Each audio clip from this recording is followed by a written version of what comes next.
my soul, it's in my blood, and I won't take it no more. I won't, baby.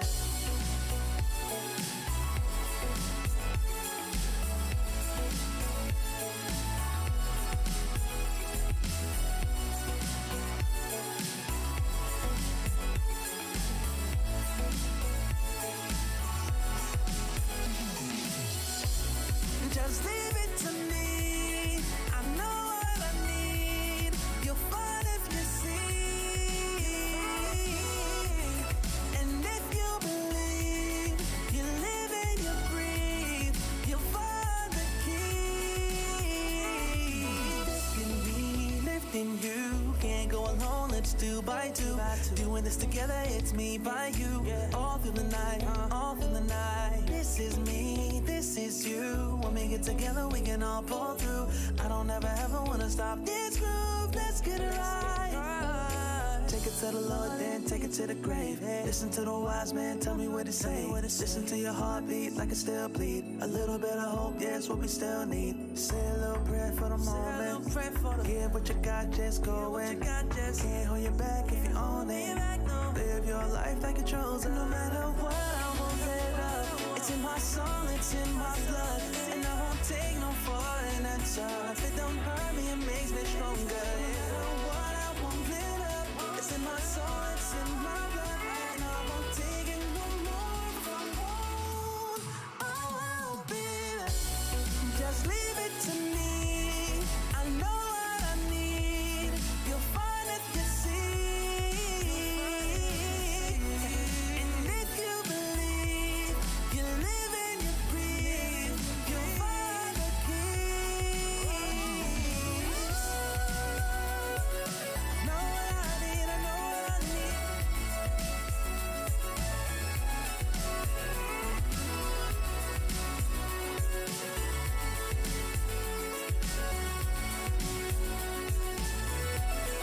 You find the keys, the keys.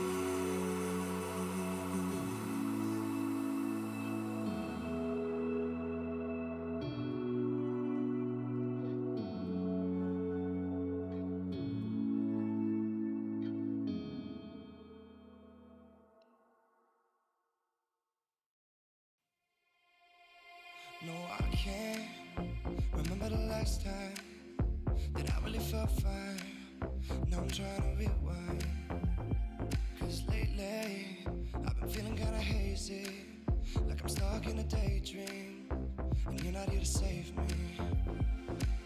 Down and out, I hit the floor. All is fair in love and war, but I can't do this anymore, no, no. So take me to a place I know, somewhere I can feel my soul. Lately I'm skin and bone, so hollow. I've never felt so alone. I need you more than you know, 'cause baby, you feel like home.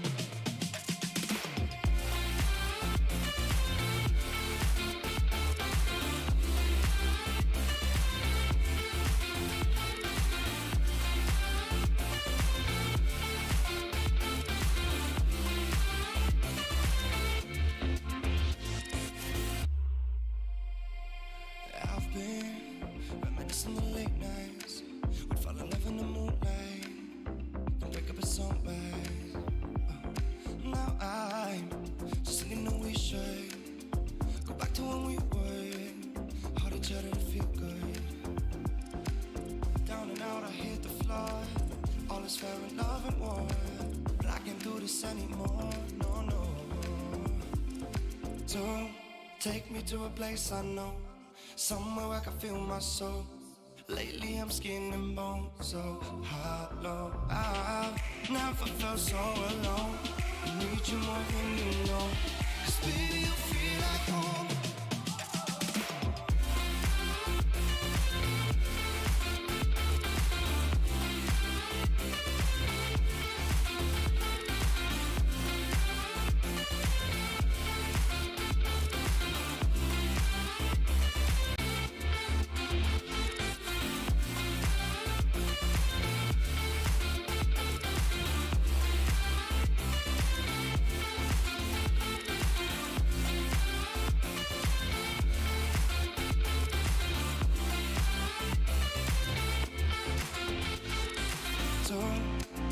headed to a place unknown, somewhere I can feel my soul.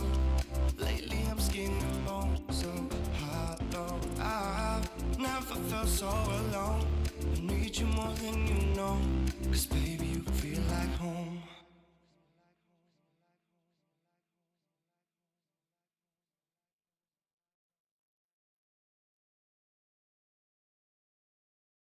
Guess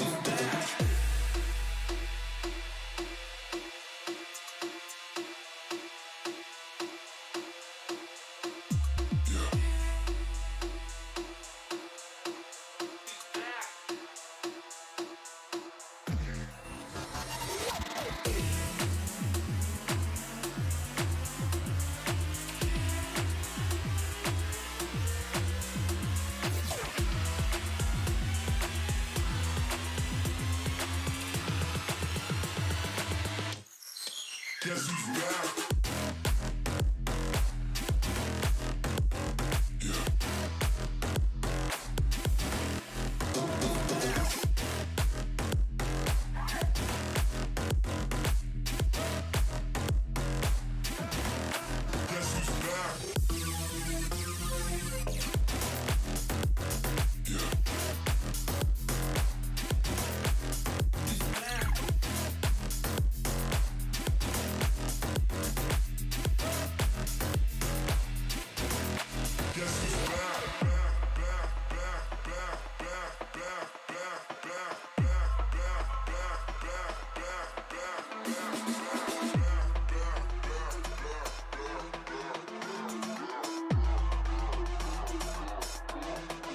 Guess who's back?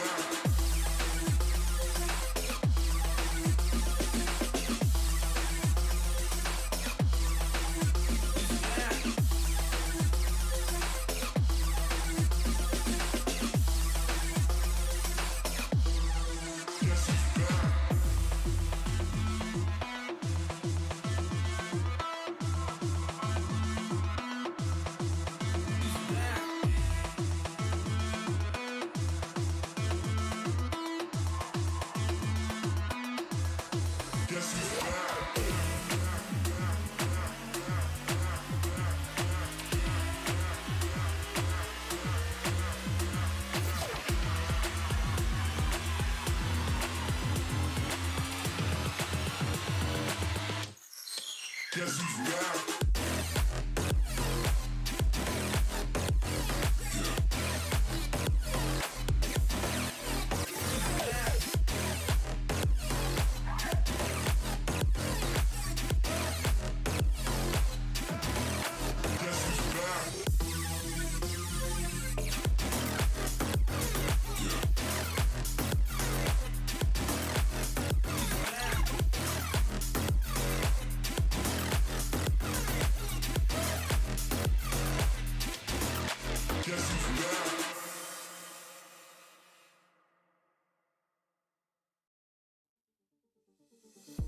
They're looking at us, an audience.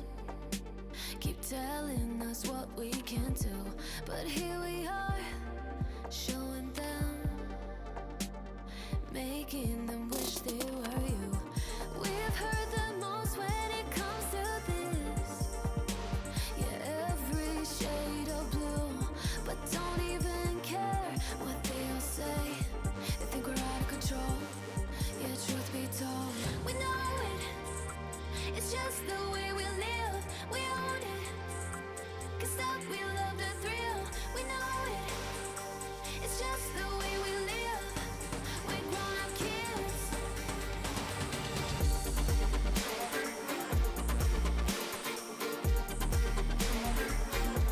We love the thrill.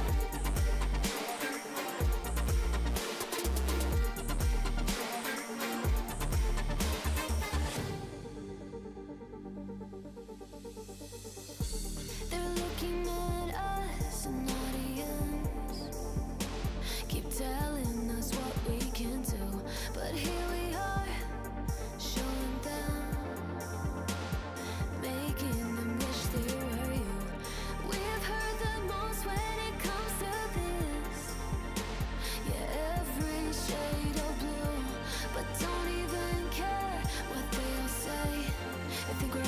control.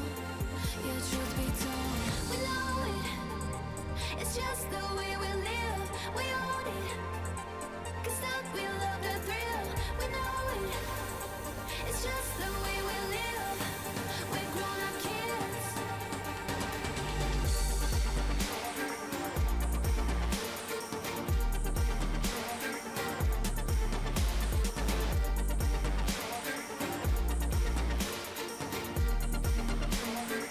It's just the way we live. We know it. It's just the way we live. We own it. 'Cause that we love the thrill. We know it. It's just the way we live. We're grown-up kids. We're grown-up kids. Introduce me. I'm the renegade. Every single night, I crave the taste. It's the adrenaline running through my gait.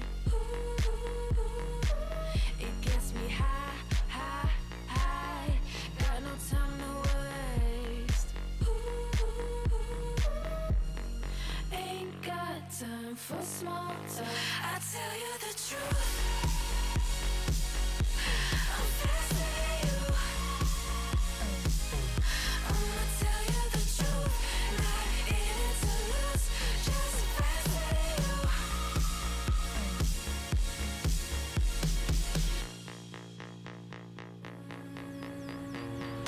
Look into my eyes. I'm not afraid.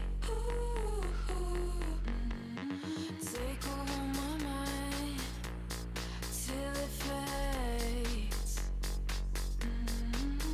Like a medicine, it keeps me safe. This neon lights lead the way. Ain't got time for small talk. I tell you the truth. I'm fascinating you. I'ma tell you the truth. Not in it to lose. Just fascinating you. Fascinating you. I tell you the truth. I'm fascinating you. I'ma tell you the truth. Not in it to lose. Just fascinating you. I tell you the truth. Just faster than you.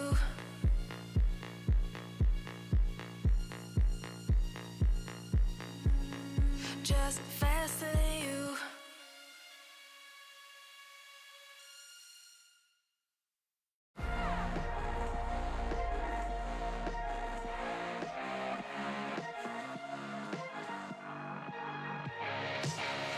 Glasses on, my hoodie's right. Break the door, give me side eyes. Are you feeling yours? 'Cause I'm feeling mine. Slide back to the future, got my own time. It's sniffing dope to feel right. Got my own high, don't need no lines. Sneaky bitches never ever act with so nice. Alright. You can tell me nothing. Come back when you got something to say. Just put the fire in my face. Take a seat in the back, yeah. You can tell me nothing. Come back when you got something to say. Just put the fire in my face. Take a seat in the back, yeah. Alright, hot damn. Not worrying about man's got a plan. It's not really about the dough, got a time frame. Matter of fact, about to blow up the whole thing. So good, hell I'm all fine. Got a sweet little ooh, and it's all mine. My shoe games, class high, hear it all the time. You can tell me nothing. Come back when you got something to say. Just put the fire in my face.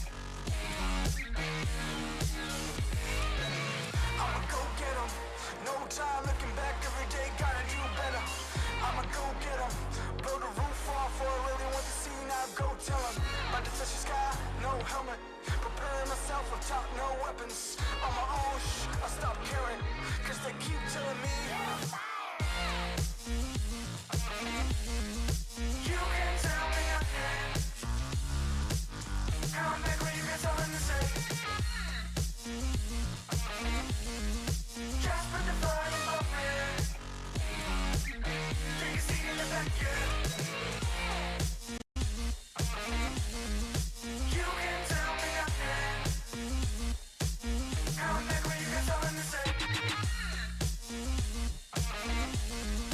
Just put the fire up there. Take a seat in the back, yeah.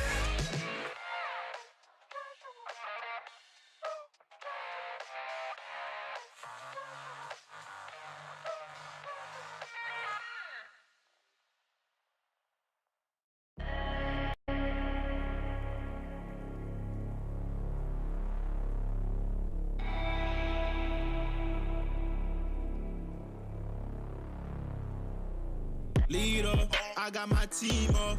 I've been a dreamer. I switched the scene up. I done got that green up. It don't make me fiend up, but they know I'm being with the rats. Call me the fiend up. Every word, smoke up, no lean up in my soda. Fresh and clean, got no hold up. I've been an outcast, me and scared, we told ya. Been in that backseat, facts we move that word, but it ain't no D-R-U-G, M-B-M-U-S-I-C. I'm only human. If you cut the skin, I bet I bleed. And when my back against the walls, put in that work, I lead. I see the vision clear, seeing things that y'all don't see. Two dogs on a vision, call it 2020.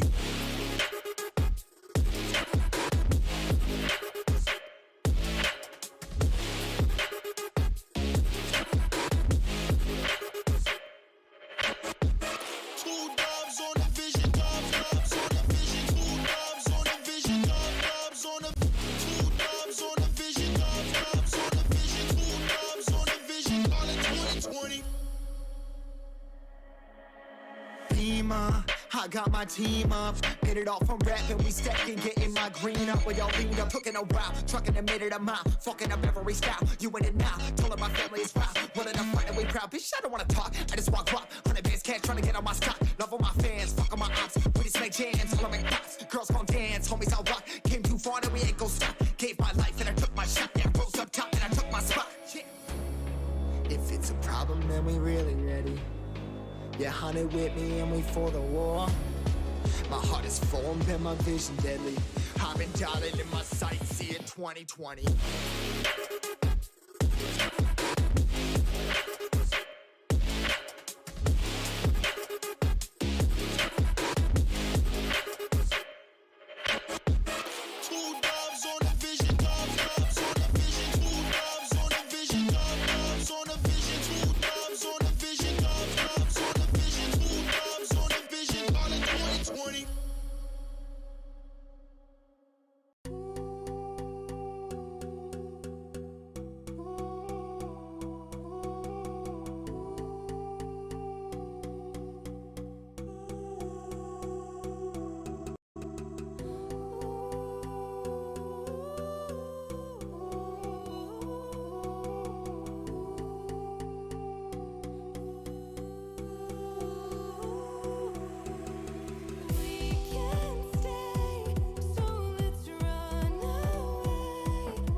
Nice. Alright, go.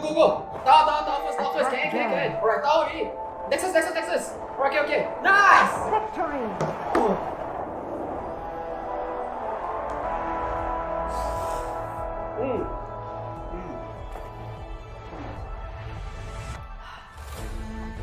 I'll see you in the game. Alright guys, let's go on board. Okay.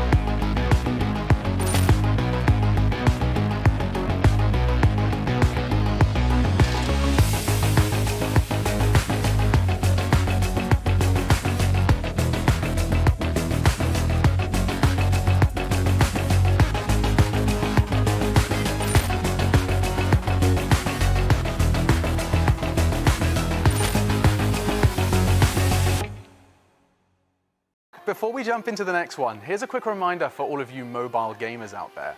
The ESL Mobile Open is just around the corner, so head over to Twitter right now and get all of those details. Tell your friends, build a team, and earn a spot in the finals. Feel the lights, see the stage, hear the vibe. Pumped up to get ready for the fight. Big dreams, one chance, be the star. I'm the winner coming out of the dark. Step out as a motivator. Let them know that the wait's up. That's how we know when we level up. Hey, that's how we know when we level up. Level up. All we know about is level up. Are we ready not to level up? You know we fall and we get up. Level up. All we know about is level up. Are we ready not to level up? It's time, get up. Back against the wall, still I'm standing tall. Know about the ball, I got my fan with me. That's how we know when we level up. Yeah, that's how we know when we level up. Level up. All we know about is level up. Are we ready not to level up? You know we fall and we get up. It's time, get up.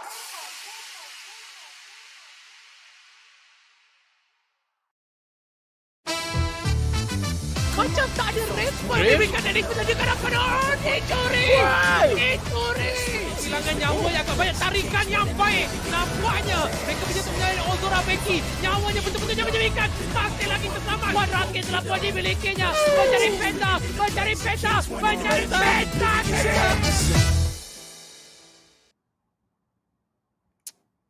Welcome to the League of Legends Wild Rift Icon Series MY, brought to you by the ESL Mobile Open. And this broadcast is made possible by Maggie Hot Cup, Udo, as well as JBL. I'm the Mustachio AJ, and with the one and only Contra, we'll be bringing you all of the hottest action from today.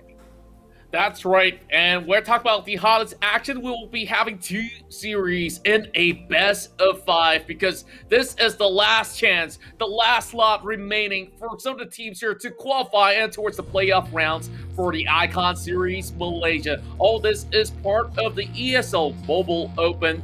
And speaking of which, let's take a look at the format. Welcome to ESL Mobile, the home of mobile esports. ESL Mobile is a global program designed to give you an opportunity to compete in your favorite mobile games, featuring multiple game titles taking place in 3 regions and offering 2 levels of competition. There's something here for everyone. ESL Mobile Open is the gateway to competitive play, free to join and open to any resident of our supported regions. This is the best way for you to enjoy the thrill of victory and take your shot at winning cash prizes. Each season of Mobile Open will consist of 2 ladders, and the top competitors from each will qualify for the Mobile Open play-ins. ESL Mobile Challenge is your path to glory. If you are a top competitor in the Mobile Open play-ins, you will earn a spot in the Mobile Challenge season. The top team from each ladder will skip the play-ins and qualify directly for the Mobile Challenge season. This is where you'll have the chance to compete against the best players in your region. At the end of each season, top mobile challenge players will compete in the Mobile Challenge Finals to determine a winner and be crowned their region's champion. ESL Mobile is for everyone. This is your opportunity to join a diverse and growing community of players across the world and see just how far you can go.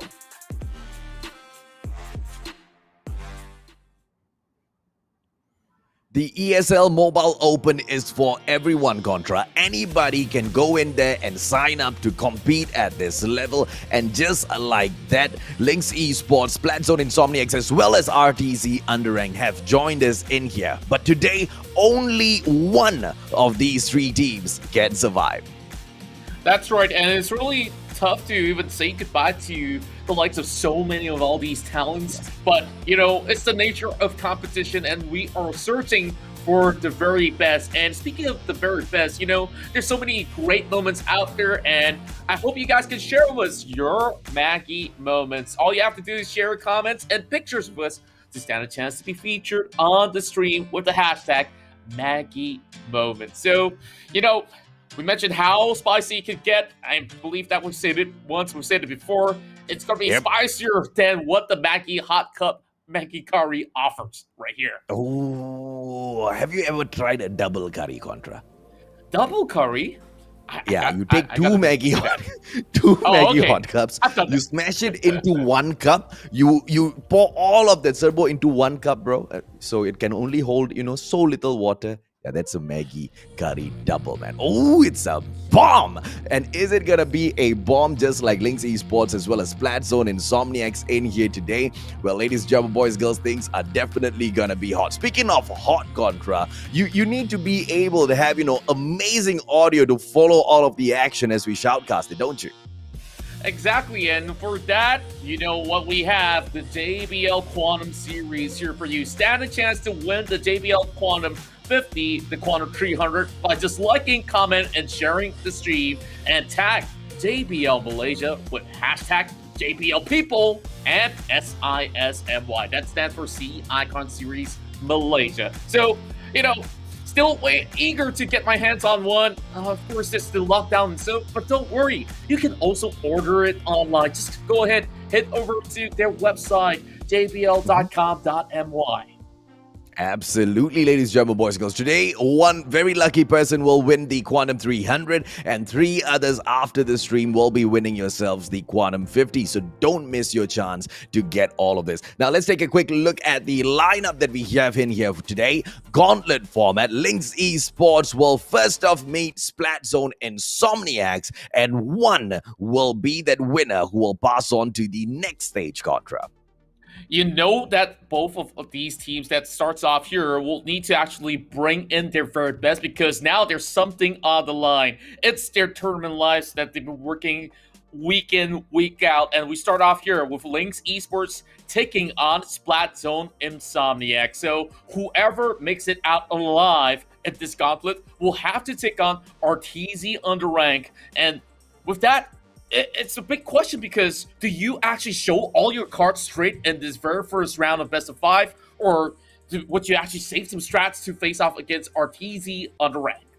You have to, right? Because this is literally like the guardian angel being popped for these three teams. They are not supposed to be able to make it through at this point. Eminence Raptors, they are already there together with 7-9, Bajai Dragons, as well as Geek Fam. Now we are allowing just one more team. They've already been slain. Round number 2. How will they make best use of this option, Contra? They have to go all out. Yeah, and I'm just looking at the entirety of the leaderboard. Of course, Geek Fan had the best run so far, only dropping 2 losses out there, and of course, won a total of 12 rounds. But Bajai Dragons as well as M9, they're pretty much tied up there. But, you know, we will focus on the lower half of the table, because this is where Linkx Esports, they take on Splatzone Insomniax, and, you know, Emotion is such a great player out there. It's really going to be sad to see him go, even for the likes of Splatzone Insomniax, where we see so much potential unlocking. Yeah, we have been waiting for that pentakill from Lotte ever since the qualifiers. In here, we have not ended up in a situation like that, but it would be crazy, Contra, if today is that day as Linkx Esports takes on Splatzone Insomniax, who have literally been going splat throughout the whole competition, and they are not supposed to be able to fight for another chance, but here we are. And if they manage to just win 2 series back to back, that would be one of the craziest upsets I would have ever shoutcasted, Contra.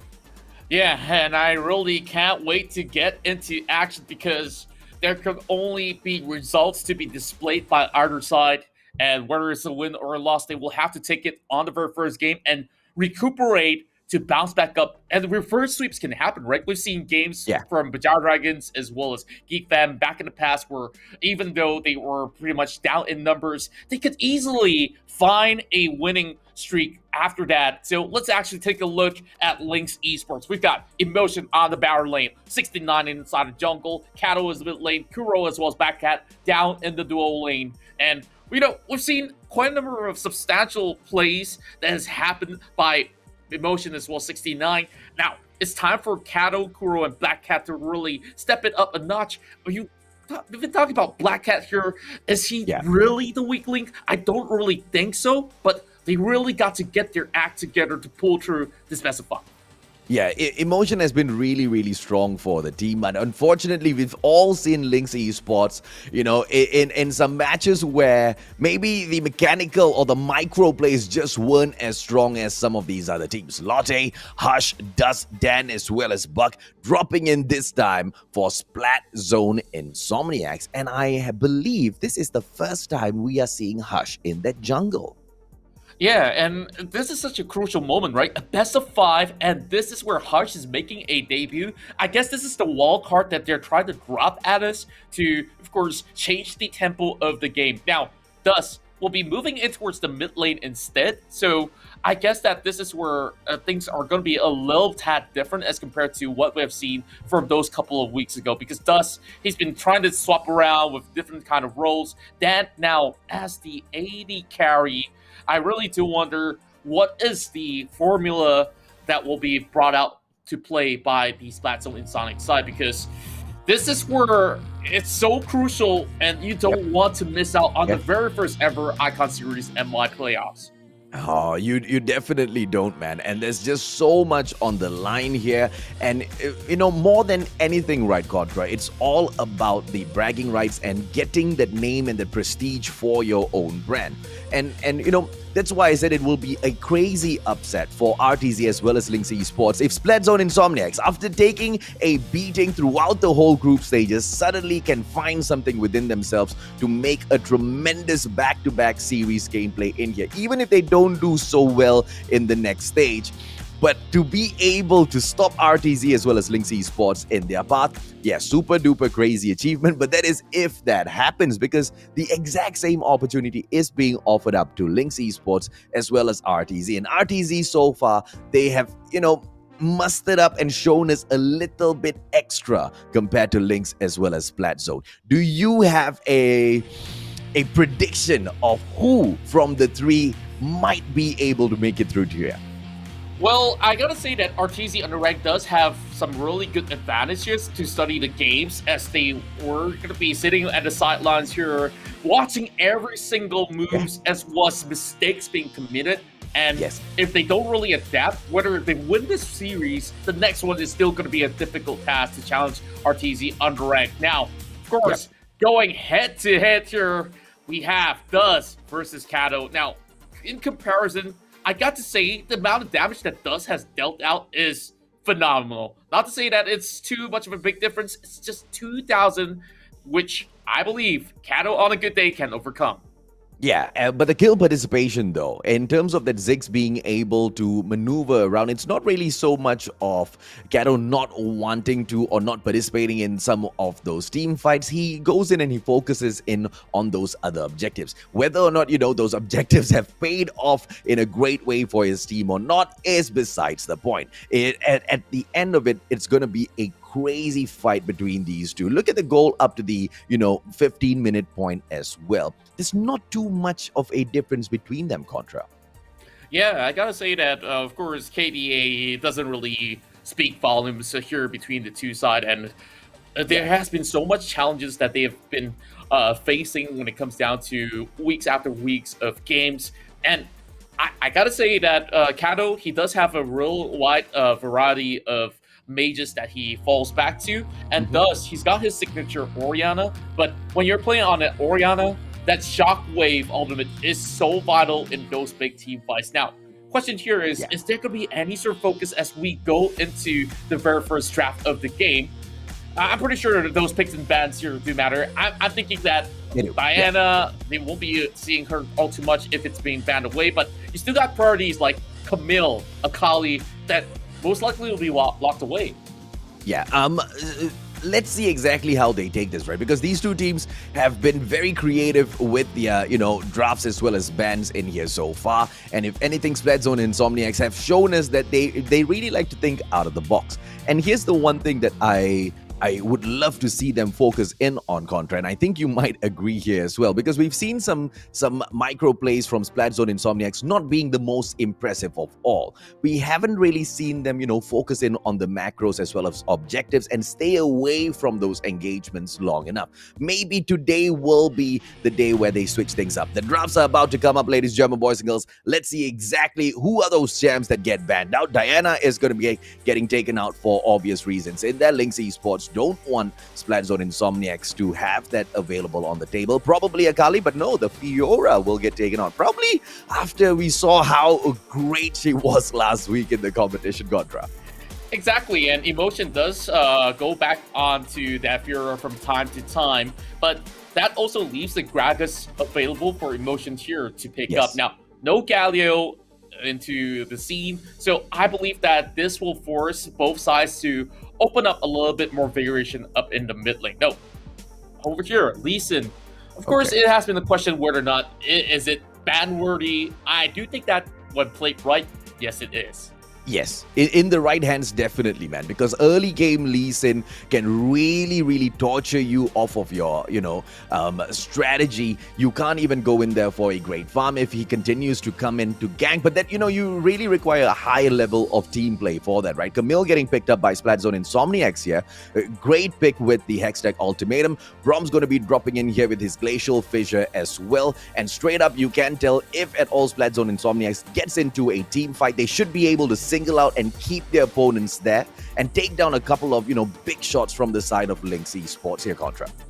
That's right, and I really do think that this is a really smart drafting coming in from the likes of Splatzone and Insomniax, knowing for the fact that Gragas is definitely going in the hands of Linkx Esports, especially then on the blue side. Now, what's interesting to note is this Katarina being brought into play, because you're fighting against the Ziggs. There's not many opportunities that you can actually get a full jump on to open up the left Lotus in front of Kato. And with Gragas on board, this is a very high risk, high reward play that's coming out of Splatzone Insomniax. And I wonder, can they pull through? Because I'm looking at Olaf and Janna to be brought right in as well.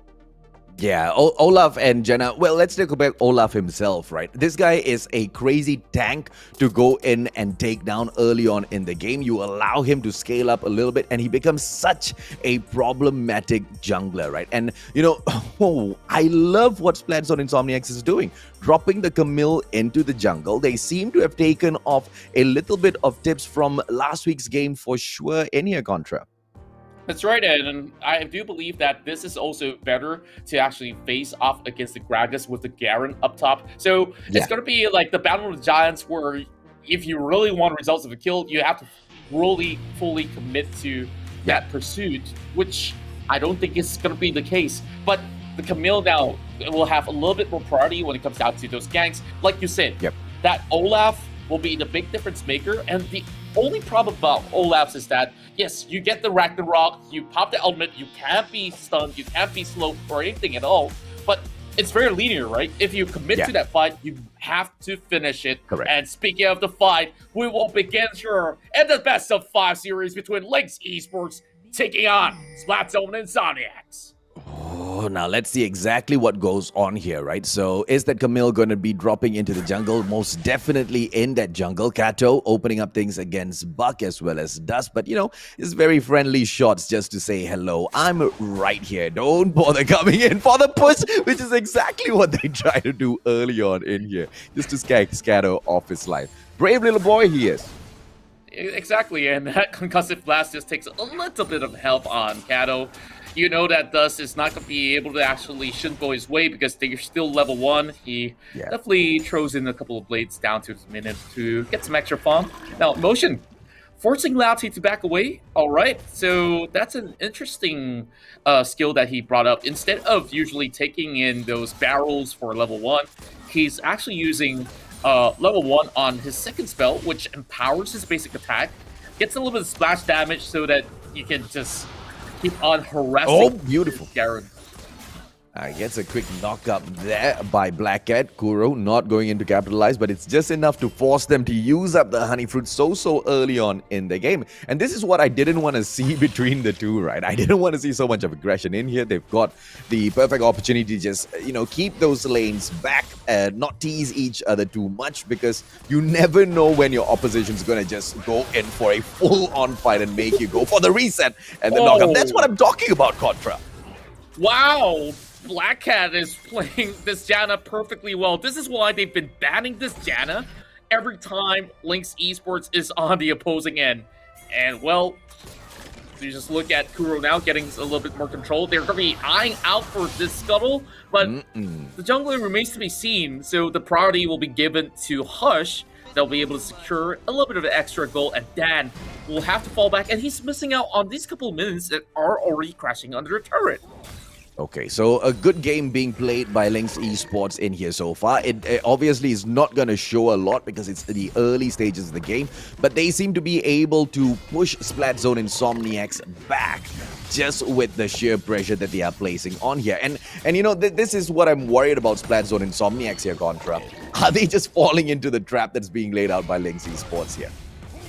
Well, I'm not really too certain, but oh my goodness, it may just be the flashing come through, and with the axe straight to the face, this is first blood for Linkx Esports. Yeah, man. Oh, suckered in, but here comes that Hextech ultimatum locking in Kato, and they will trade 1 for... Oh, no! They just gave away 2! What? Did you just see that? He just put a Mega Inferno Bomb right under the turret, and thus... he played so aggressively. That's not what you want to do as a counter, diving under the turret at just level 5. Now Buck has absorbed way too much of damage, not going to be able to back Dan up. Both of them have to back away from this little engagement, and Kuro will be feeling proud for himself.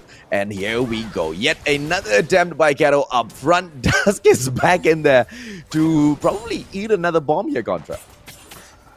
Well, I think he ate just about enough earlier, so he's just going to be leaving this one to go. And with that, 30 seconds or less, we'll see the Drake, and here comes beautiful body slam, and over the wall, it will be Hush that just arrives at the scene, but the Garen will yet again go down, flash being popped, and I think this will be another kill for Linkx Esports. They're on a roll. Oh, goodness me. You're thinking about the Camille gonna be able to, you know, do so much of damage in the jungle and flank and, you know, go in for those quick ganks and supports. Yeah, that Camille just flew right in there and got smacked. Oh, man. Look at how early they completed a Trinity Force. You know how expensive this is? Like, 2 kills going to that Olaf, and now he is snowballing out of control already. Now, I don't think that Splatzone Insomniax should ever come close to contesting this for a streak because it's honestly not worth it. No. In terms of the smite levels, also going to be low, and oh my goodness, they're actually going for it. Oh, beautiful knockup coming through, and the Olaf gets the Mountain Dragon, but this is going to be dreadful as the Hextech ultimatum drops in. Katarina gets taken out, and Olaf gets snuffed down. Bye-bye, says that Camille, but even she will go on to fall here, Contra. Oh boy, this thing is going from bad to worse, but Latte tries to salvage whatever situation this is. And yet again, this Garen will fall, make that a 4-man takedown, and Splatzone Insomniax, they are losing the plot already. Was it that even worth it though, Contra? Nah, not at all. Straight up not worth it, because you look at the levels, right? During that moment, Hush was just level 6, and 69, he's level 8. So, meaning to say, that smite damage that the Olaf has is going to be so much higher. Yes, you can get a little bit of glimmer of chance to steal it away, provided if, you know, Linkx Esports really pulled a big blunder. But then again, I really can't be too harsh because there was some decent trades. They did get the kill on top of one of the members of Linkx Esports. But yeah, so they definitely much. managed to take 69 out in that equation, but the trade was immediately back for Hush, right? And that's the problem. They are jumping in and they're not really thinking the end game here. They're like, okay, let's go in for a kill. We definitely can get a kill because they'll be weak. But yeah, macro plays, bro. That's right, macro plays, extremely important in Wild Rift. Now, 69 waits for not even a second to jump onto Shelly. And just look at the health bars go down. You know that this is going to be a lost cause to even come in for the contest. Now, Buck can easily hop right back onto his lane. And she comes through shot barrage, only taking down a little bit of HP for Kuro. Well, 69. Oh my goodness, this is a beautiful flank with Shelly popping on top. I think they are pretty much stuck right under. Yeah, they are definitely stuck here, and Buck will just need to run away. Dan in here as well, but they both focus in. Dan's almost taken out, and beautiful as an Ezreal gets snuffed out. Oh man, look at how fast Linkx Esports is acting up on the Rift, taking no chances at all to be given over to Splatzone Insomniax, taking the very first turn up top, getting enormous amount of kills, but here comes Hush. He gets knocked up in the air. Hextech ultimated as well. That will be the Monsoon to reply and jumps him all the way back. Smart plays from both Linkx Esports as well as Splatzone Insomniax. Yeah, great disengagement coming there. Not many get away from that Hextech ultimatum once it gets popped. But, you know, I guess Splatzone Insomniax, they're just not going in here for the full-on team commit like they, you know, they technically can, because that Ezreal up down there at that middle should be able to get all of that damage done. But right now we'll go back onto the Dragon lane where the Kai'Sa will be waiting for it. Yeah, the only way that I do see Splatzone Insomniax here coming back into the game is to actually go for small little pickoffs if they can. And you know that you can't really full-on get your hands on this Janna, because every time you put the Hextech ultimatum on top of her, you will expect the Monsoon in response. And speaking of which, I guess that they are trying to yoink this blue buff away. Well, that's not going to be happening anytime soon. While the next objective is going to be the Drake.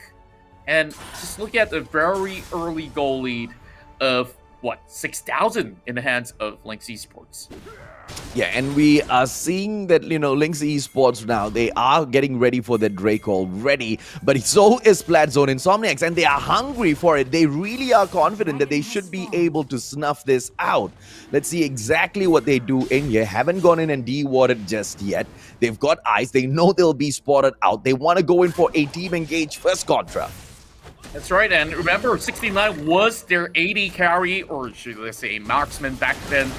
And now converting it towards the jungle has been working really well. Yes, they do take the turret in exchange. Very smart move, as they will not even get anywhere close by to Drake, having only the Brum. Trying his luck with the concussive blast, but over here, pressure being created across the map. I think things are working out better for Splatzone with this decision. Okay, so, you know, how do we turn things around in here? Because it's a situation where Splatzone Insomniax cannot even get close to Linkx Esports. And in those situations, they just back away. They don't want to go in for the engage because they've already learned their lessons a few times. But with no contest, Buck just walks in there. Oh my, here comes the Hextech Ultimatum with the Monsoon as well, and everything is being pulled on the corners. Now, Body Slam coming from motion. He flashes away, but gets caught out. Mega Inferno Bomb, and now it's only going to be Hush left alive. He has to make a run for an exit, but the motion connects that Body Slam yet again. With plenty of health left, he will be taken down. But here comes Latte. He tries to trade with in motion. He will be able to get the kill, but he's the last man standing. He will need to hold on and run for his life. Oh, manages to get behind the level 2 turret there, but is that gonna be enough as Black Cat, Kato, and Kuro goes in? That turret's gonna get taken down, and the Garen needs to back away, but he runs straight into Olaf. That backup will be coming through from Brom, so Olaf will need to back away from this situation as well. So well taken by Linkx Esports in here, Contra. Oh, man. Just look at how they are forcing fights with such brute force. It's not really doing them much of a favor because now I was talking about a decent lead for Linkx Esports. Now that snowballed to nearly 10,000, and we're just talking about what, 10 minutes, 30 seconds of the game, and we are already seeing almost 3 items being completed by the Kaisa, and already 3 items for Emotion, who has purchased the Splatzone Gauntlet, working his way into a Laundry's Torment, which will burn even more health to whoever is going to be challenging the Gragas. And I'm not even talking about the rest of the lineup for Linkx Esports just about yet. Yeah, and Linkx Esports, they are absolutely solid in terms of the whole team is participating, getting in there, getting those skills as well. But they're not going in and hunting for it now, are they? Splatzone Insomniax, they keep coming in here for those engages, which they just should back away from. Focus in on their own, side and see if or not they can scale up just a little bit more before they take this on. I mean, in terms of the e-commerce side, they're not really doing that well. And with the team fight, Hextech Ultimate getting popped up, they get blasted up into the air by the Janna, but it comes flowing right back through as Hush will need to back away. They fall onto this turret, but a beautiful explosive cast will bring them right back in Contra. Oh, man, and over the side, if you look at this, Olaf running straight into the face, now hunting out for Dust, but he will not be able to catch anybody out there. A little bit of HP left, but the shield will suffice to keep 69 alive. What a ballsy move coming out of Linkx Esports, and they're feeling absolutely confident to take on Splatzone. Oh, and they've already won game number 1 because with this sort of a pressure coming through, all they need to do now is just go in for that reset and come back for round number 2. Baron Nashor is up for the taking as well. Splatzone Insomniax is nowhere near. Oh, there's Olaf! A beautiful Hextech Ultimate popping up just to keep him in town, and he gets slain by a beautiful arcane shift from that Ezreal. Yeah, and now Emotion is going to be chased down. Explosive cast can only buy so much time, but Redemption's coming right in. The Calvary has arrived. Black Cat will be able to save his life, turning things around as well. And man, that true shot barrage just connects perfectly on the dot to secure the kill. And now, next Drake up for the contest real soon. And I think Splatzone Insomniax, they do have advantage because 69 is not going to be appearing anytime soon. Them timers on the clock. Now, this is where things get a little bit more heated up. There is a chance, but Splatzone got to use this opportunity. And here comes Glacial Fisher dropping in, and thus he gets that Zeph Lotus, but he will have it canceled by the Janna. 1 kill coming in, and Kato down. He's in danger, double kill, and he's looking for more. My goodness, thus he's looking for it, and Splatzone Insomniax, they turn it around. Oh, how did they just go in there and manage to pull it all back? And they do manage to take 1 away from them. The Camille shut down. Hush will lose his life. Dust just lost his just before that, but an almost ace coming out here for Splatzone Insomniax as Linkx Esports show a sliver of weakness in here, Contra. Oh boy, we gotta take it slow pace, right? Because too many things are happening in one go, but we're gonna be breaking it down. So in this team fight, it was a beautiful Glacial Fisher hitting onto 2, and Kato was being knocked up. So thus he goes in for a spin, and as much as it was being cancelled, just look at how many times he brought the jump on that Shumfo, and that allowed space to be created for Splatzone Insomniax, not only to secure the Drake, but to really get those pickoffs that we've been waiting for so long. Is this the comeback? Please let this be the comeback. Oh, but they know that Splatzone Insomniax right now, they have just gone in there for that retreat. They might be able to pick this Baron Nashor off. But now, Splatzone Insomniax, they look like they are ready to bring the fight on to them. Beautiful Glacial Fisher being popped up there, and the Janna comes right back through Contra. And with that, Hextech Ultimate completes its journey. But here comes a beautiful Monsoon as well, but that can only buy so much time. Splatzone Insomniax is really going at it. But now Kuroki will be able to turn it back on top of the time. And my goodness me, this fight is still going to be won by Splatzone Insomniax. They're going to be opening up the mid lane turret. They will be able to secure another one with this beautiful ace. What a back and forth, and wow, you fight fire with fire. Oh, can they take down the inhibitor as well, ladies and gentlemen, boys and girls? I think they might be able to do that. And just like that, the pressure is now back onto Linkx Esports by Splatzone Insomniax. This is the kind of upset that we were talking about. The possibility is here, and now here comes that response from Linkx Esports. Splatzone will have to fall back, but the damage has already been done, Contra. Wow, this is the kind of tempo that I love casting. And, well, AJ, you know, the other time that we are on the league and we see, you know, teams are taking it slow, there was not a point in time where these guys are saying, you know what, let's take a little bit more farm, let's scale into the game. Even from that bottom lane skirmish, it has been out for blood by Linkx Esports. But now, major objective available is going to be the Baron Nashor. And after suffering 2 defeats in terms of team fight, Linkx Esports, they're looking to be a little bit more careful, but they are already starting out here. And do they know that they're having a war right under their noses inside the Baron pit? Oh, beautiful explosive cast drops in. Buck will just soak up all of that damage. The Glacial Fissure might just get popped out, and all of Linkx Esports will back away from this engagement. They don't want any more team fights in Splatzone just for the time being. They want to call the shots in here, Contra. That's right. Now, Splatzone Insomniax taking over control of the top side of the river. In motion now, leading the pack. He will be looking to clear out this minion wave up mid side because there is all these super minions that's going to be moving alongside. But now you're trying to withhold this sort of moment because 15 seconds from this point onwards, this is going to be a big setup that Linkx Esports need to win in this team fight. Oh, they prevent the recall, and there comes that Glacial Fissure, but the Hextech Ultimatum getting popped up real quick, and we are all out brawl mode now, Contra.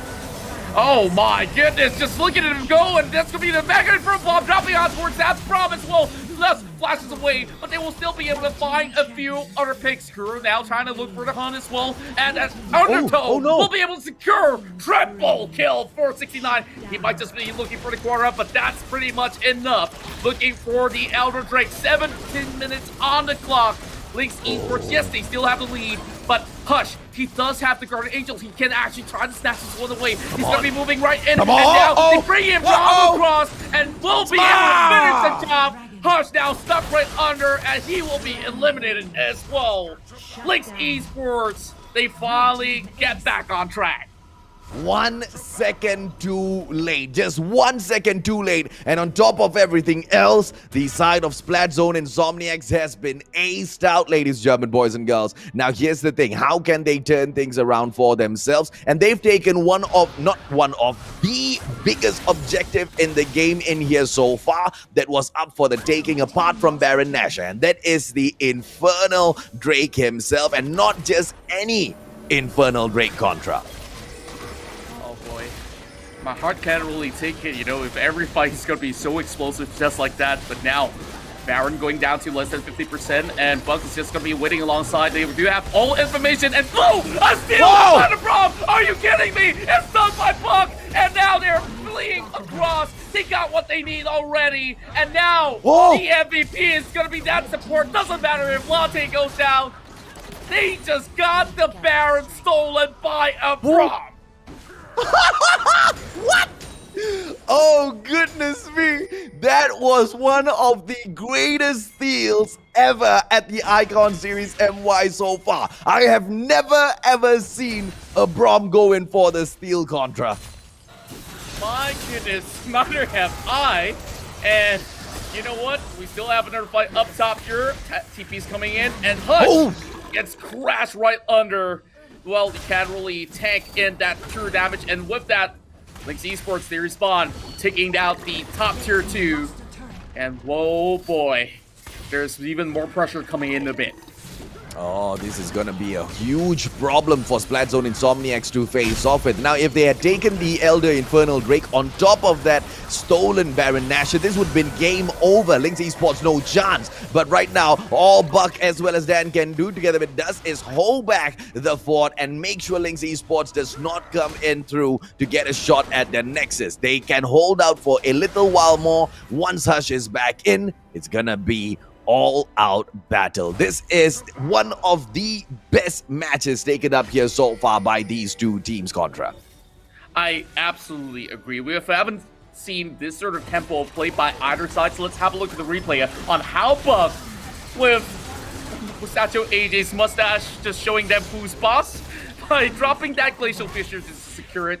And, well, I guess Latte wasn't really needed, but he will just give his life for it anyway. So, going back to game, and now, no real point of contest because the only major objective that will be spawning from this point onwards is going to be the Baron Nashor. The Elder Drake has already been taken by Linkx Esports, and this Olaf is going to be a really big problem because he's already naturally doing true damage, and adding on top, this Infernal Elder is adding more damage on top of it. Yeah, let's see exactly how they will go ahead and pull this back for themselves, Splatzone Insomniax. They've got the Baron buff, but just not using it to their best of abilities because just way too much of time was wasted once they went in there for that steal Contra. That's right. So now that we finally get a little bit more calm time, I guess it's all more about juggling the wave pressure from each side of the lanes. So for Linkx Esports, they understood already that, you know, they can actually force a push on either the top side of the turret or even in the mid lane, because the mid lane is looking a little bit fragile. But Splatzone Insomniax, they do have so many members in hand that's already in a great position to actually take them on. And look at where Latte is. He's going to be having a teleport, I assume, to join the fights, or he's just going to be regrouping because 10 seconds from now, Baron number 2 is going to be showing up. Oh, they are waiting for them to come back in here through, but there will be that Brom who backs away from this equation. But you know there is a team fight on the horizon just waiting for you, Contra. Yeah, and with that, just establishing a little bit more control before they start anything off. Now, Black Hat doesn't really have the scanners just to eliminate that ward that's currently inside of pit. So is this going to be another steal? If it does become another steal, it will be very problematic for Linkx Esports. But over the mid side here, there's a big minion wave that's going to be crashing up there. And I think that this is going to be really tough to defend. And indeed, that turret will fall.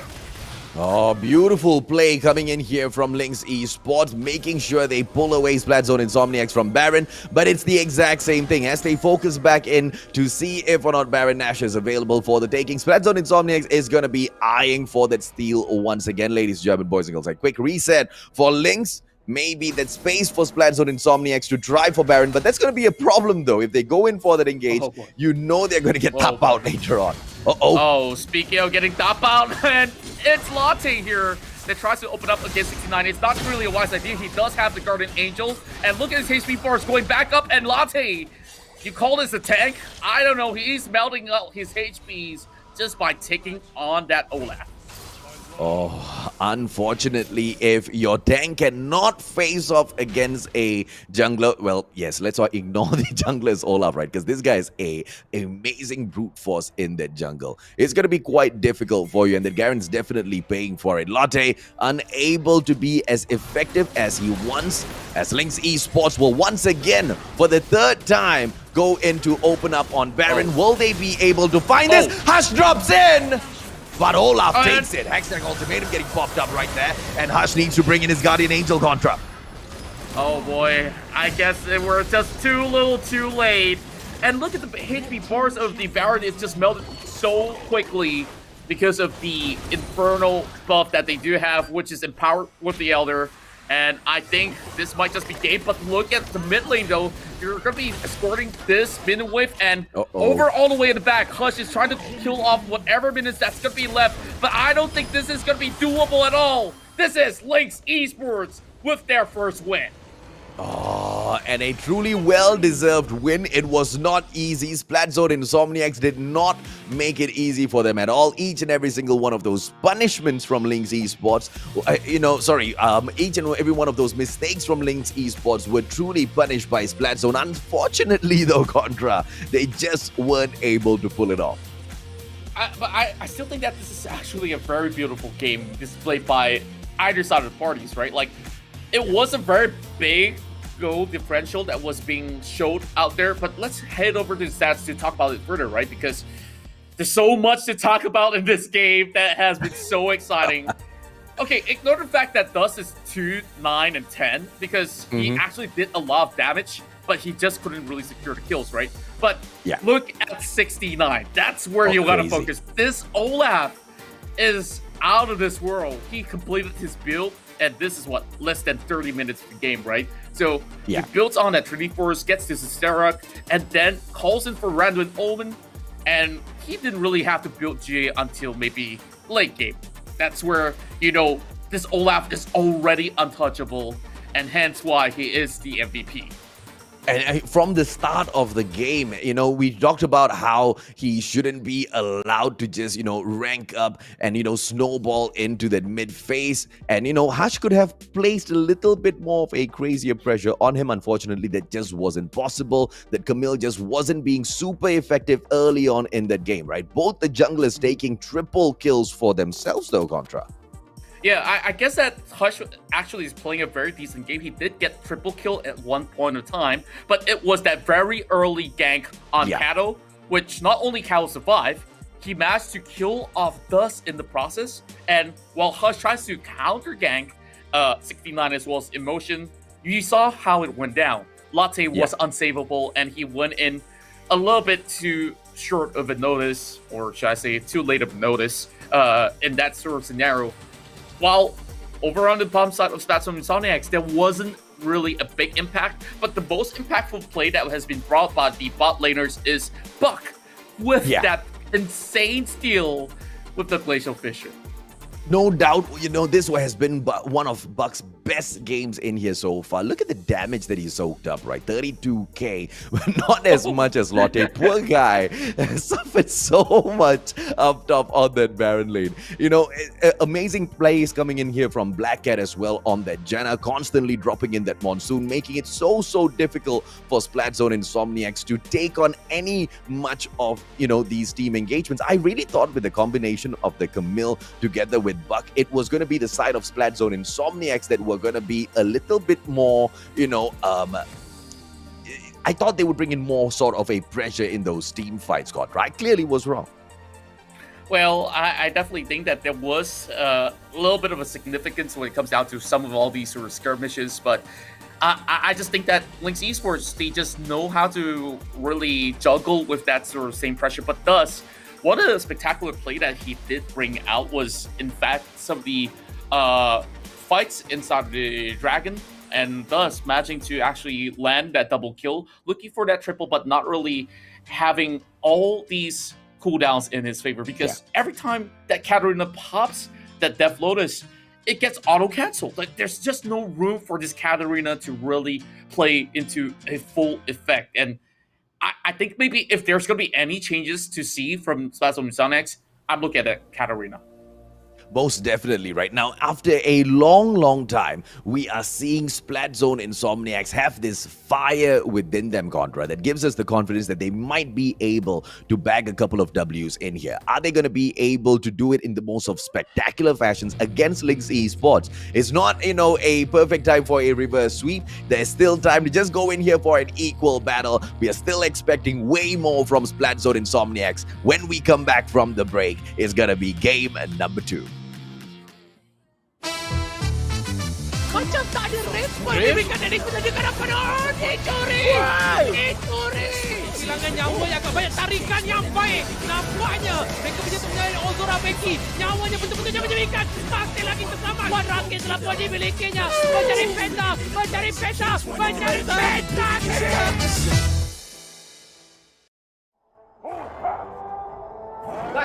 Nice. Alright, go. Down first. Can. Alright, down already. Nexus. Okay. Nice.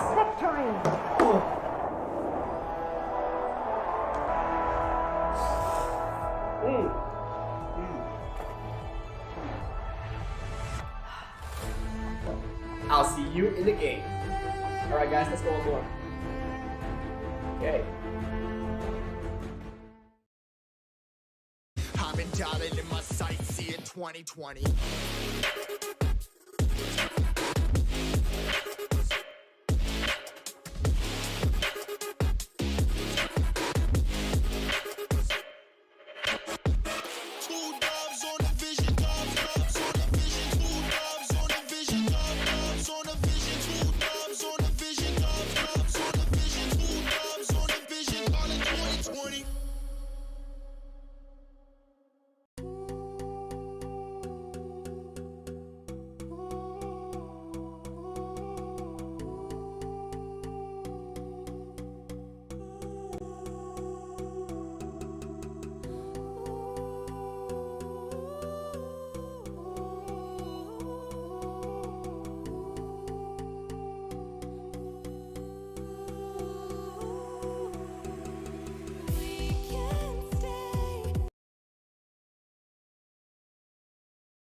Before we jump into the next one, here's a quick reminder for all of you mobile gamers out there. The ESL Mobile Open is just around the corner, so head over to Twitter right now and get all of those details. Tell your friends, build a team, and earn a spot in the finals. Feel the lights, see the stage, hear the vibe. Pumped up to get ready for the fight. Big dreams, one chance, be the star. I'm the winner coming out of the dark. Step out as a motivator. Let them know that the wait's up. That's how we know when we level up. Ay, that's how we know when we level up. Level up. All we know about is level up. Are we ready not to level up? You know we fall and we get up. Level up. All we know about is level up. Are we ready not to level up? It's time, get up. Back against the wall, still I'm standing tall. Know about the ball, I got my fan with me. That's how we know when we level up. Yeah, that's how we know when we level up. Level up. All we know about is level up. Are we ready not to level up? You know we fall and we get up. It's time, get up.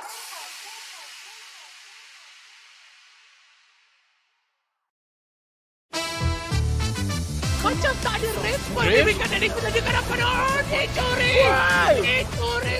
Kehilangan nyawa yang agak banyak, tarikan yang baik. Nampaknya mereka punya tunggal Ozora Becky. Nyawanya betul-betul menyebabkan. Masih lagi terselamat. Wan Rakit telah pun dimilikinya. Mencari penta.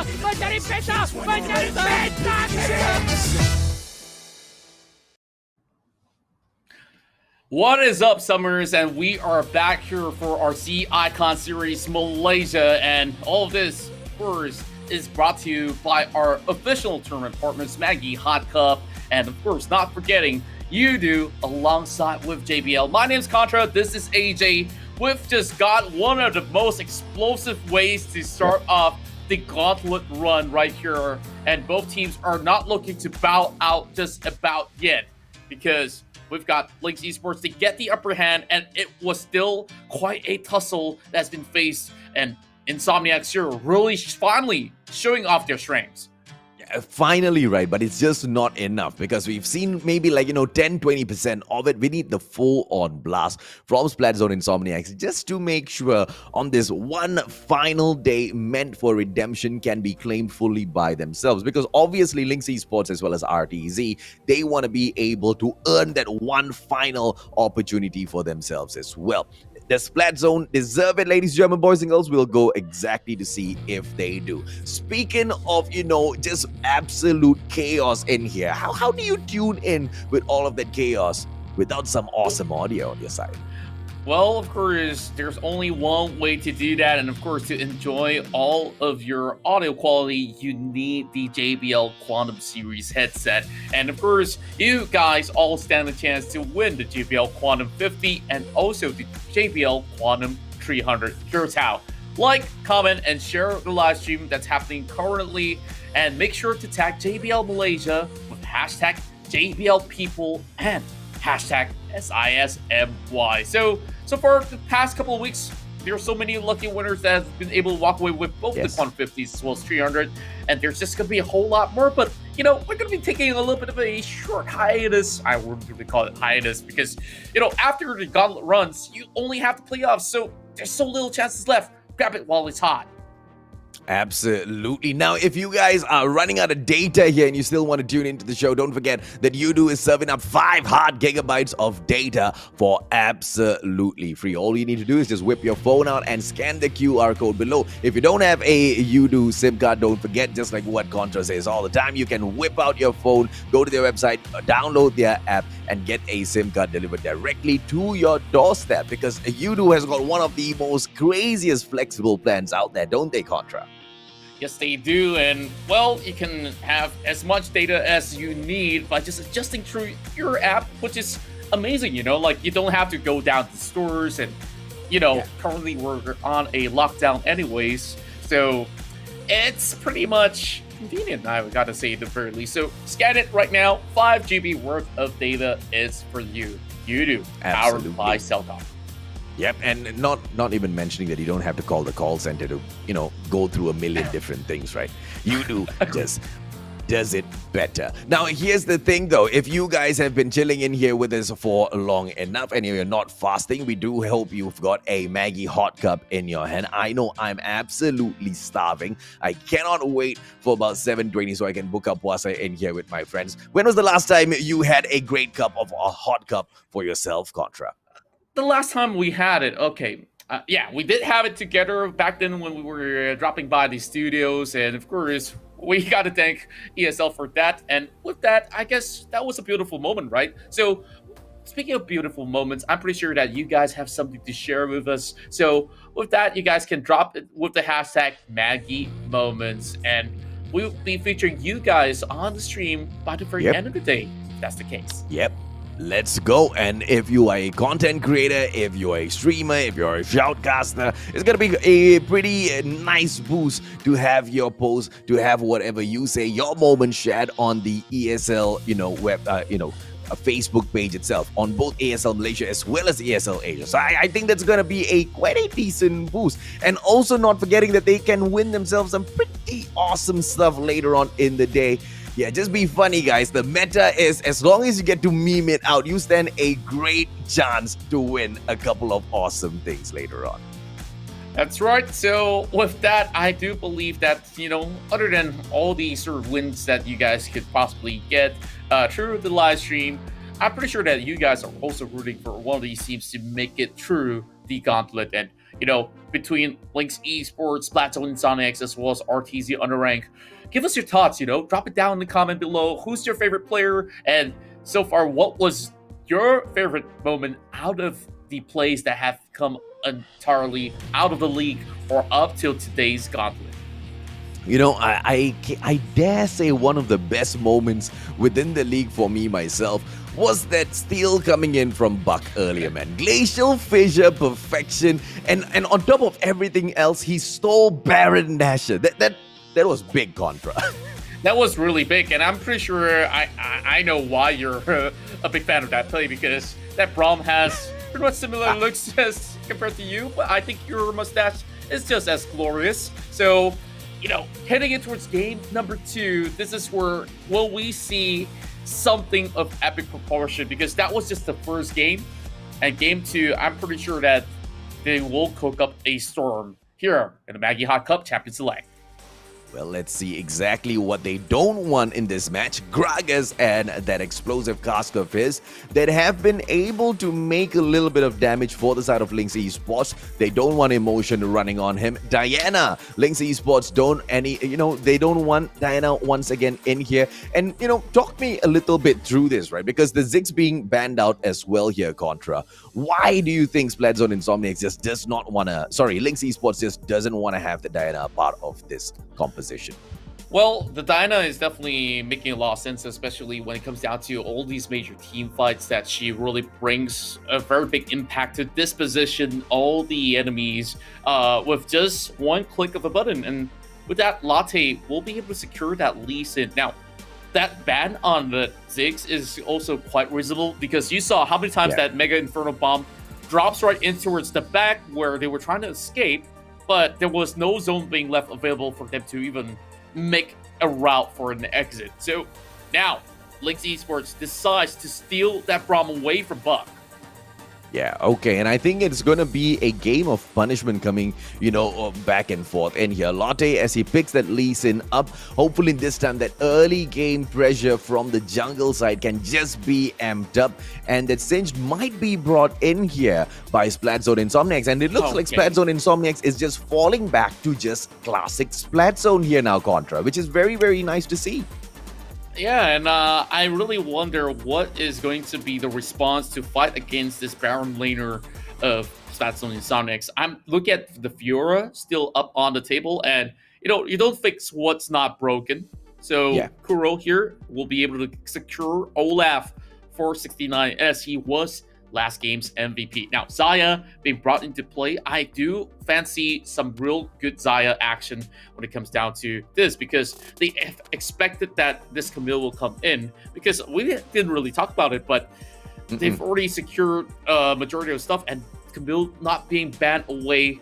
Now, Emotion will secure it for the Baron lane.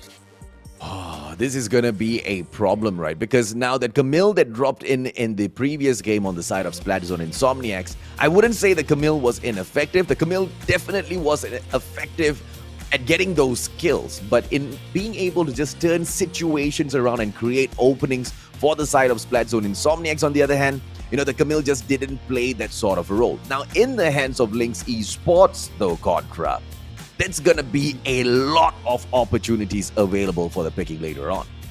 That's right, but then again, there's a very good reason why they actually opted for that Xayah instead of any other marksman, because she can just go up invulnerable in the air with the Featherstorm, absolutely negating the full effect of that Hextech ultimatum. So just responding it really well to this is going to be really good for them. Now, we head over to the Rift for our second bout between Linkx Esports as well as Splatzone Insomniax. A little bit of poke action coming on. And, well, we are already seeing Buck getting his hands on that Janna once again. Interesting. Camille, Emotion, as well as Latte just going in, saying hello to each other in the most polite way of possible. Kato placing the early pressure down there at the middle lane once again, but Dusk, as usual, making sure Gato backs away, and this Ari should be able to put on that damage a little later on in the game. Let's just see exactly how they go in here to scale up. A little bit of a Scryos Bloom being popped up toward the lower side of the map. They do spot out that ward. That's going to be over in the corner of the bush. Now, Buck has been rotating around, and he's actually giving more support to the Orianna as compared to the bottom lane, and this is going to be causing a little problem to Dan, and I really do wonder, can he actually hold up? But, still early levels, and now Hush looking to invade the red buff already, and I guess that's also because of the hunch that they do have on how they've been playing across the map. Now, Hush, he'll be able to actually negate a lot of EXP away from 69. Okay. This is just very, very brave gameplay coming in here from Splatzone Insomniax. They want to help this Lee Sin, buff up as fast as possible so he can come in here and, engage a little bit better with the other players in this game. And let's see if or not that plan is going to be a little useful for them. This Lee Sin now can drop in for that gank on that Camille real quick, as Xayah will see the pressure from 69 as well as Black Cat. Kuro dropping in to say hello as well. But with Buck in the scenario, the little monsoon should be able to, provide them enough of time to back away if they don't want this emotion. Oh boy, I guess that ganking a Camille is not really the best option on the table because she could easily hookshot away. And even if she doesn't do that, you just witness, just returning back, especially her passive being so annoying, to just soak in a little bit more of the damage output that can be put up by either side. So over the lower side of the lane, over the bottom, you are already seeing Buck here having less of an EXP to hit in towards level 5, and that might just be putting them back for a little bit. Dodging that concussive blast is going to be good, but oh boy, a little bit too much damage being soaked up by Black Cat. And this is Splatzone Insomniax playing the game really, really well. But Linkx Esports, they're not too phased by this at all. 69 waiting for the opportunity. Extract ultimatum gets popped out. And here comes that Olaf for the slay. Lotte. And here comes us. Jude drop in. But unfortunately, Singe gets taken down. It's still going to be a 1-for-1. And Hush does try to open things up here. He's looking for the opportunity, but looking at the undertow, still pretty much available, and 69 will get outplayed by Hush. Oh, beautiful gameplays coming in here from Splatzone Insomniax. And now, because of that engagement, Linkx Esports, they haven't really fallen back that far away, have they? And then not really so. Like Linkx Esports, they're only down 1,000 gold, but it's really that early game lead that this Lee Sin had that has been able to set him up to pace. 2 kills in, he goes in to purchase a Yumu's Ghostblade, and the first item already secured for the ADC. Dan gets his hands on that Blade of the Ring King. Now, Latte, I guess he can start clearing up all these minions easily and just forcing this Camille to maybe roam around. And once this lane is opened up, then I guess that will be a little bit more of the contest that we'll be seeing. Oh, good dodge coming from Buck. He will be having so little HP. Flash being popped up by Hush, but now he's going up front and he's looking for the kill. 1 HP left. Oh, he didn't really finish the job, did he? Unfortunately, a little too excited from the side of Splatzone Insomniax. That could have been 2 players lost there, but getting charmed. And Kato will go in for that flash. And here comes the finisher, but unfortunate. Oh, they still do get it, that Camille. My goodness, what a play has been brought out over mid lane here. Linkx Esports is just getting the better catches, and currently Hush here will need to find an opening here to steal it away. He's the Lee Sin after all. He's going to be getting a little bit of vision here as he flies right in, gets the kick done, but not being able to secure the dragon. And 69 now pops in the first storm, having a lot of damage, gets 1 kill in, and with that, thus is the next one on a chopping block. With that kill win, it will be able to knock them up above Buck now, trying to trade right back. But there's only so much that Janna can do. Oh, unfortunately does not get the kill. Kuro should be able to get taken down now if he can disrupt this recall, but Buck does not do that, and he allows him to get away with his life. And so far, Linkx Esports, they've managed to get a 1-up on that kill count, and here they are, right back in it with the lead on the goal as well. Not too much though, Contra. Not too much. Yeah, just a little bit, and it's a lot more back and forth as compared to game number 1, but still we're seeing high tempo of play. Now, Black Cat lands that concussive blast, and he will be stunned for a very short moment. Scuttle now being secured by Hush eventually due to some impressive plays by both sides of the support. Now, 5 seconds in, Shelly appears, but they shouldn't be starting this real soon because I'm looking at Hush here. He's already expended the flash in that previous fight. So if they were to get into any sort of sticky situation, it's hard to get out of. Yeah, Dusk is not going to be able to participate in here as much together with Ari. Let's see exactly what goes here to happen, because Hush and Buck, they can drop in here for a quick wrap around Kuro as well as Black Cat if Dan just lures them in a little bit more. But that does not go to happen because the fight down mid will be popping off as they get even more closer to clearing off that wave.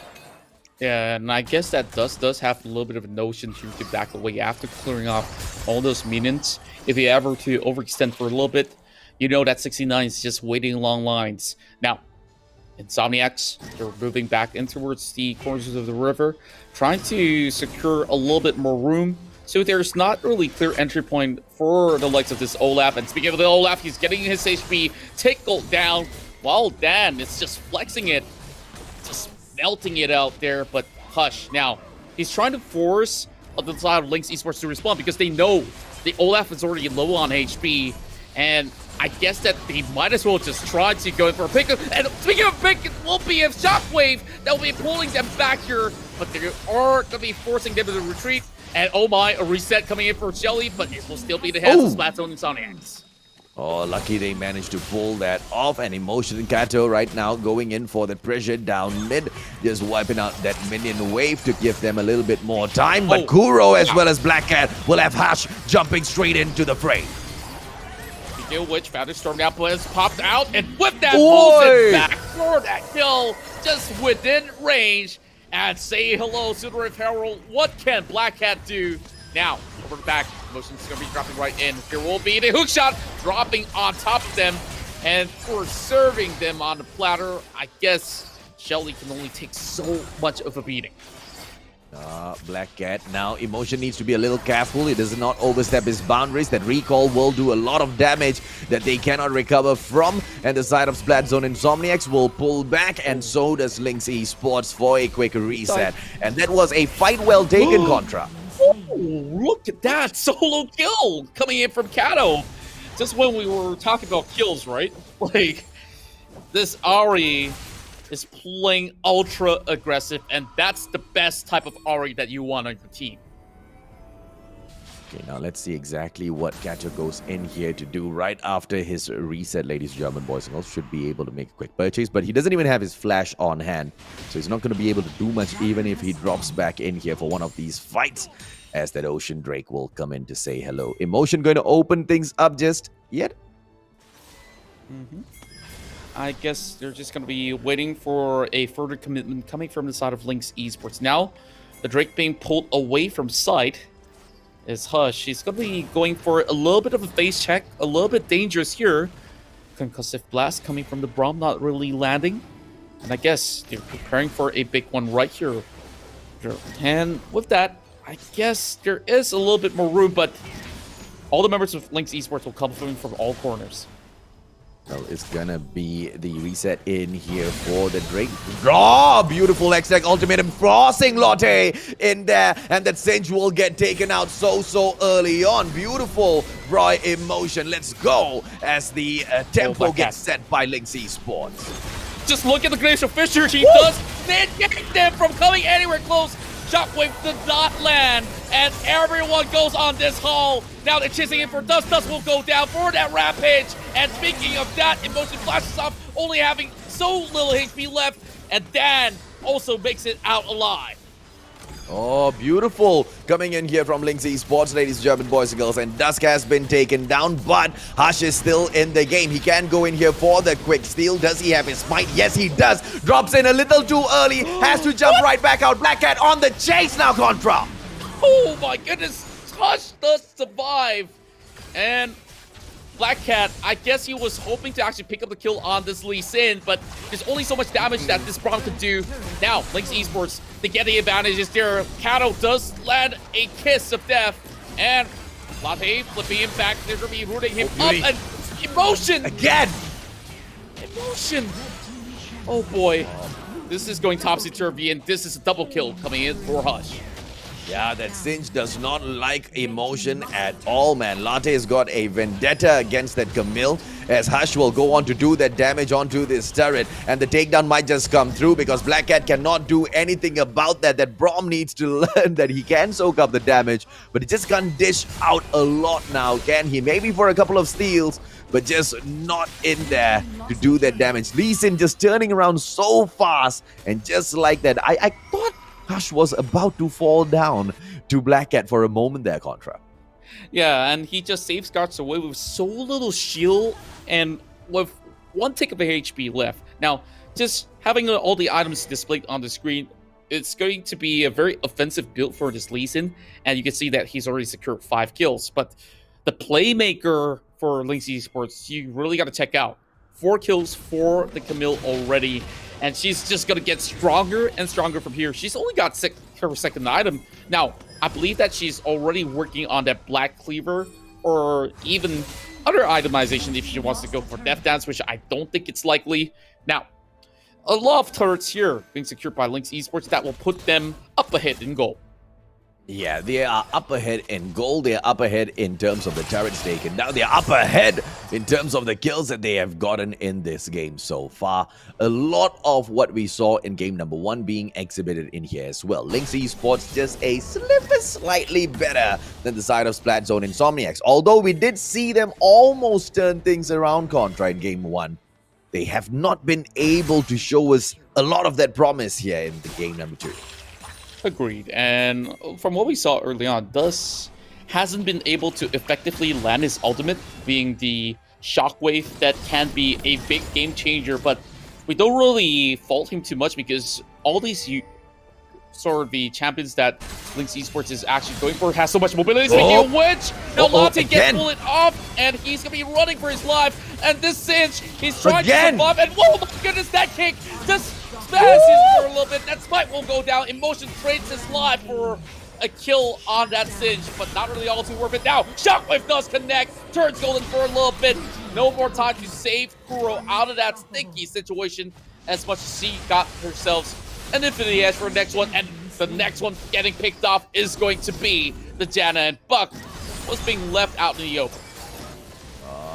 Too many feathers out in here, up to front. Kato's gonna be able to avoid them, not go back in for a re-engage. And Black Cat's gonna be quite the, sponge for all of this damage as well, so they're not gonna be hoping too much for the catch on him. But here's the thing, though, that we need to talk about. Emotion and his vendetta against Lotte. Oh, yeah. Like, you can see Latte, he's 0-5-6 right now. Like, he wants to make sure that this Cinch don't even get to run around the map. And I guess this is where Emotion is playing extremely effective, just by making sure that he's the ultimate winner in the Baron lane. And now, with Latte being so far behind, he's not even getting anywhere tankier, and instead, he understands this so much that he's actually building more AP damage. So, with that, I'm looking at Linkx Esports. They scout out ahead, but is this going to be a big catch, though? Oh, Sonic Wave doesn't really connect, and that is a slight missed opportunity. But all eyes now on that Infernal Drake. Yeah, because the game is just moving a little fast. Oh, here he comes diving right through this Olaf. And my goodness, Latte immediately gets popped, and now Emotion trying to look for an opening, and that is the Hectic Ultimate, not even doing all too much. Now, the rest of Linkx Esports, they have to retreat. Their health bars are dropping low, and they connect that kick. They're going to be looking for the kill, and with that Olaf only has so little HP to work with, and that Sonic Wave will connect after he turns golden. Harsh now will look to secure Infernal Drake. Now we're tied up in terms of kills, 14-14, and the goals don't even matter anymore. Splatzone Insomniax will be able to find their first lead. Yeah, right after I said that, they really look like, so lackluster in game number 2, they catch right back up. And that's going to be such a heavy objective to pick up as well. The Infernal Drake that's going to be giving you a little bit of the boost on the damage, ladies and gentlemen, boys and girls. And that's also going to help them snowball towards the, the Elder Drake that drops in a little bit on later. The Elder Cloud Drake will be objective right after Baron Nash. But I don't think, Linkx Esports is going to be silly enough to start this now, are they, Contra? Yeah, of course, they really have to think twice before doing so, because if this falls on the hands of Splatzone Insomniax, it's going to be really hard to chase a cinch. Not that you need to chase a cinch, that's rule number 1 of League of Legends. Don't chase a cinch, but this cinch, he's being a mid-shield. His only job right now is just to be that mid shield that says, hey, do you want to kill me or not? I'm gonna buy in for this kill. I'll take all your ultimates if I can. And then Splatzone Insomniax says, okay, if my Cinch has been able to do that, yeah, wonderful. I'll go in for the kills, just like what we saw in that last team fight. Yeah, let's talk about Hush a little bit, right? How much of a difference he has been making in these games for Splatzone Insomniax, Contra.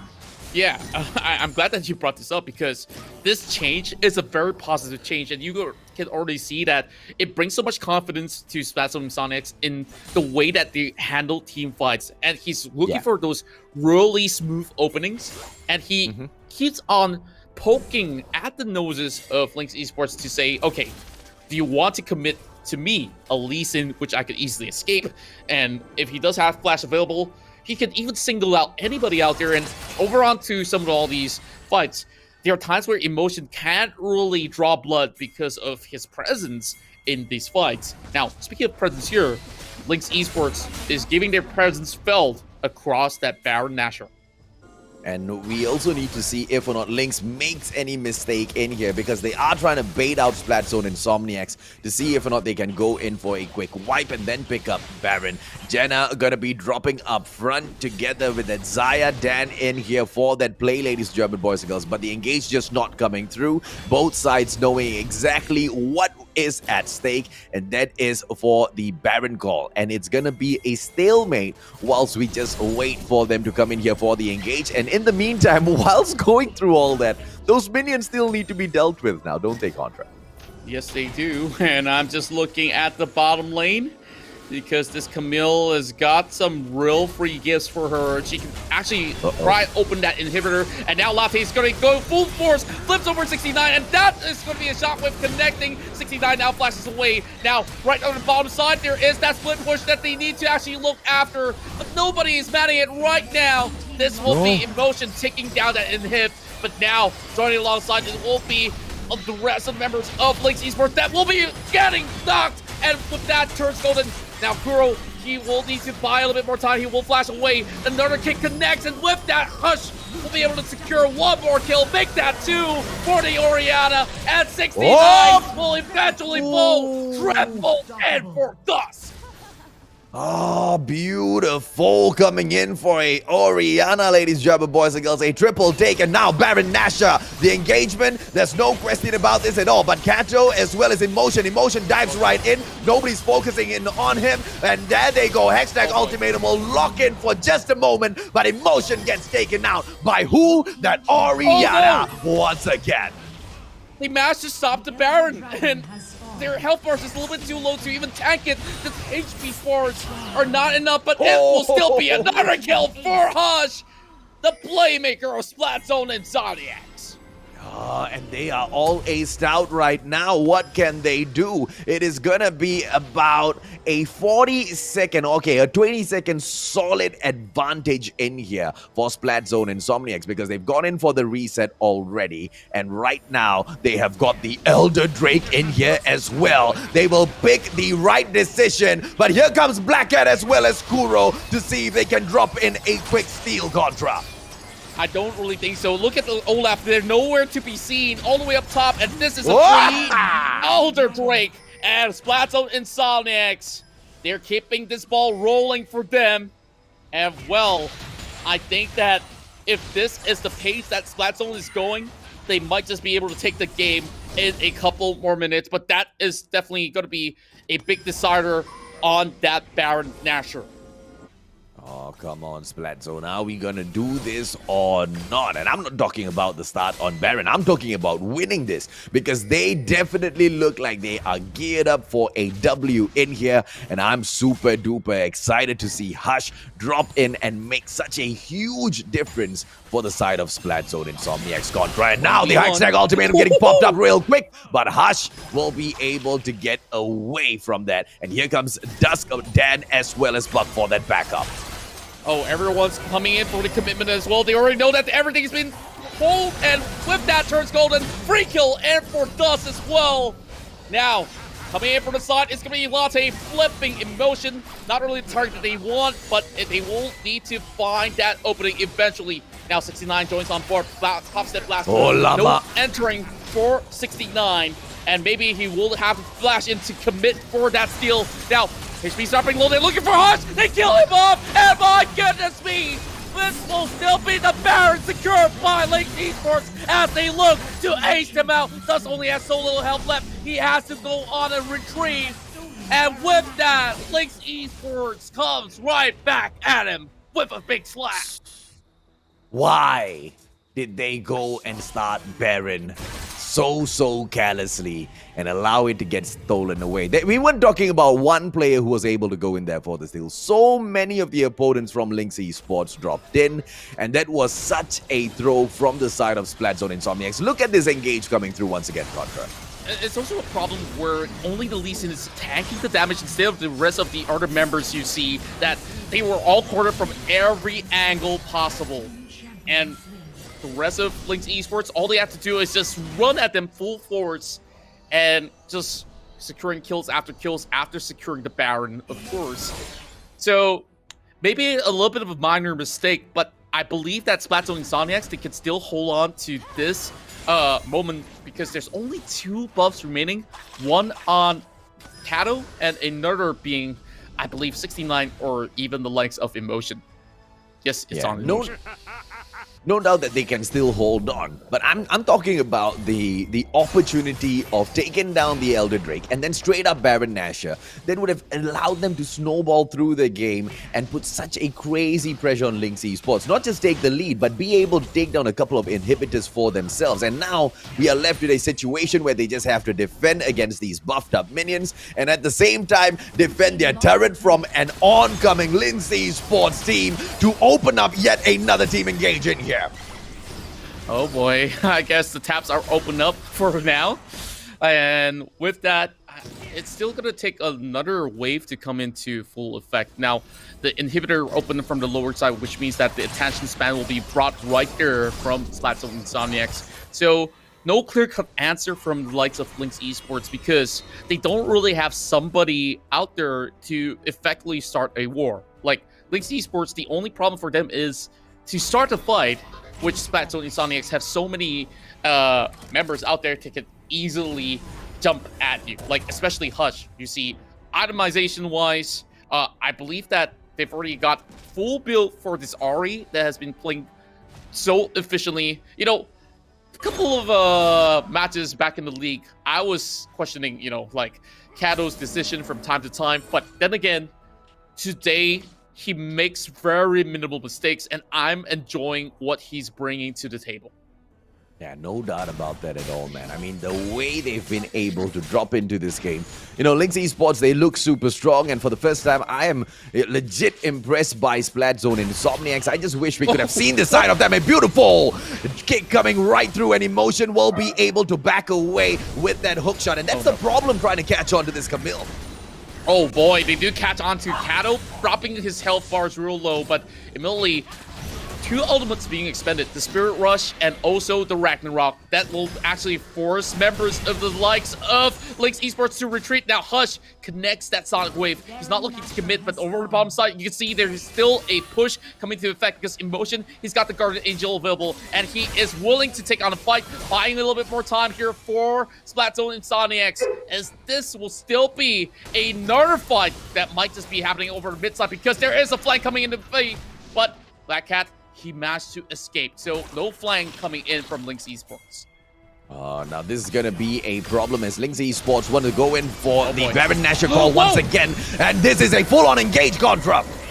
And with that Hush, he immediately turns golden because he doesn't want to die just about yet. But as much as he does have Guardian Angels available. Now, priority given to Linkx Esports because that's a heavy wave down bottom. There's no Ahri to be joining alongside the fight. If they were to commit, it's a 4 versus 4. And they've been trying to get their hands on Kuro, but he's being very, very elusive.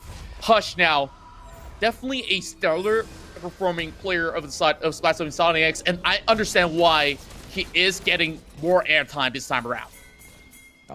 Here we go. It's going to be the Baron engage being called for Linkx Esports. And it was none other than Emotion that went in there to start things off first. And here comes Black Cat just holding back the fort, allowing that Hextech ultimatum to get popped. And they get charmed in the process as well. Here comes the Guardian Angel reviving that Kuro back up. But for what end, Contra? Oh my goodness. This is the end of the line here. And with that, only Latte has been able to survive, and I believe with the Baron buff intact for the likes of Linkx Esports, I guess Linkx Esports will bring this 2-0. It will need a little bit more time on the clock, but with the minutes being enough, I guess there's only so much that Latte can do. And just like that, Linkx Esports will be able to take game number 2 as well. I mean, we didn't really see a super duper strong show from Splatzone Insomniax at the start, but as the game just went on to build and that Lee Sin was, doing a little bit more of damage, I believe it was Hush that was really carrying Splatzone Insomniax on his shoulders. A lot of, parts coming in played by his team members as well, but, that Lee Sin was the most impressive. Unfortunately, they just couldn't take that W Contra. That's right, and speaking of which, right, like this Lee Sin is not really packing a punch. It's all about the space creation and also that pickup potential that he's been going for. But that last fight was poorly executed because they were pressured from the bottom lane as well. Not having the inhibitor really hurt them, and you got to also credit Emotion as we look into the stats right now. He definitely is my personal MVP and also the official MVP of this match.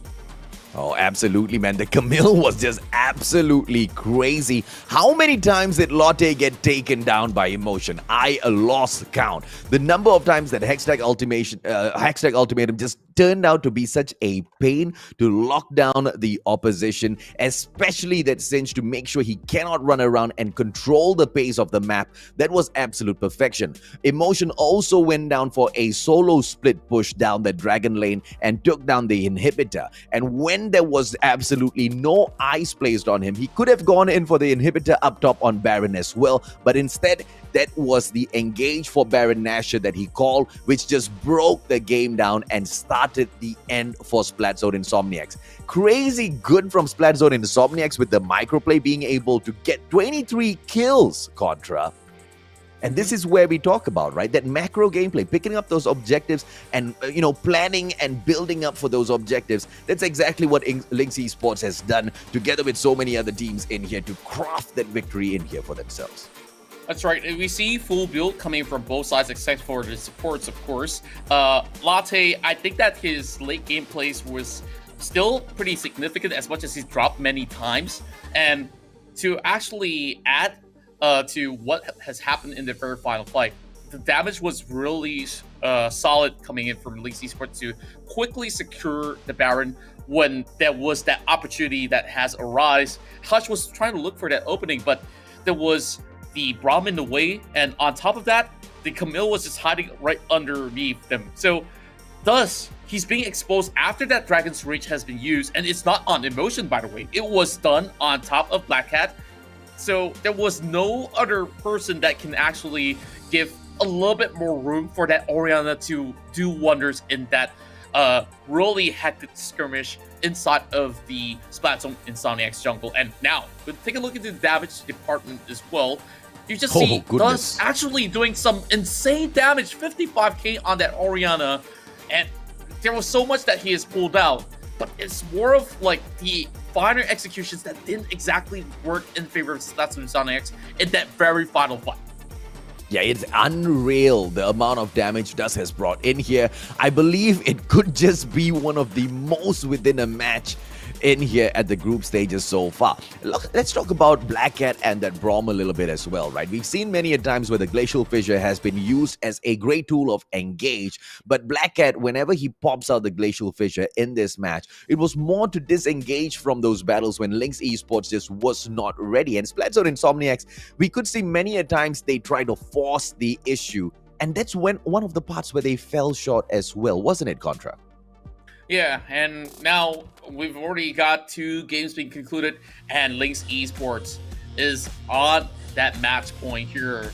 And whoever wins the entirety of the series will need to face off against the likes of Arteezy, Underank. So I really wondered, is there a chance here for Splatzone Insomniax to really come in with a reverse sweep?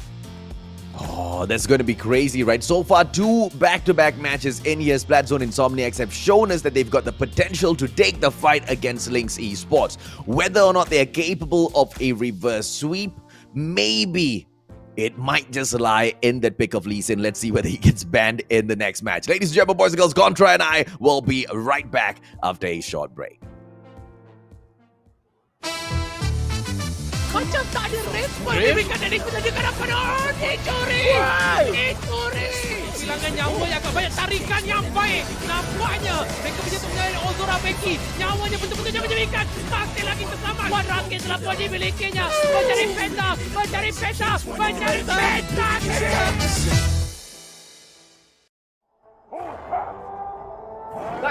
Nice. Alright, go. Tahu first. Can. Alright, tahu ni. Nexus. Alright, okay. Nice! Victory!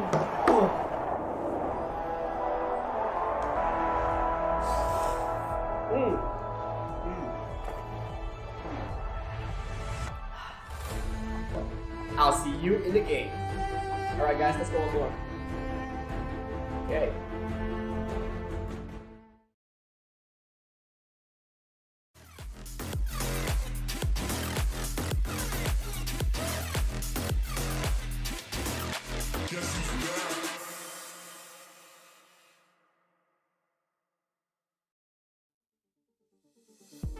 They're looking at us, an audience. Keep telling us what we can do, but here we are, showing them, making them wish they were you. We've heard the most when it comes to this. Yeah, every shade of blue, but don't even care what they all say. They think we're out of control. Yeah, truth be told, we know it. It's just the way we live. We own it. 'Cause that we love the thrill. We know it. It's just the way we live. We're grown-up kids.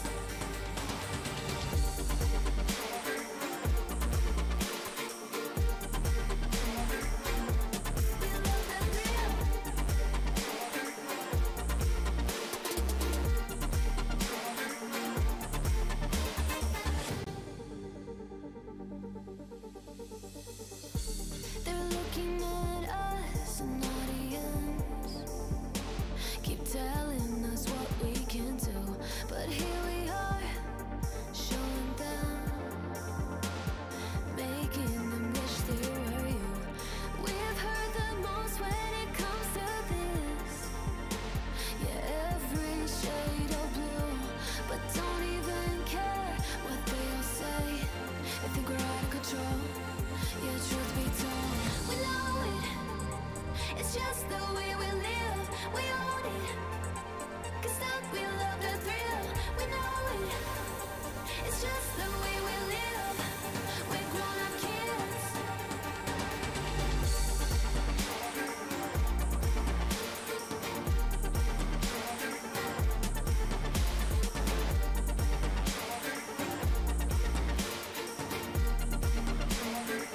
It's just the way we live. We know it. It's just the way we live. We own it. 'Cause that we love the thrill. We know it. It's just the way we live. We're grown-up kids. We're grown-up kids. Introduce me. I'm the renegade.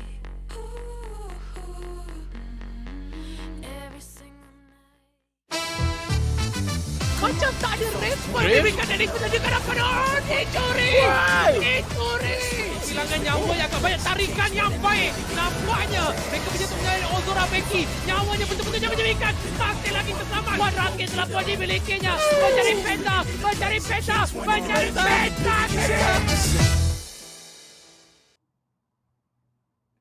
Welcome back to the Icon Series MY. This is League of Legends Wild Rift, brought to you by the ESL Mobile Open, made possible by our partners Maggie Hot Cup, Udo, as well as JBL. My name is AJ, I'm the Mustachio, down here with Contra to bring you all of the craziest of action. And so far, Linkx Esports have managed to pull 2 Ws for themselves in this best out of 5.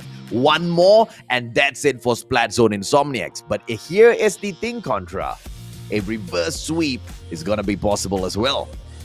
That's right, and if you look at both of these wins, it's not exactly the cleanest of wins that we are looking at for Linkx Esports, and that's due to the fact that Splatzone Insomniax, they're actually playing spectacularly well, and this brand new jungler, you know, if the reverse sweep does happen, I want him on that interview, you know, like this brand new guy, he has been pulling those numbers and really keeping Splatzone Insomniax in the best of shape.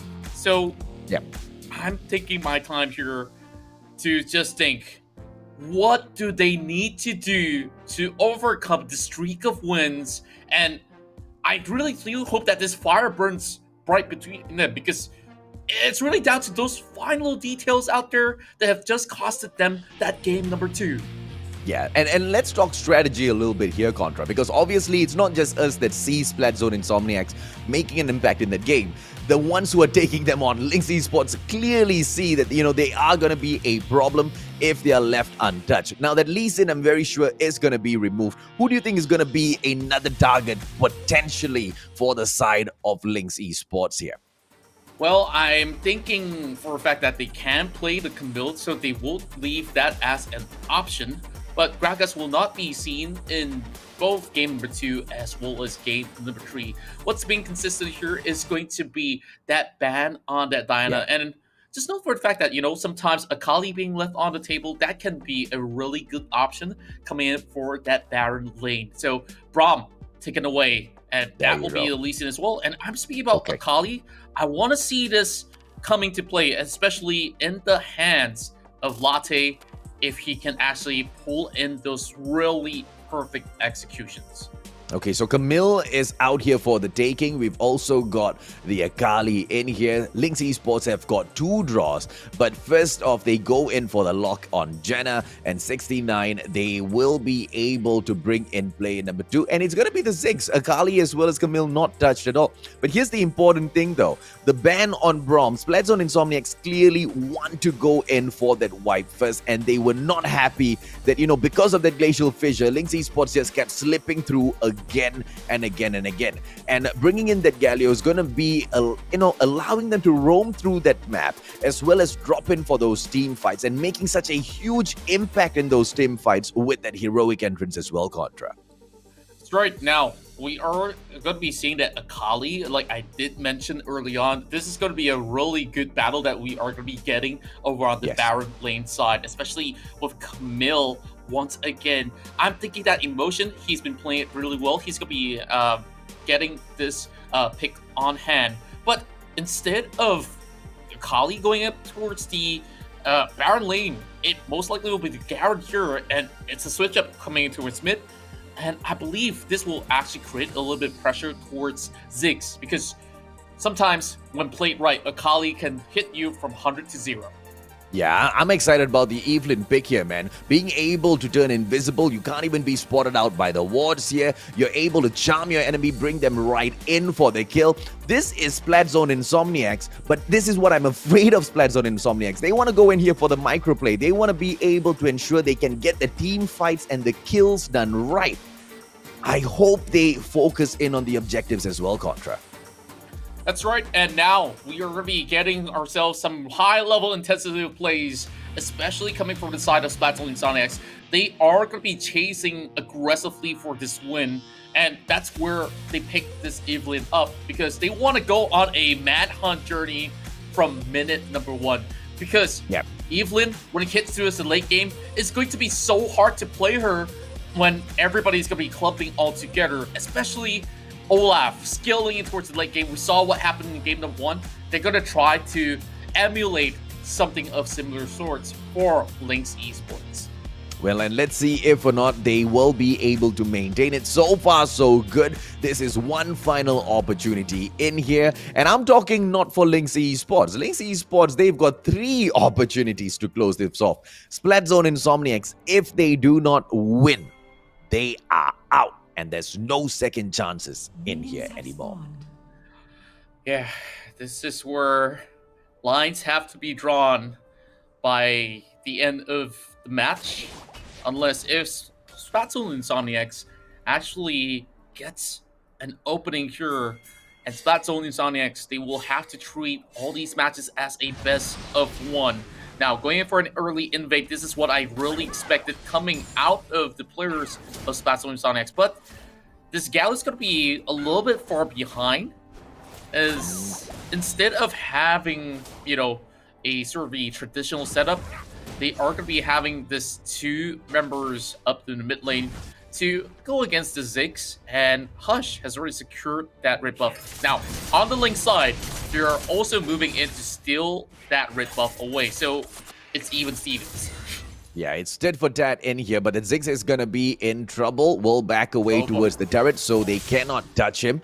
But Kuro and Black Cat bringing on the aggression early on in here, ladies and gentlemen, boys and girls. Splatzone Insomniax with their final opportunity. Here goes that Olaf, 69 true damage coming through, and Buck will disengage. Oh boy, and whoa, actually, that is a little bit of an EXP taken away from that camp. So I guess Buck is still holding on decently fine, but he's still level 1. There's nothing much you can do as a level 1 Galio. Okay, level 2 now. Just goes and bumps himself up a little bit. Nothing much in there, as Hush will go in there to hush that scuttle off.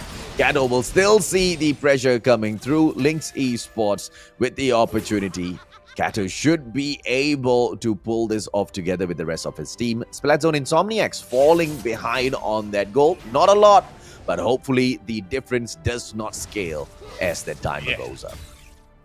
This is not what they really wanted to come out of in the early phase of the game, but just showing a little bit more of a respect of what Linkx Esports could also pull up. So they are playing it a little bit more carefully, especially for Dust.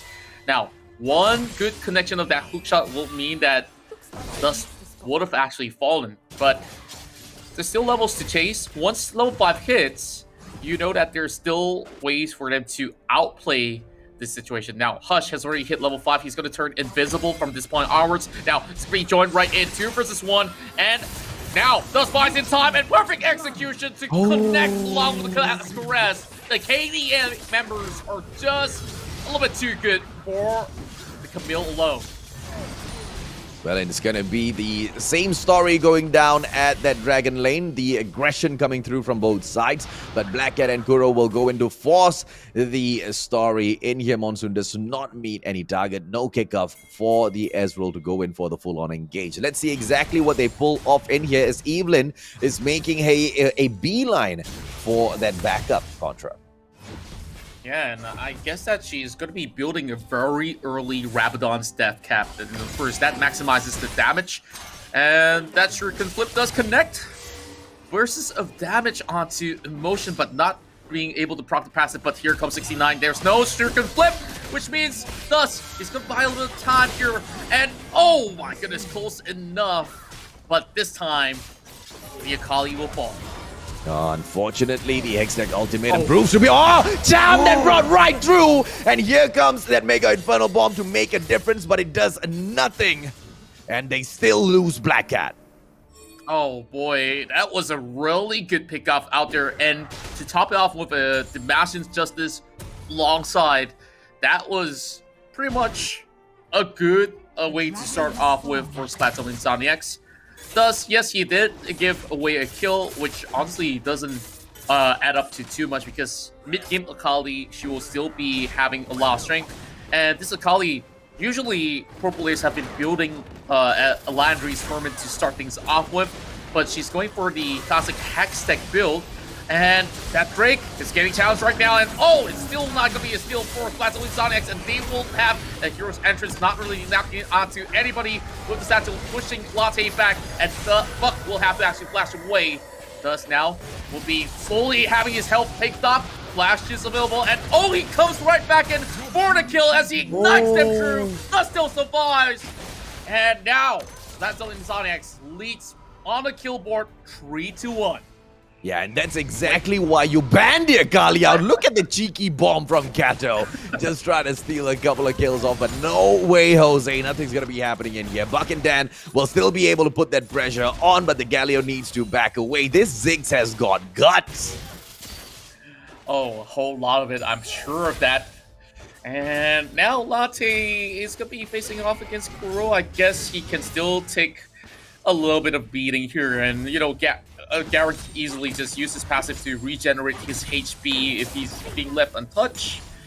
Thus, had one of the gutsiest plays that we have ever seen on a very low HP Akali. And he still managed to get away with it. And, you know, he did it in such a cheeky fashion, man. And here is the call to go in for the full-on engage by Splatzone Insomniax. They want to be able to take the Rift Herald, and they quite rightfully should be able to pull this off. Let's see exactly what does Linkx Esports do to prevent it. Hush is going to be on the corner now, stalking on towards Kato as well. They do have the Sparrows Boom to be able to spot him out, and he casually walks on top of some of all these shells on the ground. Kato hoping to poke them down low before they start off this Rift Herald takedown. And slowly but surely, Emotion's going to be joining into the scene as well.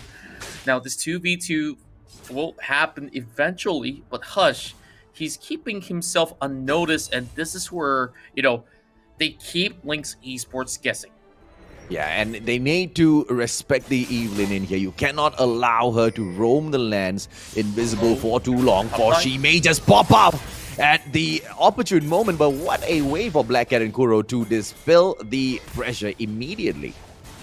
Yeah, and speaking of pressure, the pressure is going to be on for Linkx Esports because they are already working on the Rift Herald.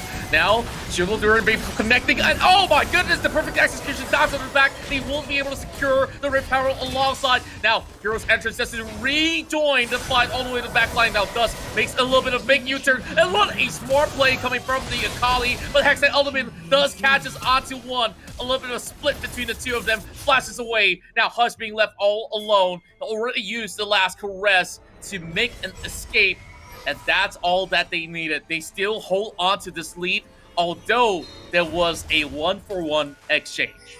Yeah, 1-for-1, the Galio for the Olaf. I think both sides are going to be happy with that. But the Rift Herald falling into the hands of Linkx Esports, yeah, there's no way in hell Splatzone's going to be pleased. That's right, and in fact, I still think that is a big win, especially when you take down the enemy jungle, compared to the support, which, you know, Buck is going to be the meat shield of the team this time around. Let's go back in time just to see what went down. So he went really close to steal it, but even so, that last caress have been able to save Hush's life just in time. And Buck, he just went right back in, and just to buy a little bit more space, and this is where that rush comes through, right? And Emotion, after Hextech Ultimatum, you know that that kill is very much secured. Well, the rest of them actually has been able to just get out of the gutter almost cleanly. Yeah, apologies. No ideas why I thought Linkx Esports managed to get that steal, but it's all right. As we drop right back in here, Dusk will fall back to check in, but the Hextech Ultimatum, what? Whoa! What? No, you don't do that right under the turret. You don't do that, Contra. Oh boy, that was almost an outplay as well. Dusk could have actually killed him. And with that, like the second strike of the perfect execution didn't seem to be able to pop off as well. If that comes up online, there's no way that Emotion could have actually made it out alive. No way in hell, man. But still, I don't even know how he pulled it off. So much cojones. Just popping off that Hextech Ultimatum, catching off his prey right in the middle there. And he goes in for that slay either way. Emotion on the Camille, yeah, that's probably the first thing that you need to ban out of the game when you face them. And now, Infernal Drake up for the taking from either side. Latte's going to be scouting up ahead, connecting a hook shot right in the front of them. And oh boy, close enough for a steal, but no cigar for them as they will have to make a run for their lives. Everybody drops all the way to the back line. Emotion still chasing it. He flashes across. Burning another flash coming from the side of Dan as well. Now Dust comes right in. He does have another strike of the first execution. He will be able to get that kill. No more minutes left. But Dust, he will have to Shroud. He's going to be able to land that shuriken as well. Will he actually go in for another big clutch play? He has done just about enough. And oh boy, these kills are all over the place. 6-6 on both ends. But now, turret in hand. for Linkx Esports.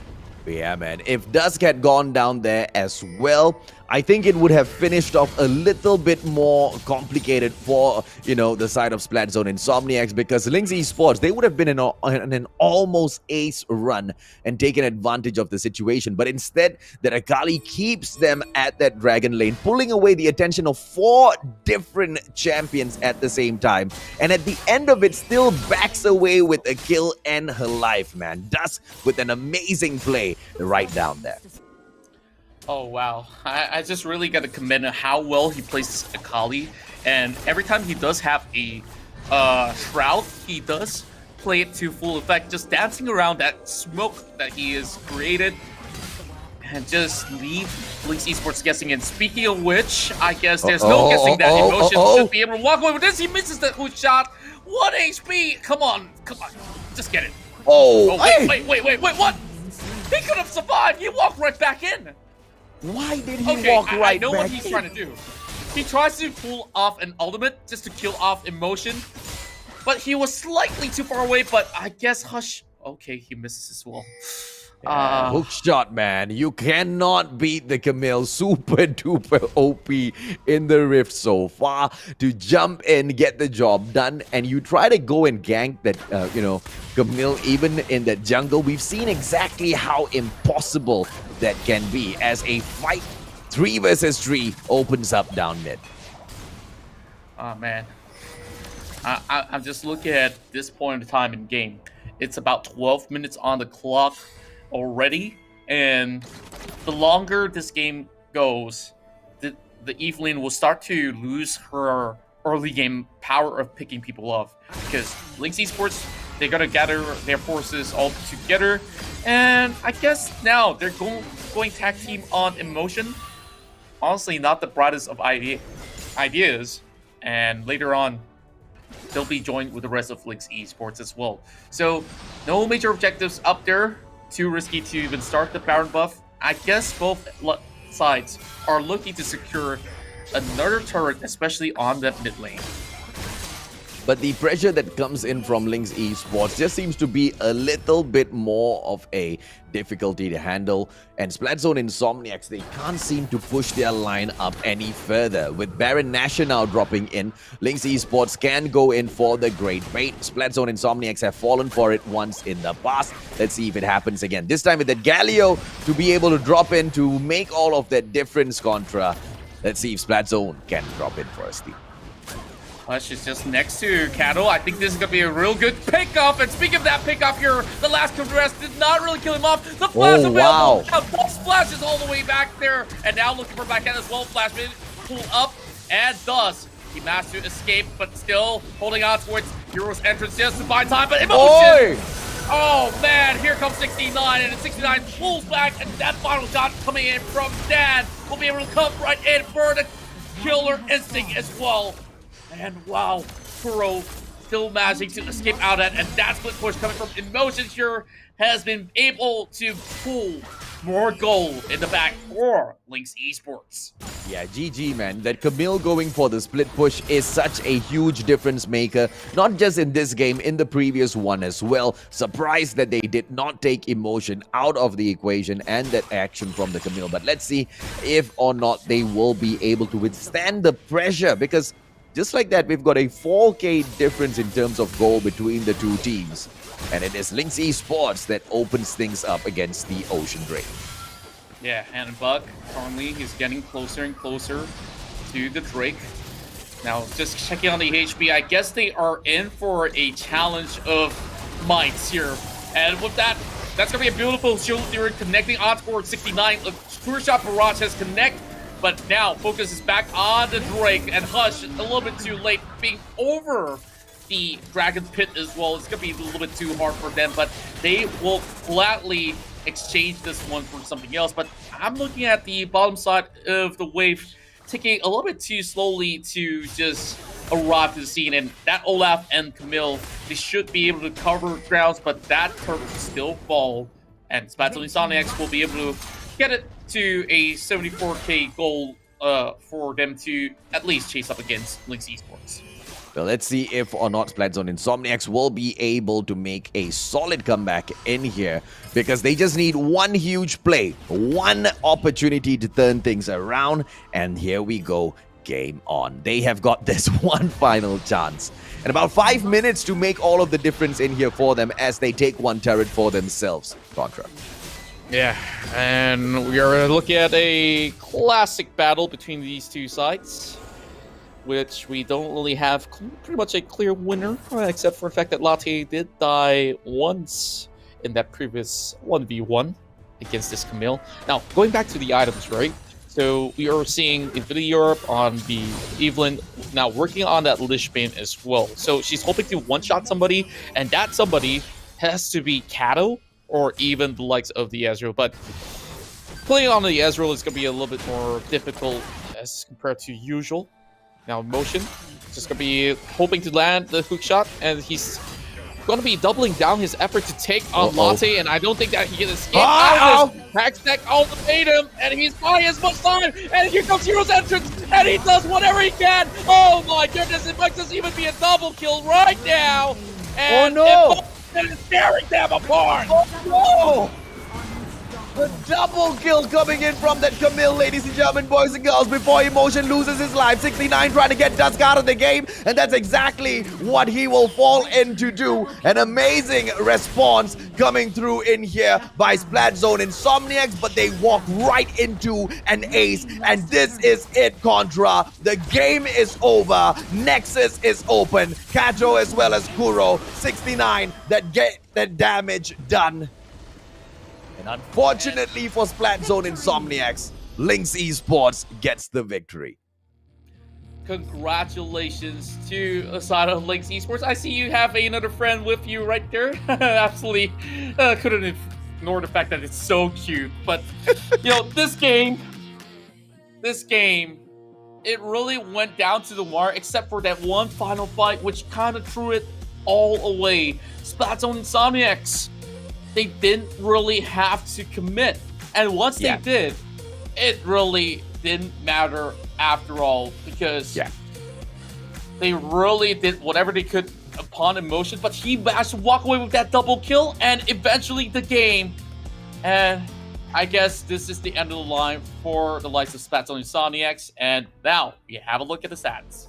Oh, come on, man. There's no bigger MVP in this game compared to that Camille, compared to Emotion. Earlier, he was bullying Latte and his Cinch. This time around, he was bullying Latte with his Garen. Do not allow Emotion to pick that Camille up, because up top on that Baron lane, or even when they go in for that swap, there's absolute tyranny, man. A 5-2-5 on the KDA. Not the most cleanest or perfect of matches, but super duper aggression played down to the T, Contra. That's right. So if this is going to be Linkx Esports best, I really wonder if the likes of RTZ Underank is ready for the challenge, because this was a straight up 3-0 victory. Yes, each game we see blood spilled across the rift, but it really was a lot of all these great plays that was being pulled up by Splatzone Insomniax. This time around, I guess Evelyn coming into competitive scene, you don't really see her being played too much, is due to the fact that the late game fall off is real. And thus was the one that really was trying the very best, alongside with Dan here, to just go right at it for the kills on top of Linkx Esports. And Kuro has not been challenged throughout the entirety of this game. I just think that Linkx Esports, they're just built different. Yeah, they were built different against the side of Splatzone Insomniax, which they have shown they can tap out 3-0 easy. But can they do the same as they face off RTZ Underank later on? Ladies and gentlemen, boys and girls, that's definitely going to be the question. Because RTZ, we've talked about this, Contra, they are sitting, they are waiting patiently, but most importantly, they are watching. They will not want anything to do with the Olaf. They don't want Emotion as well as his Camille. And, you know, that's been one of the craziest plays coming in so far. But Black Cat and his Jenna is going to be one that they're keeping their eyes out for as well. Yep, indeed. And well, I'm just looking at what really went differently for the side of Splatzone Insomniax. You know, like a couple of these fights, they look very decent when they go full 5 versus 5. And I guess the only thing is that they have no answer to get past so many of these frontliners that's been protecting Kuro and Black Cat, like you said, doing such a fantastic job. Now, look at the damage department as well as the damage taken. You know that Latte has suffered quite the beating. 22k of damage, mostly being dealt by Emotion. Like, in fact, I think like that 22k actually matches Emotion's full damage. Almost. and it does, right? Unfortunately, Lotte just, got chased all over the place. In terms of Buck, playing that Galio dropping in as well, unfortunately, we didn't really see him make such a huge difference with the hero's entrance that he could have, pulled off a couple of times. And then one time, he pulled it off so heroically, he actually gave Emotion the double kill. Dude, that was one of the highlights of the match for sure, Contra. Yeah, and who would have actually thought that this Camille could have actually packed so much of a punch, especially on a 2 versus 1 scenario? So I just really do believe that Emotion, if he's going to be playing like this the whole day, RTZ Underank, they just have to be extremely wary. And, well, the first note that they need to take is to ban out the Camille. Absolutely right. But here's the thing, all of a sudden I am absolutely in love with the way Linkx Esports has been playing this Contra, and what a way to take a 3-0 victory. This just means we will have an interview session with Kato himself. Yeah, and I'm definitely looking forward to see what he has to say, because this is a hard-fought battle, and every single one of these games weren't exactly like a very straightforward victory. So we want to see how are they currently holding up, how are they really feeling, and what do they have in mind to take on Artesian Rank. Absolutely, no doubt about that at all. We definitely want to have a quick dive into their strategies. Then again, I highly doubt, they will want to reveal too much now. Maybe on the interview right after they beat RTZ, they might mouth off just a little bit more. Hopefully, we get that opportunity as well as we see Linkx Esports take 2 series back to back. But we all know exactly how grueling these matches can be. And RTZ Underank, if anything, they've shown us thus far, Contra, that they can definitely take a W in the most spectacular of factions. That's right. Before we get to speak to Cattle, let's actually jump in towards the post-analysis for this entirety of the 3 bouts. Now, starting things off, we saw this beautiful dive that went differently because Cattle pulled out a last-minute shocker of that Mega Inferno Bomb. Oh, and this was that team engage once again as that Olaf went in for that slay. And the attempt that came in from Splatzone Insomniax, unfortunately in this game, it just didn't feel as strong as the previous matchup that they had, Contra. Yeah, and you really got to credit Emotion for this one. As I look properly in towards this fight, how they actually lost this is because of that explosive cast that really displays every one of the members of Splatzone Insomniax. And look at this deal. Look at this deal. Can you actually script it any better than that? Because Buck, he walks away, not exactly scot-free, as he expended the rest of his members out there, including Octane. Yeah, and unfortunately, this is what we were focusing in on as well. Because Splatzone Insomniax, no matter what they did, they seem to have focused in so much of their efforts into those team fights, into being able to get those kills. And they were at times able to stand toe-to-toe with Linkx Esports, but when it came to all of these major objectives, again and again and again, it was just Linkx picking them up. And yes, they managed to go in for the steal on the Infernal, but even then, and on the Baron as well, right? But even then, it didn't really make much of a difference for them, Contra, because when Emotion this time was on that Camille, he was just absolutely deadly on the field. Yeah, and we move over to the next game, and just look at how effective that they have been able to actually play this Akali. And I guess that this is where their escape plan comes in. Thus knows that if he were to walk out of the shroud, he will be killed instantaneously, and he will be able to shoot himself away, and forcing a little bit of split between the two of them. and Hex Ultimatum just to secure that one kill off of Buck. This was the final fight, which I felt they didn't really need to respond in such a way. And you see, the way that the likes of Linkx Esports, they committed and they absolutely cut off many of these entry points. So the rest of Splatzone Insomniax, they were in the disarray and they eventually gave this game over to the likes of Linkx Esports. Yeah, it was unfortunate, but when it comes down to the wire, the better team took the win, and that was Linkx Esports. They took each and every single one of their objectives well, but most importantly, they managed to punish each and every single mistake that was made by Splatzone Insomniax. They played a really clean game. They weren't the aggressors. In many of those times, we could see them get a little excited here and there, Contra. But as to the most, they managed to, take the objectives because of the aggression that Splatzone Insomniax showed. And unfortunately, I cannot, understand why they would still keep engaging that Camille even after she has proven to be such a problem in match number 2.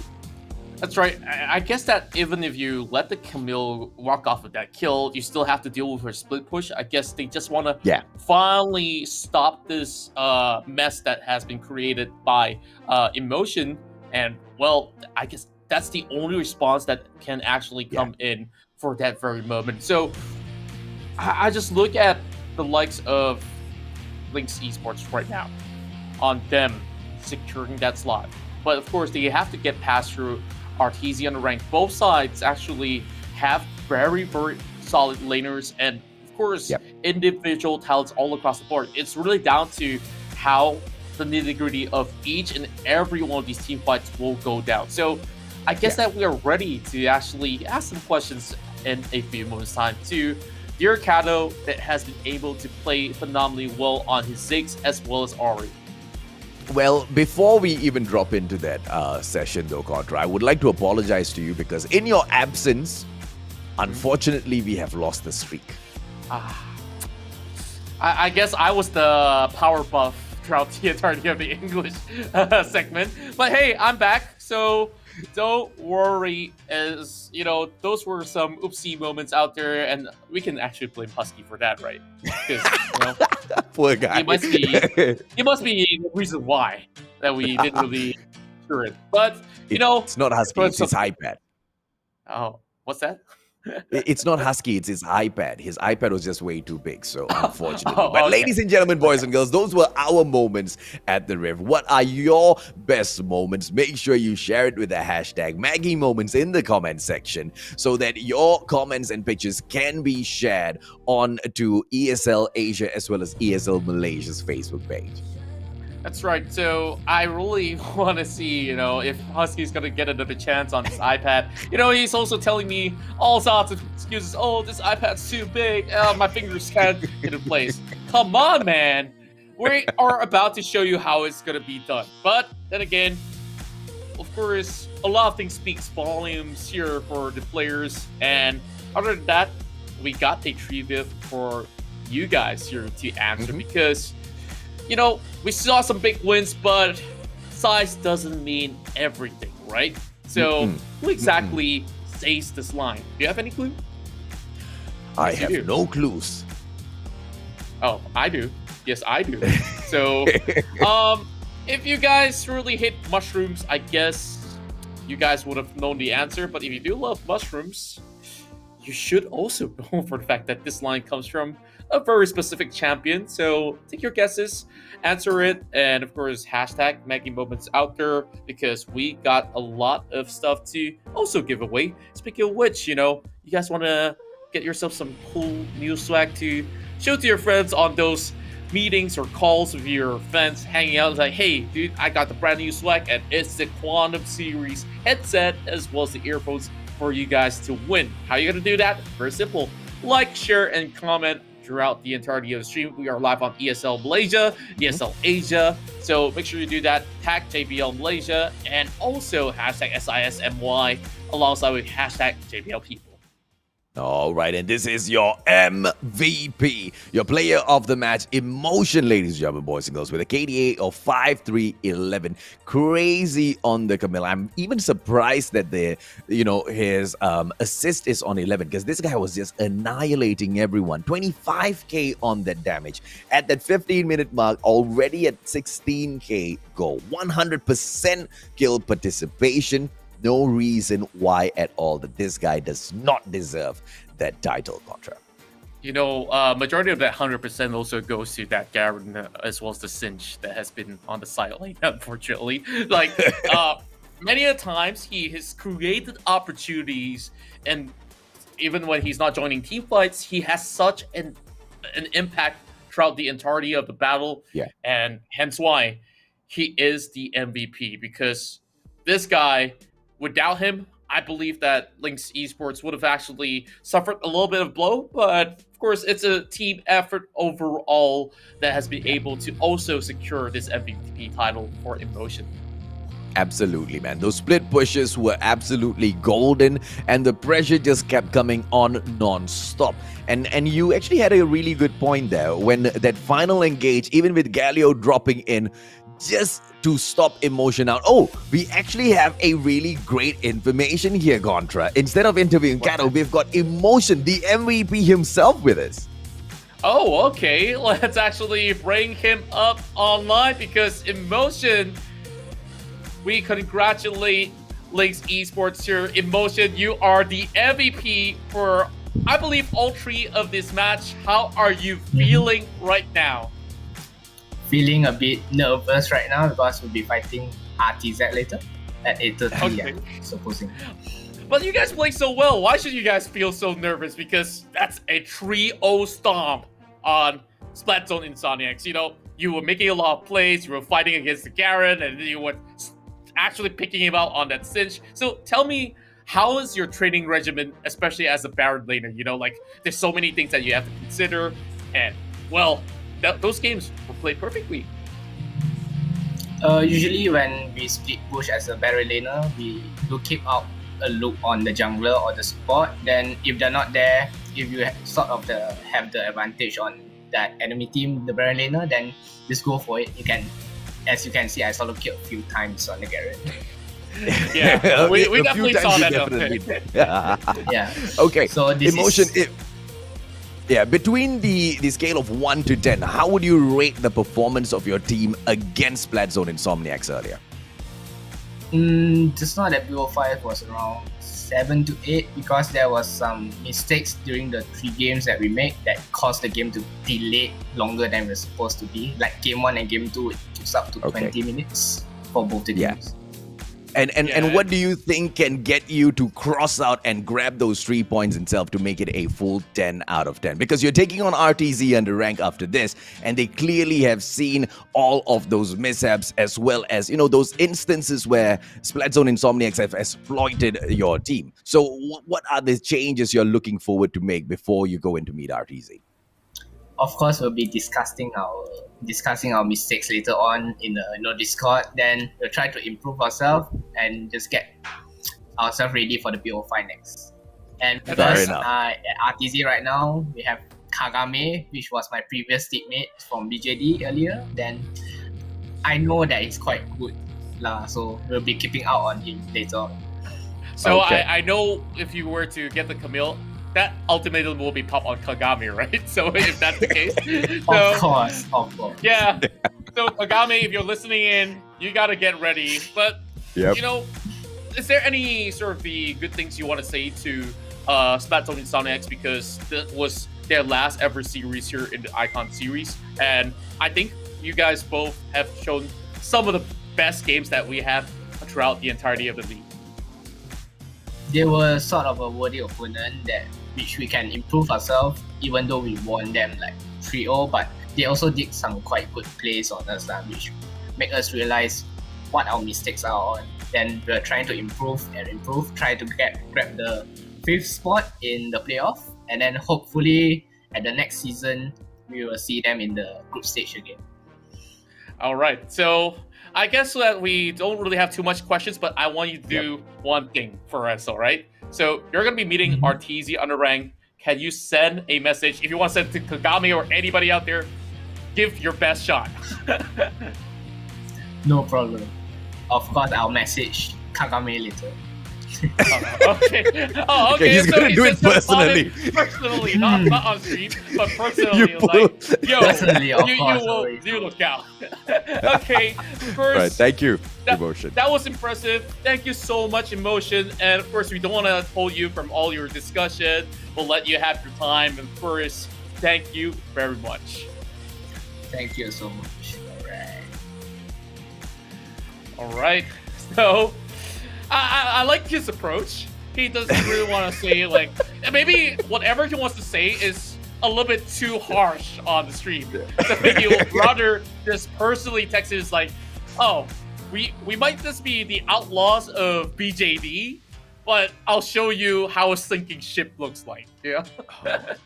You want to see a sinking ship, ladies and gentlemen, boys and girls. The Mustachio is about to drop into an ARAM match.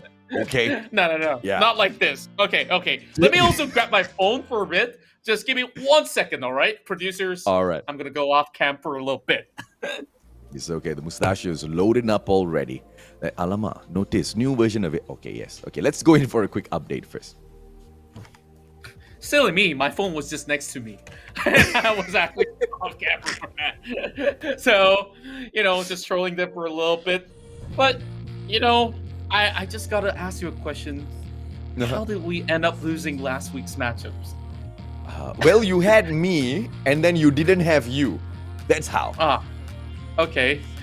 So, Husky was a non-factor, huh?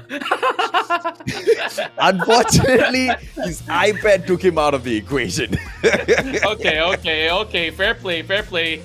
I guess whoever is an iPad user that you're tuning right now, give Husky a tip, will you? I'm pretty sure that you guys probably have better games than ARAM that he does.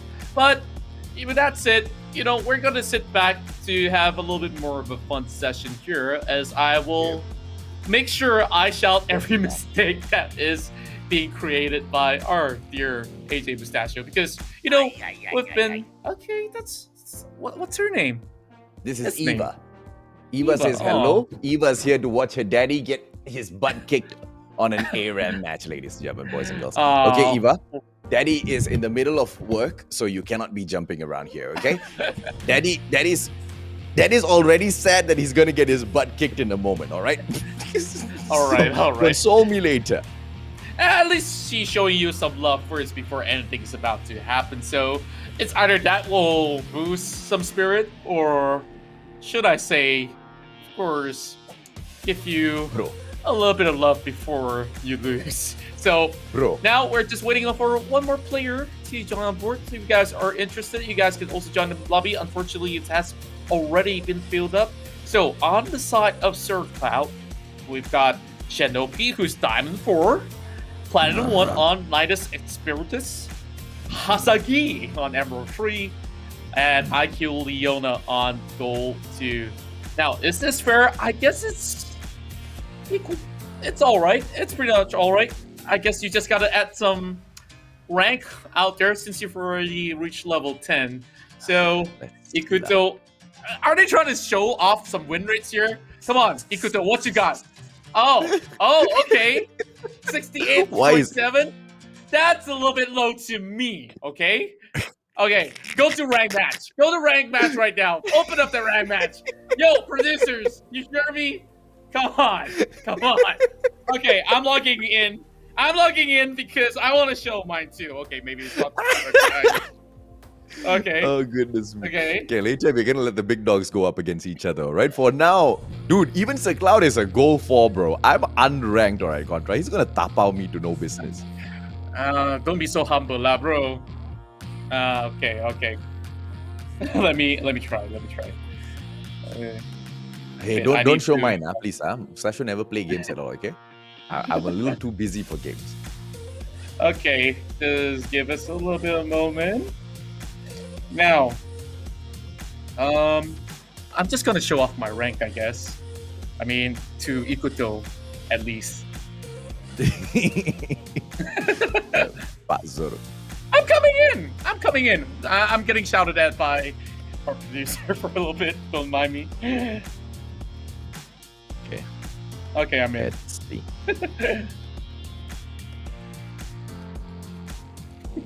Okay, don't look at the win rates. Just don't. Please don't. Oh no. Hey, I got another ID. I'm gonna sign out right now. And I'll show you the other ID. Alright? Come on, man. Not like this. That's not fair. That's not fair at all. Okay. You're looking at the current season. You should look at the back end of season 1 and 0. Okay. Now here comes the real deal. Ah, not so bad. I left. Oh, what the hell? How did I leave? Oh, okay. I'm back. Okay, AJ. Now here's the deal, right? If you win this, okay, I will buy you a JBL Quantum 50. What? Actually, do you already need got a that? Quantum 600. I don't need that. Exactly. Okay, I guess You buy that's me not- lunch, bro. Lunch. Okay, lunch, dinner, supper, one whole package. All right.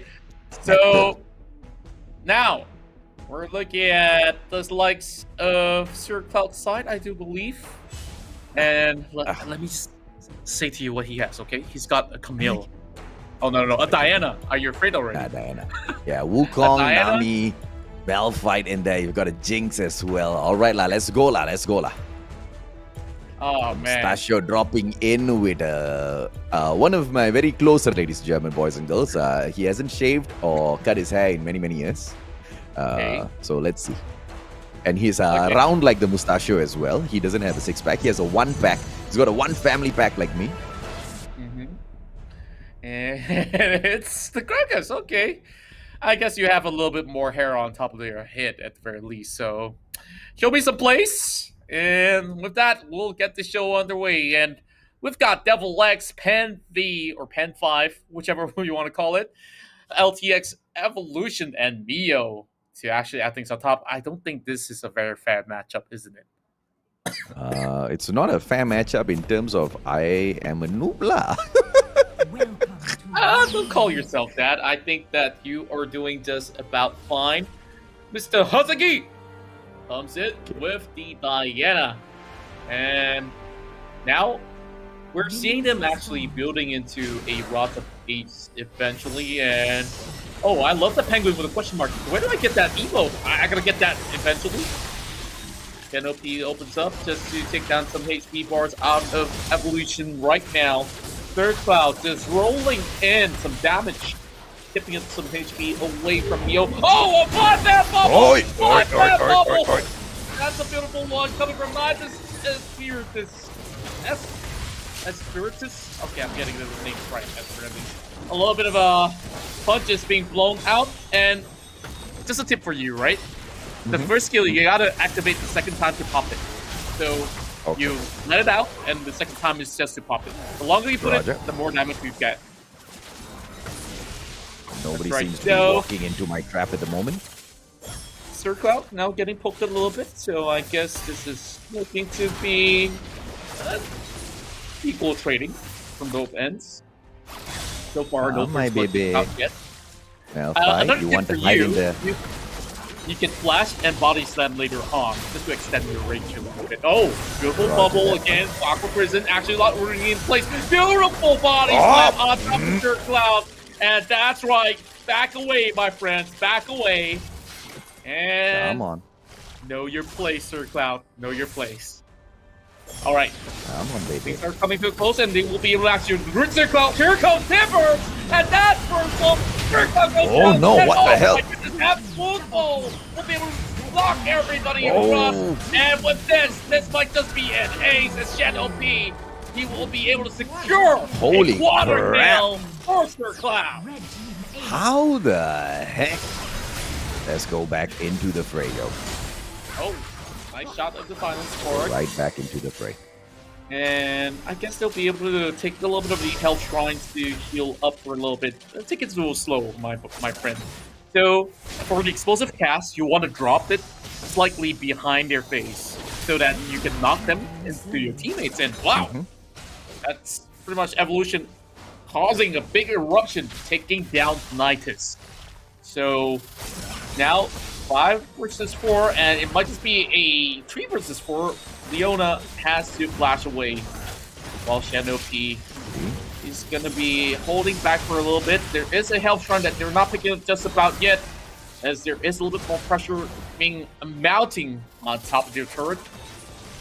20k gold. Coming in closer and closer. I don't think he's going to be putting that much of a threat with so little HP, but I guess they can definitely try. Oh, Final Spark! Connecting them to Xenopians again. Now that will be a little bit of healing being done across the board. And Hanby has been able to actually put quite a substantial amount of damage. Hey, don't stun me, don't stun me. No, he get crashing right in. Go body slam him up. And everybody gets down. Bye-bye. And what's that? 3 kills. Kills it for Mustachio side. Whoop, whoop. Well, I guess you have been able to actually take the majority of the run of the damage, right? So, yeah, boy. Things are looking to be going according to plan. So, maybe the next time you go for a boss slam, you can just escape for anybody up close. So, it will be easy peasy. So, Luden's Echo already being built by the Gragas, and Mustachio now gets picked up, and they're looking for that pick. True Shot Barrage connecting on towards the majority of the members of Circle outside. And Devil Axe, now they're getting knocked up by the Cyclone as well. There's them in place. That's going to be the Guardian Angel being popped right there. Now he's got to make a move out. That second Cyclone just to escape out of that danger zone. And now, Bottom's being purchased by Mustachio. And at least we got a turret, right? So, yeah. This can only get better from here. Come on, Gragas. Moonfall. Oh, you gotta catch them. Oh boy, that's a little bit too much damage being pulled across. And I guess you gotta do something right there. Yes, the beautiful body slam does connect to Hansai. Hey, Diana, come here. He will go down, and I think this will be Oi, it. bugger. It's just forcing his way. Oh boy, it's okay. I tried. I guess Hasaki's still alive. And you tried. I give you that. Ooh, beautiful. That's one True Shot Barrage out. As well. In exchange for a turret. Now, Final Spark, not really landing onto anyone at all. And Nitus Espiritus, he's going to be going back. Now, that's going to be a lot of heal that's going to be coming in for Davi. So, I guess if you were to pick somebody off with a closer cast, that's going to be your target. Oh, beautiful stun on top of tree. Circle now has to back away. That is going to be the redemption being popped there by AJ side. Now, Revolution shifting his way up forward, probably connecting on top. Now, more health shrines being popped in, and Circle is getting the 4-man shockwave. Oh boy, Double X really playing this one nicely done. But that will be an explosive cast, leaving only Nitus and Pierces behind. True Shot Barrage. I guess the English table will get back what they deserve. Take it, a big bad win. And with that, 5 players still intact, and we are already heading down to Nexus. Come on, Ikuto, you say you got some high win rates. I'll be looking out for you. Oh boy. Whipping me up. Okay. Beautiful. Malphite coming through. Oh boy. Go back away first. It's not really fair when Circle actually gets his favorite Malphite, but Flash coming in from the side of Evolution, he's going to be able to shift away, and that will dodge the entirety of the Super Mega Depth Rocket out here. Come on. Dacio having more HP, so just needing to peel backwards a little bit. Now, it is an explosive cast just to push them a little bit backwards. You can also save it for key moments out here. Now Circle's going to be hunting out for you, got to back away. And The waves are already crashing all the way back towards the mid side here. Now, and that's going to be the Wukong that's going to be moving forward. Now, he flashes away, and that will be the Bottle Spark connecting. Hazagi, he goes right in for the kill! Alongside with Circle as the third golden. And with that, another connection of Tippers as well. This Shockwave to be able to pull in some numbers. Buzz Slam does not hit. And Circle, he walks away scot-free. Oh, shit. But now AJ, AJ gets punished. Where did that guy come from, bro? Oh, yeah, he turns invisible from time to time, but it's pretty much all right. I guess the turret will still be there. Neo, yep, show them what you got. Shake it, shake it, shake it, yeah. And let's go, let's go. Getting some HP bursts back up available. And as long as I do better than Cloud, I'm fine. That's true. Production team, can we have the stats up available? We want to see how well does Sir Cloud do, or how bad does he do at the moment. Thank you to AJ. Thank you very much. So, 2-4 on the Gragas, and for the Malphite, actually, he's doing slightly better than you, but here goes Bio. And a nice true shot barrage. They were be able to actually pick up the house right now. They're chasing it for the kills. Hazaki's gonna be moving right in. And, oh my goodness, boom on top of them. This is a disaster. But Devil X is trying to save. No. That Shockwave as well. Hazaki now being brought down low. The ball's gonna be able to actually spot them out. And the HP bars are slowly melting down. But they got to be extremely careful about this. Nidus and Curtis, he is gonna be able to connect those bubbles. Shan OP. He does have a slip of help, and also the Guardian Angel to be popped up eventually. 20 kills to 17. Only slight goal difference, especially if it's an A-Ram match. Doesn't really matter because, you know, they only get by when you actually go back to base when you're dead. But now, double triple X. You will be able to actually be saved by the bell, as can be. Does have a little bit more of an opening. First shot barrage connecting, not enough damage to be able to actually pick them all off. Labio, he's trying to look for that summon Tibbers out there. Now, playing very aggressively. Somebody's got to protect this Annie, and I guess AJ's got to do exactly just that.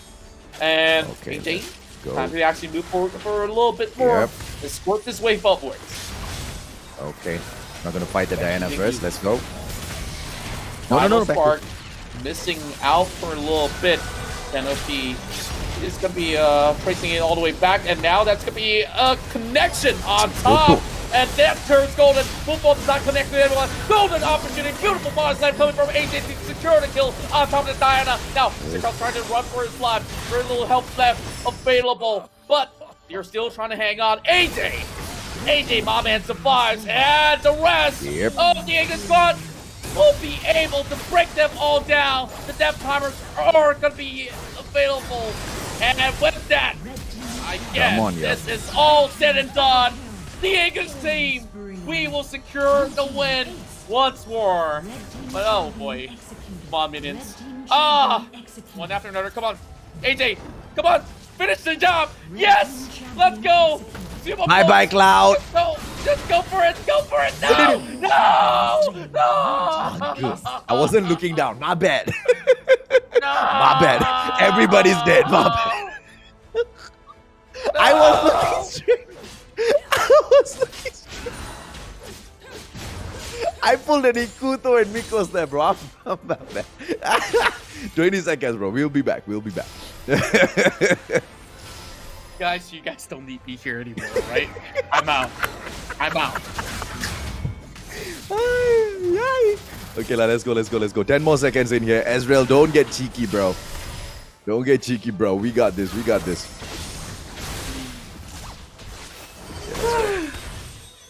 Okay, bro. We got it. We'll win. We will win. My heart aches. Okay. Walk la. I'm coming back because we still have a turret, okay? If that turret goes down, I don't know what to say, but AJ, that's a little bit dangerous. You gotta fall back. Body slam away. Use your body slam. Run! Oh, nice connection. Cancel it up. And body slam into him instead.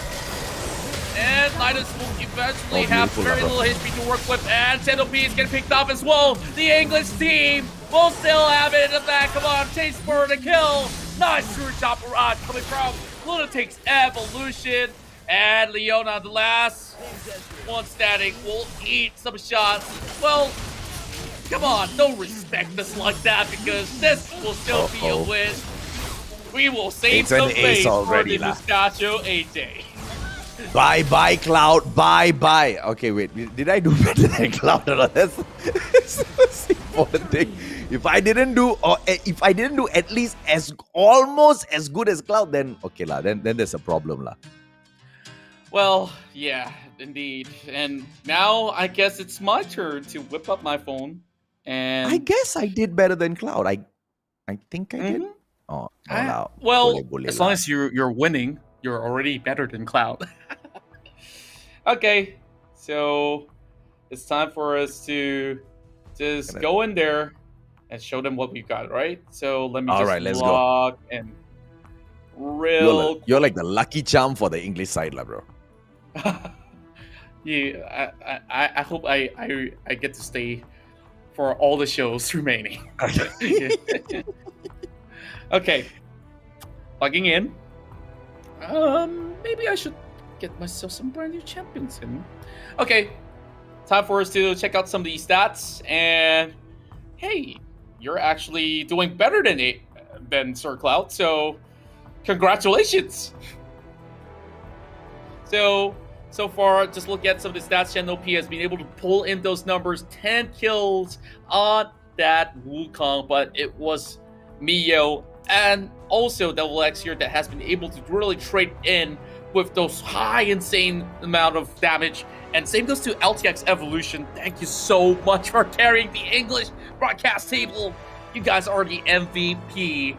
And Penv as well. I really do like all the snares that's coming in just to lock them all in place.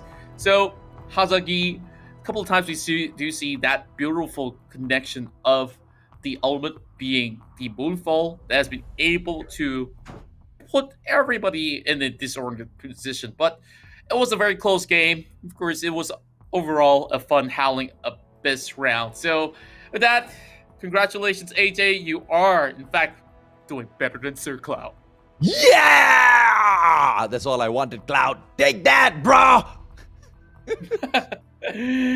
Okay. I guess now it's my turn. And by the way, I'll now that there's this event going on in the game, right? So are you Team Rangar or are you Team Kha'Zix?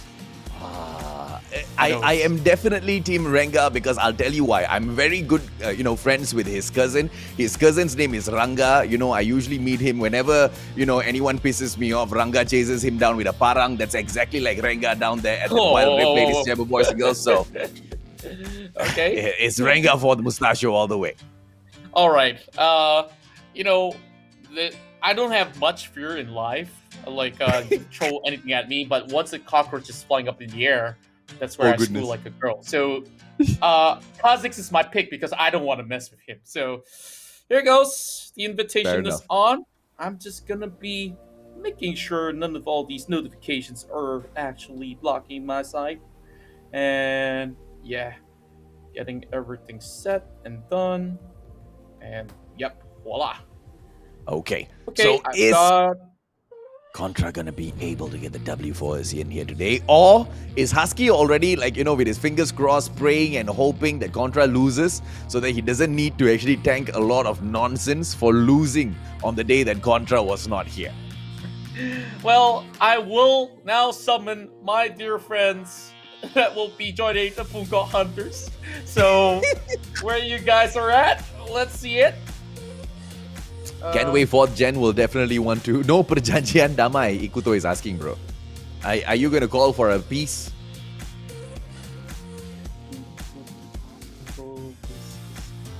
Ikuto just wants to have like a peace offering in here first. Let's see. Perjanjian 1v1 Ikuto versus Contra dulu. Oh, wow. Okay lah. Ini macam best lah. Everybody stay back, allow Contra and Ikuto to go up front first. The first one to die marks off the team fight, and then everybody else can jump in for the fight.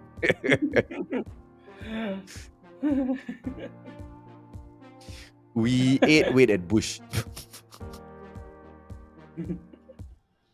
Okay.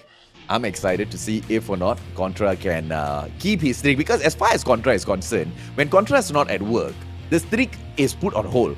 So as far as Contra is concerned, at the moment we are 7-0. That's what we are. That's right. I guess you -2. 7-2 is the current score, but we're gonna make it an 8 at least. 8 is a very lucky number, and yeah, we're gonna get a lot more auspicious. Now, we've got I guess, yep. Devil Triple X is asking if there's 2 games, or is this the second game that Devil Triple X is joining? I think Devil Triple X didn't realize that he's jumping in for a back-to-back 2 game in here. Unfortunately for him, he's going to tank an L in game number 2 because Contra is his opponent, and we all know Contra tapaus everyone at the Rift. Okay? Correct, no, I hope so. I hope so, alright? Okay, let's roll. Okay. What are the other good options available? I guess this is decent, and I'm getting maybe the Vayne on board. At the moment, you're going up against a Seraphine, Fiora, Ziggs, Leona, and Jinx. Nobody has changed anything up in here yet. Let's see if they do. The Seraphine's going to be quite a pain. Annie Graves. Oh, Devil Triple X changes back into his Ziggs. Ladies and gentlemen, boys and girls, he does not want to have that Graves or Annie dropping in. And that's it.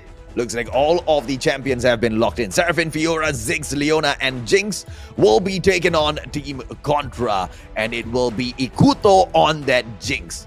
So watch out, Contra. All right.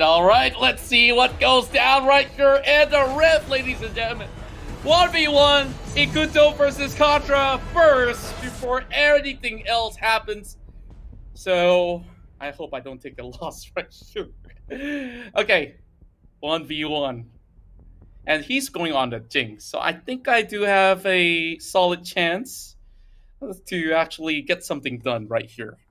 Okay, we see whether or not the Basam Layu casting side takes a clean game, or when Contra goes up front for a one-on-one, they will gang up on him, okay? Hopefully they don't do that, lah. Hopefully they leave this to be a fair fight between Contra as well as Ikuto. Let's go, yo.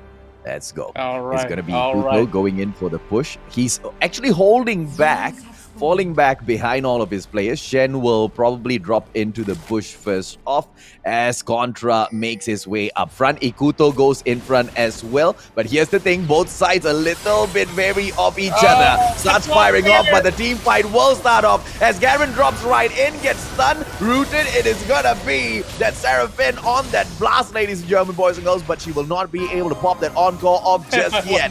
And on the other side, they will be healing up. Let's see if or not Ben Wee together with his pick will be able to make the biggest of difference in here for the team. Contra, you are really, really low, bro. Here comes Knight Spiritus! And Contra almost gets taken down, but it is the Garen who goes down first and taken down by none other than the one and only Ikuto. Shen OP seems to be really low on that HP, but he does really well keeping a crazy far back line as Brother 77 drops right back into the fray, moving up front for the clearance of the minion wave. Let's see exactly what they are capable of, ladies and gentlemen, boys and girls, as Team Red hold their own against Team Ikuto. Taati, bro. Oh. Seraphine gets the slay on a Mumu with a beautiful bomb dropping in from that Ziggs. Mega Infernal Bomb. Here goes that Lux as well. Leona manages to get a kill, and that just means just one player goes down. And this is all-out annihilation on the other end. Ikuto drops in with the aggressive play, but Brother 77 tanya, kau pergi mana Ikuto? Kau pergi mana? Come right back here and drops a dunk on his head. Shen OP with a ballsy play on that Leona, and it is gonna be an all-round Garen as the lay, taking that Fiora out of the equation as well. And all of a sudden, the Garen who used to be that weakling is now pushing up front for Team Contra. Come on, La Contra. You got this, la, bro. Oh, beautiful pull in, but then it's a toss-up into the air, and it will be that Seraphine. Oh, here comes Shen jumping right in, but it's going to be a terrible play here by that Leona, who needs to back away from this situation. Dives right back in again, looking for the kill on Benri, and manages to back away with her HP all still in there. Beautiful kill by Ziggs coming through. Garen gets taken out by Leona as well, and it looks like it's an all-out annihilation as Team Ikuto looks for the kill. Mega Death Inferno Bomb dropping in here by that Ziggs, and it looks like Drevel Triple X just wants to get all of the kills on Team Red. On the other hand, it is Contra coming right back in here for that push. Varus up to level 6 right now, but unable to poke much of the enemy out as Lux gets taken down once again by the Fiora. Amumu returns, retaliates against that Leona. And are we going to be able to see Contra now pull off a kill in here? That Varus has been gearing up for this battle, but it's a 3-on-1 situation as Contra backs away once again. Team Ikuto, unfortunately, has been able to stand a very, very tough fight and take all of those W's all along with them. 8-4 so far, and a 2k lead on that goal as the players from Team Ikuto will go in for the dive once again, making Team Contra back away. Here comes the satchel charge, and it will make them push away. RTZ gets taken down. Unfortunately, Amumu will not be dropping in here for much longer. Black Rose now turning into Dead Rose, gets stunned right quick. Brought in for the slay as well as Jinx gets a double kill. Contra gets taken out by Ikuto, and Zoro will be the last one. Contra with a triple kill. Ikuto with a quadra kill in there as well. Unfortunately, Ikuto is just a little bit too OP for the side of Contra, ladies and gentlemen, boys and girls, and this just opens up the floodgates in the comment section, unfortunately. Oh boy. Oh boy. Oh boy. Oh Is this where boy. we kind of jinx it? Oh boy. Are we going to be able to see Team Contra make a comeback in here? Because Ikuto seems to be playing one of the best games of his life. Unfortunately, he cannot do it in rank the way Contra can. You know, he comes into the area and to show off lah. Yeah. Let's see exactly how they'll be able to push this. As Team Contra will drop back. Contra going in for the quick bush invade. Not going to catch anybody off guard. Brother 77, here comes that Ziggs with Devil Triple X, sending back a couple of bombs, a couple of bouncing bombs there just to continuously flush them out. All gets rooted right in place and silence Garen as he drops the bomb on Fiora, dunking her out. And Amumu responds as well. Garen comes through with a double kill, and this could be the final push. Maybe Team Contra can ace out the whole of Team Ikuto. Ikuto with a very brave line being set forth, and the Jinx will be able to force away the fall of Team Contra back from their lives. Okay, going pretty decent at least for now. Yeah, a little bit more. I need my item drop. Yeah, you guys have managed to catch up back in here. Garen gets rooted real quick, but needs to back away from Ikuto. That's exactly what it does. And right now, Team Blue coming in here with that push. Are they going to be able? Oh! On goal! Just drags all of them in, and that's a beautiful slay coming in here from Team Ikuto. It is none other than Leona that gets the charm plate. And that is it, ladies and gentlemen, boys and girls. But it is not enough. It's not enough to take the Nexus down. We still have an opportunity. And here comes Team Contra. And it is Contra cast together with Benwi. They better back away because the attack comes in hard. It comes in strong for Team Red. Bouncing bomb will just keep the line of Team Contra back as Team Blue pulls away. Ikuto holding a very strong front for his team, but unfortunately Seraphine will get taken out first. Varus deletes the Leona from the equation, but Fiora responds real quickly with a kill of her own. But this is a full-on engage which they cannot turn away from, and Devil Triple X gets taken down by the Garen, and let's go Amumu as he gets a double kill for himself. And all of a sudden the tides have turned, and it is Team Blue that get ace out of the equation. But can they capitalize? Can they take the turret as well? They do have the minion wave on them, ladies and gentlemen, boys and girls. Contra Cars together with Black Rose Brother 77,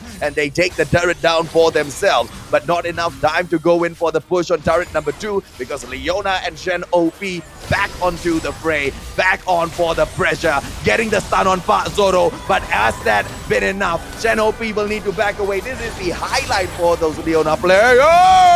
As Leona gets the kill on Lux. Here goes Seraphine as well on the push. Varus gets one back for the team, but is that enough? Because Ikuto gets the double kill.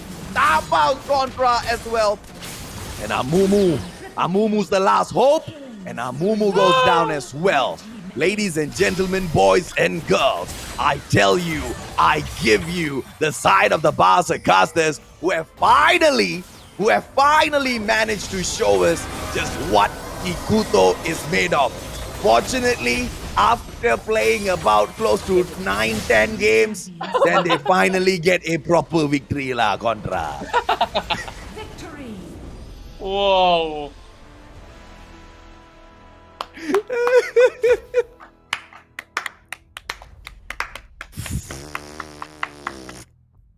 Congratulations. 10-3-12 KDA, bro. 10-3-12. Wow. Ikuto, you are dirty one-trick jinx. I tell you that. Okay. I'm just gonna hide myself. I tell you this, bro. I tell you this, la. Unfortunately, Ikuto played that Jinx to perfection, getting a quadra kill and then later coming back in there for a triple kill as well. This guy is a freaking monster when it drops into the rift with that Jinx Contra. Oh boy, it's so hard to even get near him. Like, that Leona, man. That Leona deserves to be the MVP. Like, oh yeah, no doubt. That encore? No doubt. And then there was Leona that's been locking me on play, so... yeah, the Leona was crazy as well. Tanky as shit, bro. I mean, multiple times, Leona just went in there for a dive. Okay. Oh, we have a third ARAM session? Oh, we have a third ARAM session. Okay, all right, let's go. Okay. Let's go. Okay. So, AJ, I guess... this is where we finally go in for a tag team, right? Yeah, la, bro. Come la. Let's do this, la. Okay. I guess this is the end all meet all, or whatever you want to call it. Okay. It's okay, Ikuto. Now you bully us. You let us come back, okay? Mustachio will rank up at the Rift soon, la, bro. Season 2, la, bro. I'll kick your butt. Oh boy, just want to see if we can at least get that streak going. It's a best of 3 after all, so hopefully all goes well. Now, just gonna be checking a little bit of stuff before we get ourselves ready for our game. Okay, now we are going to be a little silent, okay, ladies and gentlemen, boys and girls, whilst we prepare for this match, okay? But hopefully we get the W this time round, huh? Hopefully we don't give Ikuto the jinx. Maybe one of our side gets the jinx. Maybe Ikuto can, get an Amumu or a... Gee, I don't know. What champ should Ikuto get, man? He's pretty dangerous on any champs, lah. I could be dangerous too. But oh, come on, la. Yeah, not on that vein for sure. Not on that vein. Yeah. Okay, got the invite. So okay, wait, hold on. Get it on. I see. Never won. Ikuto. Okay. These people are all bullying an unranked player like me. I tell you, where is the honor? Where is the honor? There is all this shame involved in here, Okay, this time it's different. So we have casters versus public. I think this is going to be really fun.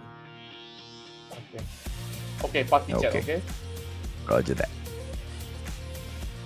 Oh, Lama, we have to go up against the Leona again. Okay. So, where just gonna be getting ourselves ready for action. Now, gonna take a sip of water. All right. I can hear you. So you can turn your chat on, by the way. Bottom left, you can see like there's two bars, the one in the middle. That is the microphone. Roger that. Okay. Talikala ni.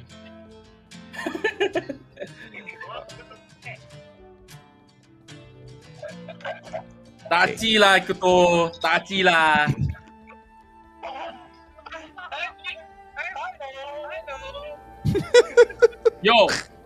Yo. I asked for 1v1 in the mid lane. And you brought kawan-kawan. You brought your kawan here. How is that?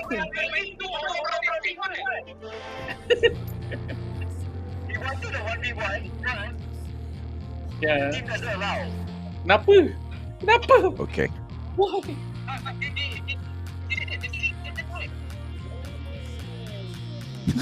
Shen says we are trying to scam them. Unfortunately, you know, that's the way it is.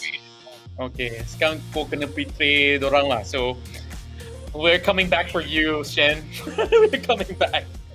Alright, so I guess we're ready. So, shall we go? Yep, let's go. Okay. Okay, roll everything.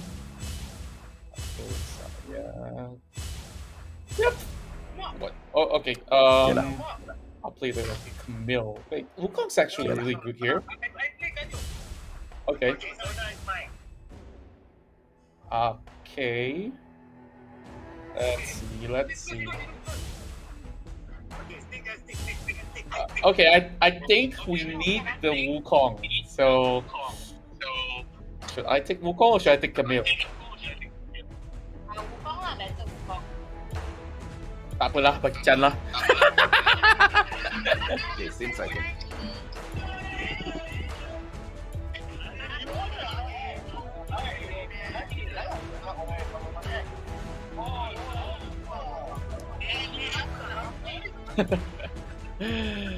Okay, let's go.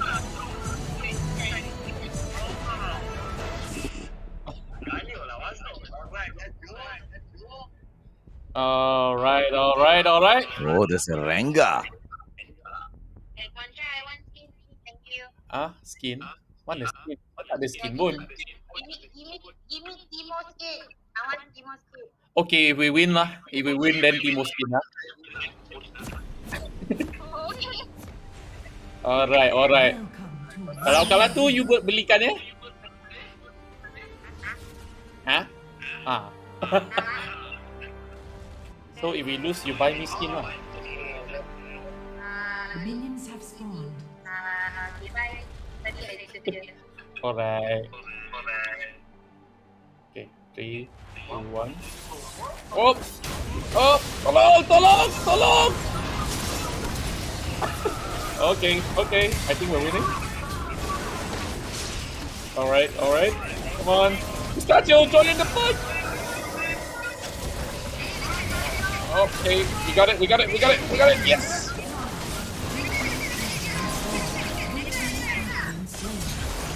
Can be. Okay, there we go. Okay, 2 kills. Tu dia. Aku tahan dengan caster semua ni.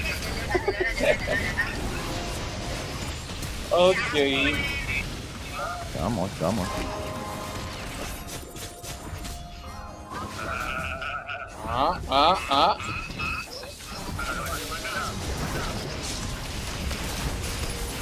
Okay, boleh dia. No. Back away. More kill. Alright. Push. Ignite. Okay. I dah ada ulti ya. Okay. Oh, bye.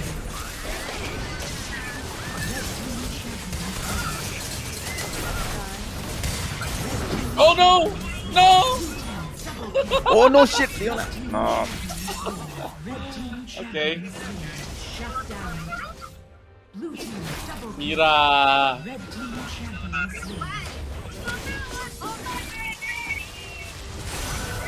Okay. Let's get it on. Oh, they've already got the first turret, but I'm coming in!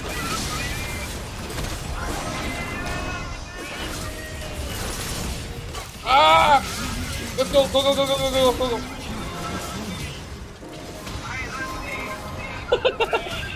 Come on, Tuko, you can do it! Come on, they're low, they're low! Come on, come on! Come on! Amumu took me out lah. Let's go. Alright.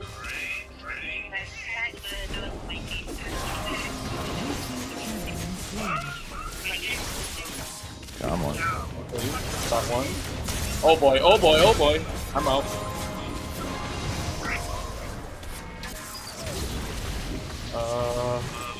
Make sure you lock that Katarina when she jumps in.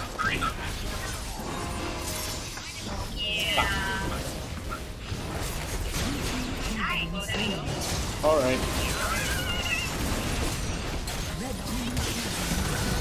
Oh no! Oh. Very close, very close. They're low, they're low. I almost got taken out, but I got taken out too. Nice, nice, nice, nice, nice. One more, one more, one more. Let's go, let's go. Come on, come on, come on.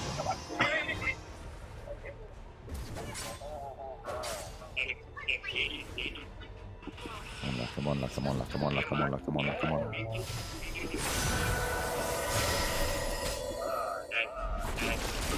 Okay. Oh boy. Hey, hey, get that Amumu, get that Amumu, get that Amumu. Yeah, nice. Ya, ada yang datang ni. Lemak. Apa Ros, lari lo.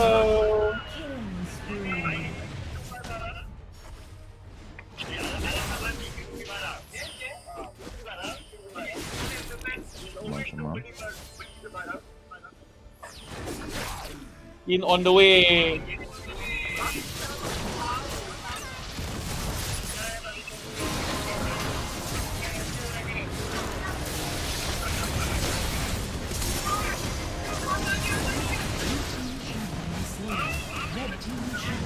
Go, go, go.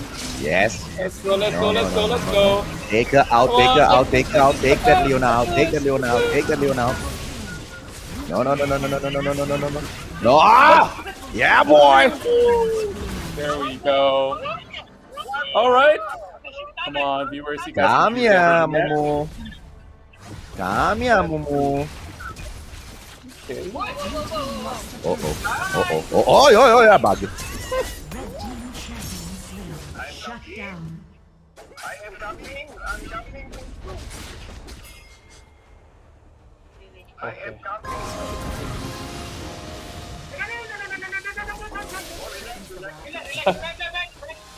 Relax, bro. Oh, Coming, coming, no, coming. No. On the way, on the way. Alamak. Oi, oi, oi, where you coming? Where you coming? Where you coming, Katarina? Where you coming? Where you coming, Katarina? Where you coming? Oi, oi, oi, oi!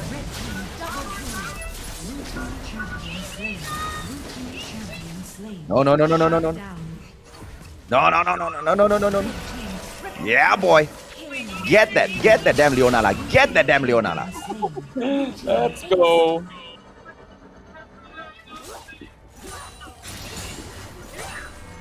Tiba-tiba kontra tak beban eh. Come on. Come on. Oh, oh, oh, oh, oh. We don't want to. We don't want to. We don't want to. Come on. Get. No, no, no, no, no, no, no, no, no. Remus. Get lost, Remus. Raja.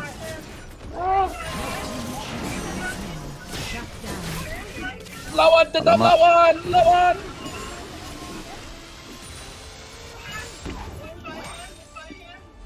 What? Come on. Come on. Come on. Nice. Nice. Oh, Leona's jumped in. Oh, beautiful. Like guys. Guys, I'm not there, guys. I'm coming, I'm coming.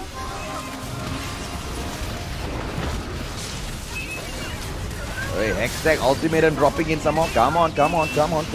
Let's go. Boom! Boom! Let's go! Nice one lah.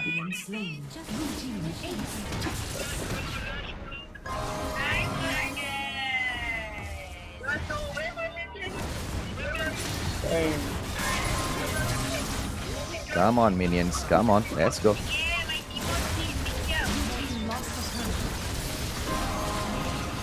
Come on. Oh, alamak. There they come. Oh, you stay there first. Oh, alamak.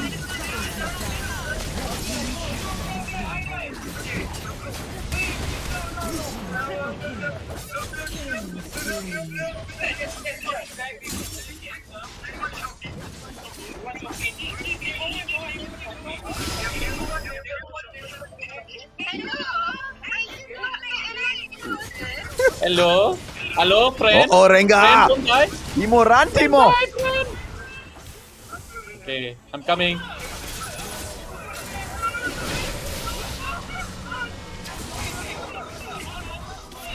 Okay.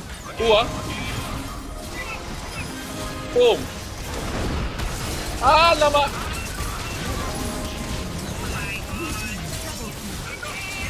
Oh, we can. Let's go.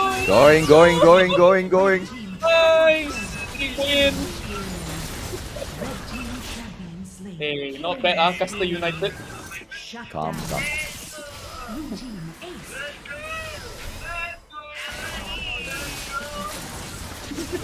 Oh, kesiannya.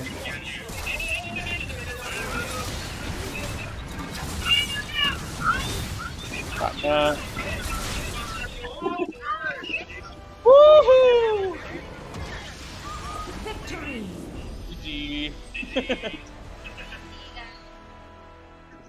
Alright. Hey, not bad, A lot of triple kill.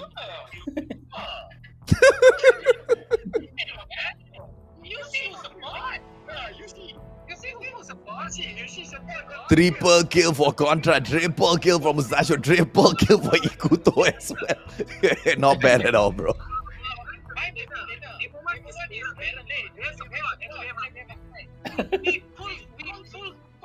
Oh well, yeah. Ladies and gentlemen, boys and girls. Support, 19 assists. I guess we managed to take the tapa.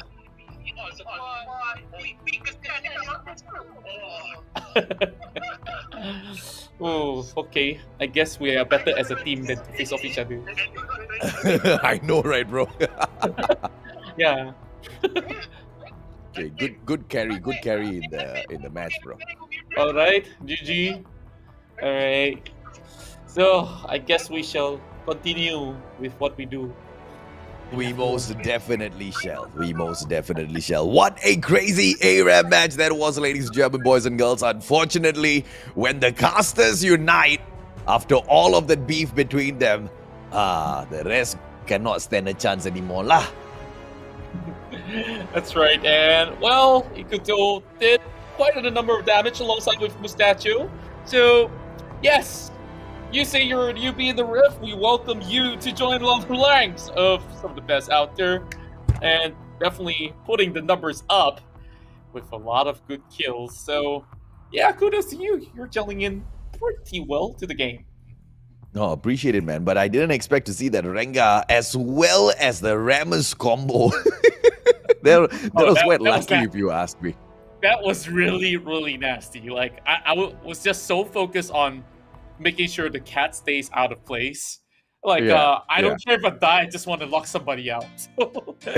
Yeah, that was an intense game. And kudos to everybody who has been joining alongside with us. I hope you guys have had your fair share of fun. So, I guess we're going to be going on a little bit of a dinner break out there. And of course, to those of our Muslim brothers and sisters, we, of course, wish you a nice, of course, happy iftar here. And just in case, of course, before we move on to the future tournament matches, Salam Idul Fitri as well.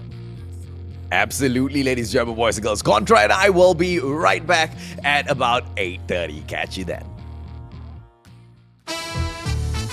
Macam tak ada respon diberikan dari penunjukan penonton. Dicuri! Dicuri! Kehilangan nyawa yang agak banyak. Tarikan yang baik. Nampaknya mereka punya tengah Ozora Becky. Nyawanya betul-betul menyebabkan. Masih lagi terselamat. Wan Rakit telah pun dimilikinya. Mencari penta. Mencari penta. Mencari penta.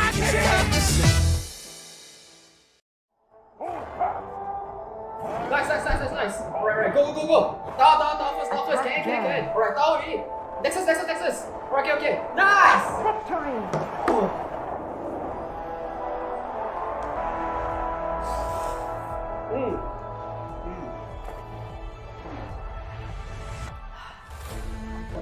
I'll see you in the game. Alright guys, let's go on board. Okay.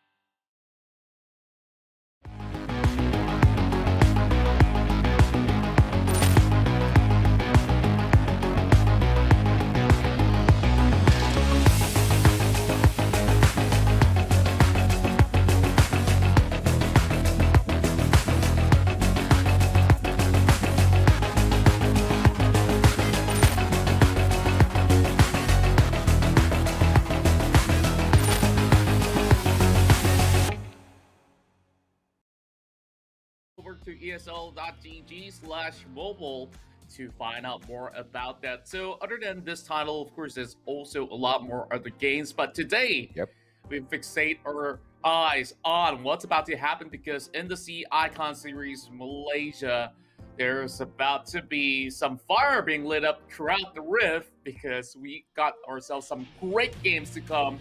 So, AJ, past couple of weeks, we didn't really get to see Rammus roll around the Rift, and I believe today it's being left up available. So I do believe that you will be seeing him rolling around across the map between some of these games because this will change the sort of meta a little tad bit. Absolutely, man. I mean, to be able to go in there with that speed and then do that damage and get out of there.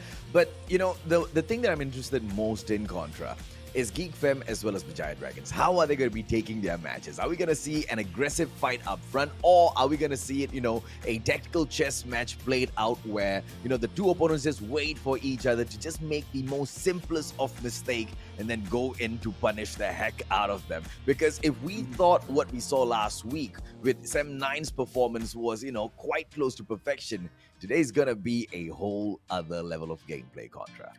That's right, and we'll see who will be at the very top of the leaderboard after this. And speaking of a leaderboard, it's perfect time that we bring it up on your screen to, of course, elaborate even further on who's leading the pack at the moment. So let's take a look. So at the very top, Vijaya Dragons as well as Geek Fam dominate the board at the very moment with 12 points. Everything will change today, Contra, because one of the two can get the top spot. But here's the thing, Geek Fam will have 2 series to play today, so we might see them still remain up top even if Vijaya Dragons do take them down. But of course, that might not be all enough, right? What they are vying for is, well, the Grand Championship title, the title, of course, of who gets the W between the two, Contra. That's right. And with that, it's still not playoffs at the moment, but you really want to test the power level before getting into the playoffs. So Geek Fam, yes, they do have an extra game on hand, but you see the scoreboard as it is at the moment. Vijaya Dragons is at the top table. They've only dropped 1 game and not even the full series of match as they're on top with 7 score difference. So if Geek Fam actually takes 1 game, they'll even the score, but they need to actually win it overall and perhaps not even giving a single pointer to Vijaya Dragons. Sem9 has been performing real great recently as they will be on the 3rd place with them getting a score difference of 3. The rest will still have to work their way up towards the top half of the bracket, but this will be today's matches. Oh yeah, right after we open up the day with that crazy Geek Fam match going up against Vijaya Dragons, Eminence Raptors will face Splatzone Insomniax, who have been absent for a bit, and then Linkx Esports will go on to take RTZ Underank. And then, of course, to close the day off, Geek Fam as well as the Eminence Raptors will come right back in for their second series of the day. Now, Contra, with match number 1, any predictions, buddy? Oh, it's really tough to say here because if we really look into how both sides are performing, they have been looking really sharp, especially for Vijaya Dragons, where they hardly even drop games and they've been trying a lot of different things. Now, today, it's about not even giving any chances at all to Geek Fam. And Geek Fam, I'm pretty sure that they've already prepared a special draft for Vijaya Dragons for the entirety of the weekend. They've been thinking and thinking. This is where everything will be put on the line to just have a little bit of bragging rights in the group stages here to tell everyone that, hey, they are the best team of Malaysia. Yeah, because quite honestly, even if, one of the two does go ahead to tank a 2-0 loss in here, it's not going to be making so much of a difference. We are almost confident they will make the playoffs. There's no way, things are going to change that much within the whole group stages itself where they get eliminated. And we also know that Geek Fam is the sort of brand that, they don't really mind losing the battle as long as they win the war at the end of the day. So it's going to be a very interesting, matchup to see exactly how both teams approach it, Contra.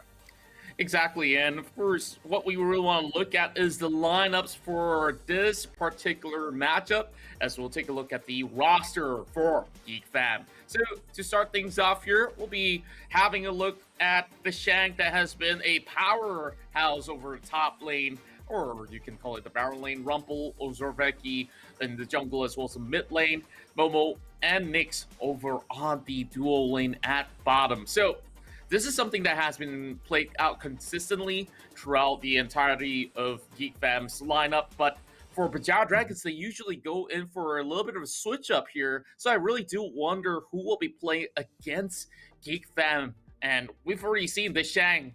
I think he has gone to show us that he is currently one of the best top laners around. No doubt about that at all, man. I really hope to see Tainted Ones in here to take match number 1, but he will not be in here, ladies and gentlemen, boys and girls. Maybe for the next time round when we come back in, because for now it's going to be Zizune as well as Chili for that Baron as well as jungle. Karuto and Sagi will be dropping in for mid. Sagi, he will be partnering up with Winter. Hopefully that Lux makes its way through in match number 1 to see him pop off, Contra. Yeah, hopefully so. And there's many of all the other supports that he can actually play. We've seen Rakan being played out by Vijaya Dragons, and even the likes of Braum being very, very popular. Other than that, there's still a plethora of things that we can actually see where not will they bring up, because 7-9, they even brought in that Annie support. So Vijaya Dragons, I hope that they craft something special this time around. But this is where I want to make comparisons here. Who is the best Baron laner at the moment? Is it Sasune or is it the Shang that will be taking that title? Same goes to the mid lane as well, because we got Veki here facing off against Karuto. Karuto so far has been showing quite a lot of strength over the mid lane. To say that if he's the very best yet, it is remain to be contested here. And if they do get those wins against Geek Fam, I guess that's where they'll be able to take the title away from Ozorveki. The likelihood of Lee Sin being allowed to play in match number 1, what do you think the percentages are here like?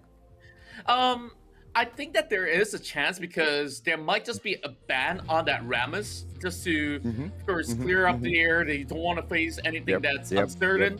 But other than that, the Camille is also a real big threat, because Chili usually will be able to go in for that pick. And going head to head, we'll compare these two greats as Sagi will take on Momo on that bottom lane. If the Ezreal as well as Kaisa are allowed to come into match number 1 itself, ladies, gentlemen, boys and girls, you definitely will see both of them go in to pop each other's head off. So far, the damage dealt by Momo seems to be a little extra, but when that Ezreal drops in, you know the deaths will follow along, Contra.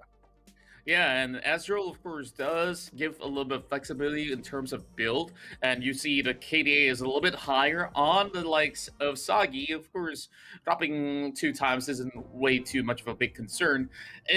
And Kaisa is also that hot contest for both marksmen here that we'll be seeing in the Rift eventually. So I wonder who's going to get it. Dropping in there with a quick killer instinct, ladies, gentlemen, boys and girls. Both teams will want it, right? Because they want to be on that spot for those team fights. And, you know, these two teams have just been so ferocious in those team battles thus far. And I can say the two teams that crafts those team battles to perfection each and every single time. But that's exactly what I'm worried about as well, right? They will not show us so much of that because they don't want to take that risk. They don't know exactly what's going to be going on in the Rift. And neither side, we expect them to make many of those mistakes. So let's take a quick look and see exactly what happens. But for you, ladies and gentlemen, boys and girls, make sure you don't forget to hashtag your Maggie Moments. Share with us all of your comments as well as pictures to be featured on the stream.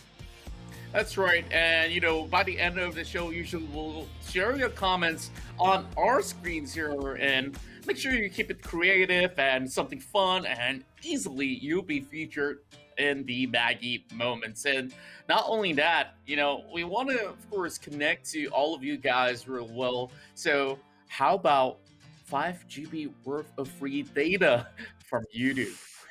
And all you need to do is just scan this QR code. That's absolutely all there is to do. Now, if you don't have the SIM card just yet, just like Contra says, jump over to their website, download their app, and get it for yourself. It gets delivered directly to your doorstep, so no hassle at all. That's right. So I really do wonder, you know, what's going to be happening in the Rift real soon, but I'm pretty sure sparks are going to fly and everything goes boom, boom, pow. And you know what? You need some great headset to tune into all the things that we are about to say. And what's the best headset for that, AJ? JBL, yo, ladies and gentlemen, boys and girls. Now, make sure you guys go and like, comment, and share the stream. Tag at JBL Malaysia together with the hashtags JBL People as well as SISMY. Make sure you have the right hashtags and you tag the right JBL. Don't just tag JBL, JBL Malaysia, yeah? And you guys stand a chance to win either the Quantum 50 or later on, one lucky person will take away the Quantum 300 Contra. That's right. So take your chances here. Like, comment, as well as share the stream. Tag JBL Malaysia with hashtag JBL People and SISMY. Easily said. What's SISMY? See Icon Series Malaysia. That is all. So pretty much straightforward. But you know what's not going to be straightforward is this match, because everybody here really wants to find out: is it going to be a BJD game? Is it going to be Geek Fam dominating? We shall see in a few moments. So when it comes down to the draft, Ramus so far has been effectively tearing down the Rift because he is such an effective tank as he can single out units by just taunting them throughout. So let's have a look at our Maggie Hot Cup Champion Select in a few moments. Well... Ooh, okay, now we're getting information that they need a little bit more time with those drafts. But, you know, let's talk about, you know, what we think the composition is going to be coming in here from the team's Contra. Geek Fam, right? And we've seen Shang go in and get that damage done with both the Camille as well as the Akali. And that's going to be quite the hot ban for the other side as well. In terms of Bajaya Dragons, we have seen the Baron lane taken by the Garen as well as Gragas many a times. But, you know, Zisune doesn't really mind jumping in with the Akali himself. So there you go. So the Camille's not going to be in action in here. They want to make sure Shang doesn't have his hands on him. It's quite interesting to note because Bajaya Dragons, usually they might actually leave it open for themselves. But since the Shank is going to be the one that will be, of course, leading the draft here, there will be a Braum being locked away just to actually open up many plethora options on the table. And with that, Rammus is going to be available for Geek Fam to pick up. And I really do wonder, is this going to be an effective pick for either side? Because to draft around the Rammus will take a very different sort of composition, because that's a unit to single out one player, just like how, you know, a Camille would do. But what we're looking at here is going to be a Galio as well as a Gragas for each side. Yeah, so the Galio is probably going to be taken up by Ozora Veki. Gragas picked by Zisune, not very surprising at all. Kai'Sa is going to be swapped up by Chili in here. Obviously, we will be seeing them switch around, or is that their guaranteed place? Rumpel with his Lee Sin, no surprise. I thought they might be, coming in here with a little of extra surprises, but so far it seems classic Geek Famous Bajaya Dragons contra. Yeah, and it's a very safe draft I'm looking at from both ends, and we're going to be looking at the Garen here that I'm assuming that Zisune will be playing, or, depending on certain strats, they can even put in a mid lane, which is very rare.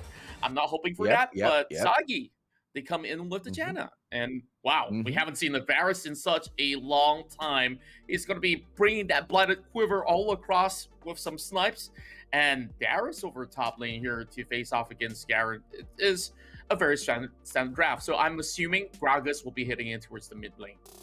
Yep, Assault and Battery will be the leading charge for the jungle on the Bajaya Dragon side, ladies, gentlemen, boys and girls. Vi is going to be dropping in there. And of course, the Janna will be the support for Sagi and his Kai'Sa. So let's see exactly the fireworks that will be kicking off in here, because both sides expecting, obviously, tons of team fights in here. Both sides have got the ability to manage each other's waves as well as go in and do that, damage together. But Contra, which composition do you favor a little bit more here? I'm looking at the side of Geek Fam, and I do think that they do have a very solid start, but it's a little bit of risk as well as reward whenever you have Lee Sin as well as a Darius on board. So what you really want to do is to snowball that early game for that Darius to put him to great effect. Now, Bajaya Dragons will need to find a way to halt them through as we get ourselves ready for the first game between Geek Fam and BJD. Oh, Zora Becky just putting his hands out saying, come at me, boy. But nope, nobody's going to be getting a little excited early on. A quick few side wards, and we will have Saki hiding in the bushes just waiting to pounce. That's right. So I'm looking at the side of Bajaya Dragons as well on their sort of draft. So it's all about getting Sagi here to become a late game hyper carry whenever that opportunity arises. And Sagi usually comes in to position themselves really well with the killer instinct. But Rumpel probably won't be allowing too much room for him to breathe, especially in the early game where Lee Sins are a lot more effective, searching for some opening for a gank. But topside, it seems to me that Zisune is already shoving this wave real hard against the Shang. Yeah, man. And, Darius Darius will definitely be able to hold his own. But with the gank that comes through later on by Rumpel, I think that Garen's going to have a little bit of a tough time, because he's going to be just crossing all the way. I don't think they want to get so aggressive in here. They're just pushing them back down their line there, Contra. Exactly, and there's already a ward being placed there by BJP, so Bajaya Dragons will be able to weed out the danger, especially Rumpel. Just being hopeful to just pick on the blue, but the Shag, he's going to be stacking a lot of all these sweet stacks, but Flash coming in from the side of Chili, body slam from Karuto, and Sagi gets the first blood, but eventually they may look for the trade. It's going to be enough, and instead it's giving 2 kills. As Karuto falls out, Sagi now looking for a little bit more room. Chili on the back though. There's going to be a flash being burned and exhausted out from BJD Sagi. But I consider it a truce from both ends. Geek Fam just losing a little tad bit. And you see, here's the thing, right? Momo can go in and push this wave up a little bit up higher, and the Terra's not going to get damaged that much because Kai'Sa's on the way back in already together with the Janna. So all's good, just like you said, Contra. It was a truce at the end. Yeah, and it was really interesting to see them playing a little bit more aggressive than I thought they would be, because as we reflect back on that Sem9 draft, seems like it's gonna be a good lock as well. So Ton connecting to Karuto, understanding that he doesn't have flash available, so they are trying to punish him as much as they need to. So Becky gets a little bit more control over the mid lane for the moment. Yep, just for the moment, but Karuto is so tanky, this Gragas is. Oh, what a beautiful pullback there. Now Zizune needs to face this axe. Share goes that Shang, but just not enough, just enough to tease him. But the minion wave for the side of Geek Fam will be able to push ever so much higher, whilst we have got the Shang looking for some honey fruit to go in for the pick here, Contra. Yeah, it shouldn't be all too much of a trouble, and I guess Zizune just want to brick wall him while he's building a little bit more of a defensive build for this Garen, which is a smart choice, going for the Sunfire Aegis eventually, as he's already got the Balmy Cinder. So just looking around, we do have the Drake coming up online in about 20 seconds from now, while bottom side usually will be needing a little bit more assistance from the jungle, but Vi is all the way up on the red buff, so perhaps there will be a little bit more opening later on. But now that the Drake has already been spawned, this is where we'll see all eyes on the river.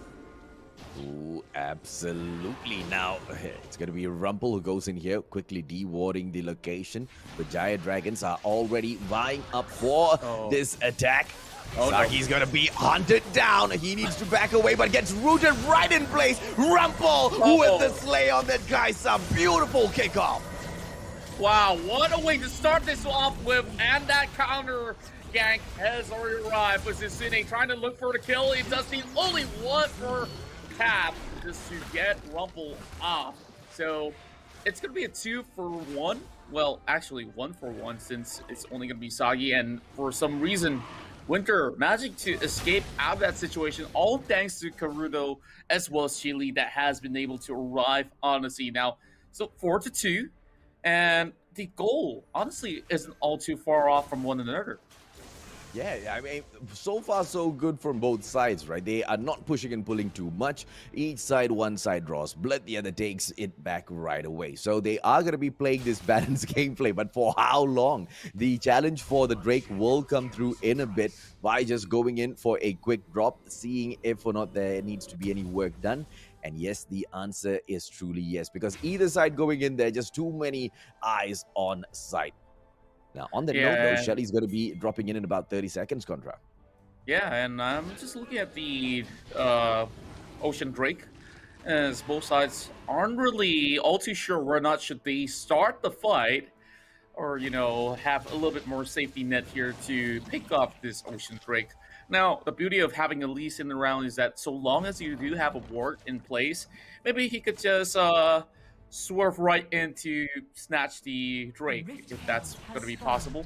Now, Shelly's going to arrive to the scene, but bottom side, we do see a little bit of the Blighted Quiver already missing out a shot, but doesn't really does too much other than a little bit of poke damage. Now, it's going to be Rumple that's already starting on that Drake, and he's getting spotted out already. Sagi now looking for a little bit opening, but there is a ward in place, so they know exactly where Bajara Dragons is, but here comes the move. They do have them locked up in the air, and they lock down the Jana immediately pops her to fit, and the Heroes Entrance will be able to knock 3 members up in the air, and King Fam, they find every kill that they need, and this Drake will go uncontested eventually, but Kurdo still wants to try. Yeah, the Shang with a double kill right there, and they'll be able to take the Drake as well. What a beautiful flush out by Geek Fam, just baiting the players of Bajaya Dragons to come in there for the push. Now Shang going to go back right into the fray. Ozora and Becky needs to back away. Karuto as well as Izune, they are not taking any more from the side of Geek Fam, man. Yeah, and I guess like it's still a little bit of a trait here, because we see over here that immediately Momo goes into Papa's ult, locks down that Jana, and there's no way that she can escape out of that because she's already channeling the Monsoon. So Chili was in the middle of the fray, and they immediately look for Sagi, which he's already stuck at that pit, which he can't really go anywhere else. And I guess right now, you still see the goal is not going to be all too different with 5 kills to 4. And Zisune, as well as the Shang, they've already swapped out, as they will be moving over to give a little bit more room to breathe for these Baron laners.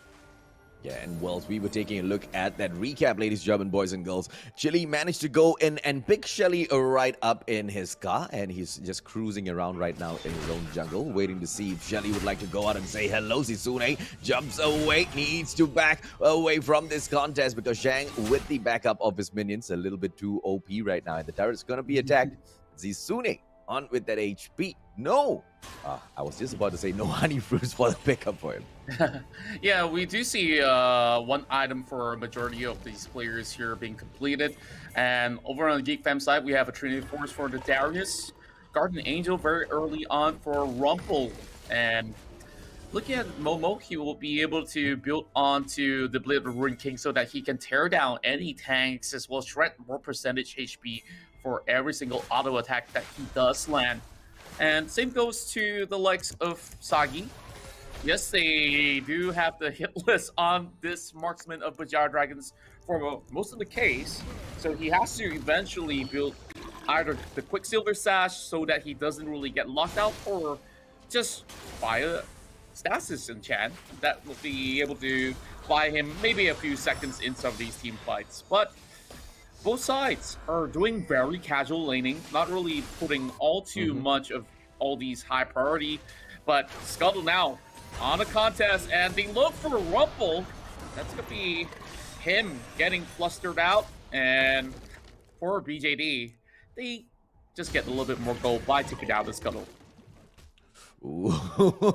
And Giant Dragons, you know exactly what their next aim is here, ladies and gentlemen, boys and girls. They want to go through. They want to make sure they've watered out the whole of that river. They want full-on vision to see if or not the side of Geek Fam will be dropping in. But Lee Sin's just being such a pain from the earlier moments, constantly de-watering each and every single moment an opportunity he gets gone from.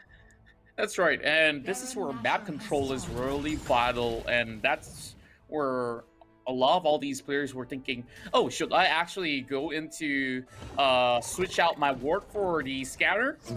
This is where if you can actually get all across the map easily, you could just go in for a scanner, negate all the vision from the enemy side, and maybe look for openings from then onwards. So this is one of the longest laning phase that I've seen so far. It kind of feels like it's PC right now because it's already 10 minutes.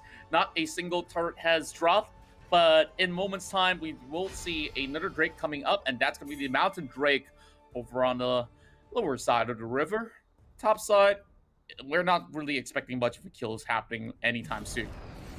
Yeah, no way, man. They keep just backing away from that encounter, but it's gonna be the Giant Dragons that go in for the bait, waiting to see if or not Geek Fam will come in here to come chomp.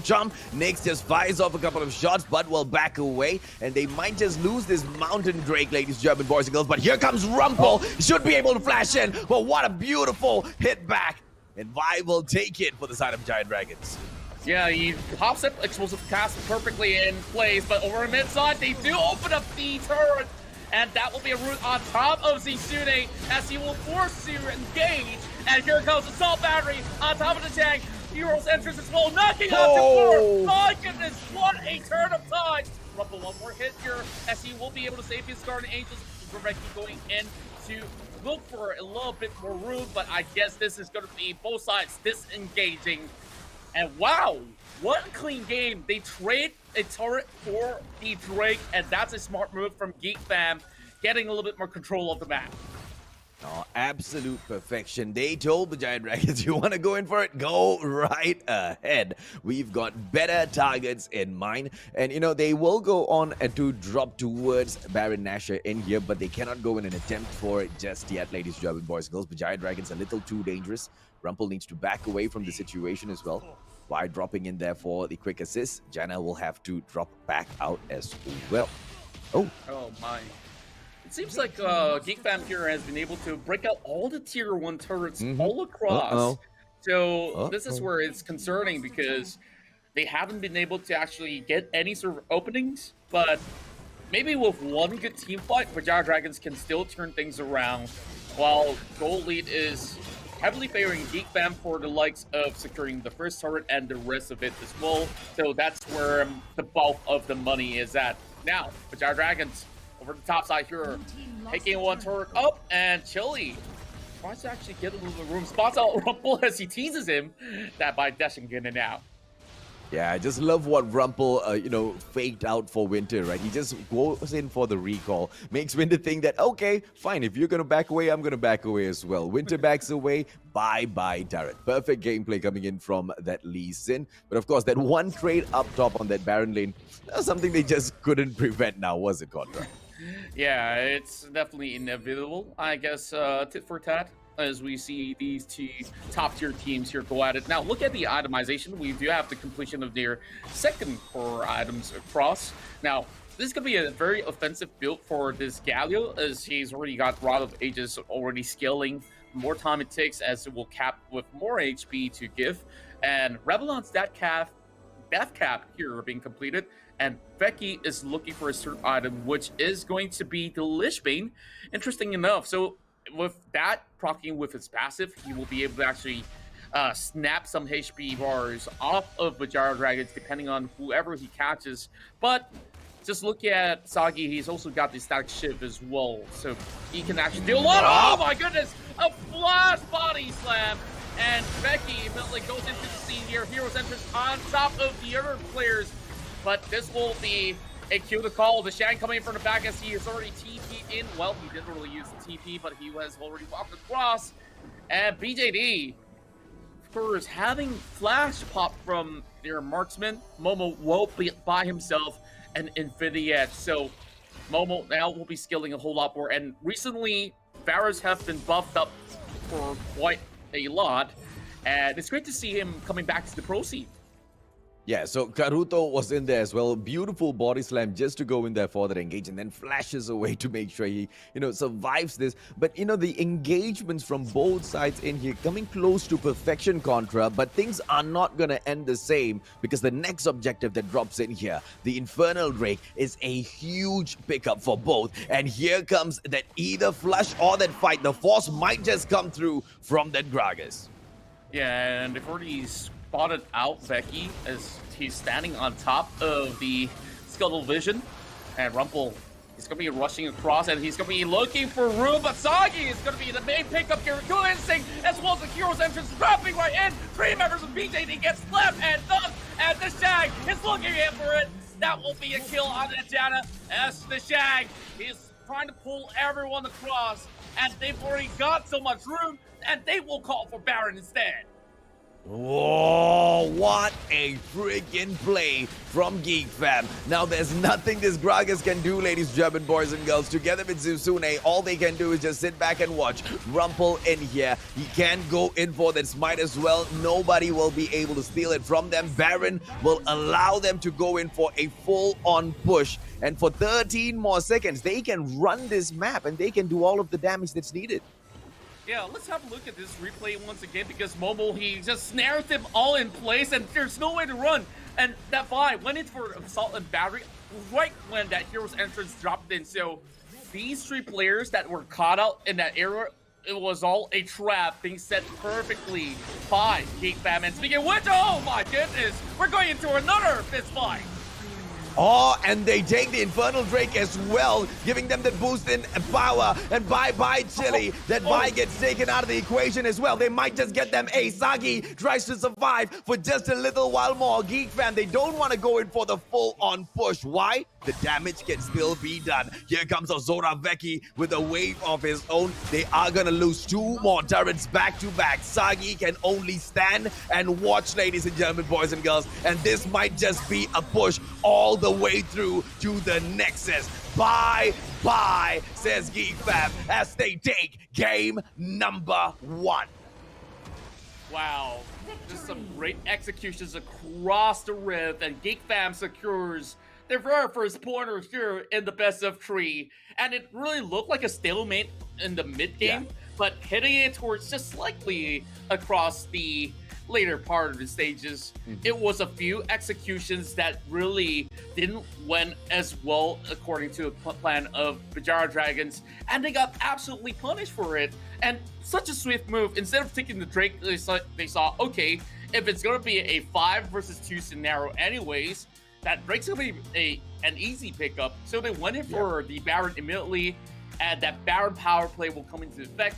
And they understood that, okay, if Bajara Dragons want to come in to challenge this once more, if they get dropped, it's game over. So very, very smart moves being executed by GeekFam as we'll look at some of the stats of this matchup, which was truly exciting. Ooh, and it was Mo that went in there getting all of the damage done with his virus. 5 kills, did not even fall once by the side of Zoravecki as well, as he went in there for those 9 assists. Zoravecki with his hero's entrance did a couple of, he went in for almost each and every single time there was a battle. This guy, he made sure he was there to get that support done. Contra. That's right, and just look at GeekFam's ideation. They don't exactly have a lock-on stun to begin with.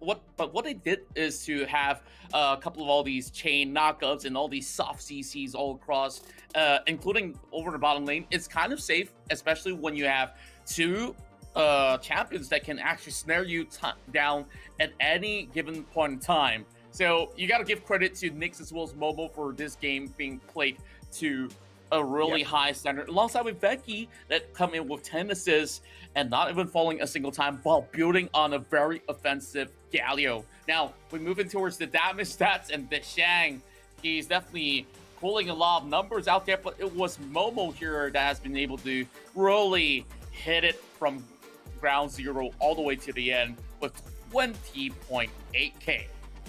Yeah, and there's not like, there was a lot of mistakes done here by the Bajaya side. Quite honestly, it was played to perfection all the way down to that halfway point, just like you mentioned, right, Contra. But a couple of those battles made the biggest of difference, because once you got reset already, and Bajaya Dragons are not the kind to go in for that full-on committal. They lost out on so many of these crucial moments where GeekFam just, took that space to take a couple of more steps forward.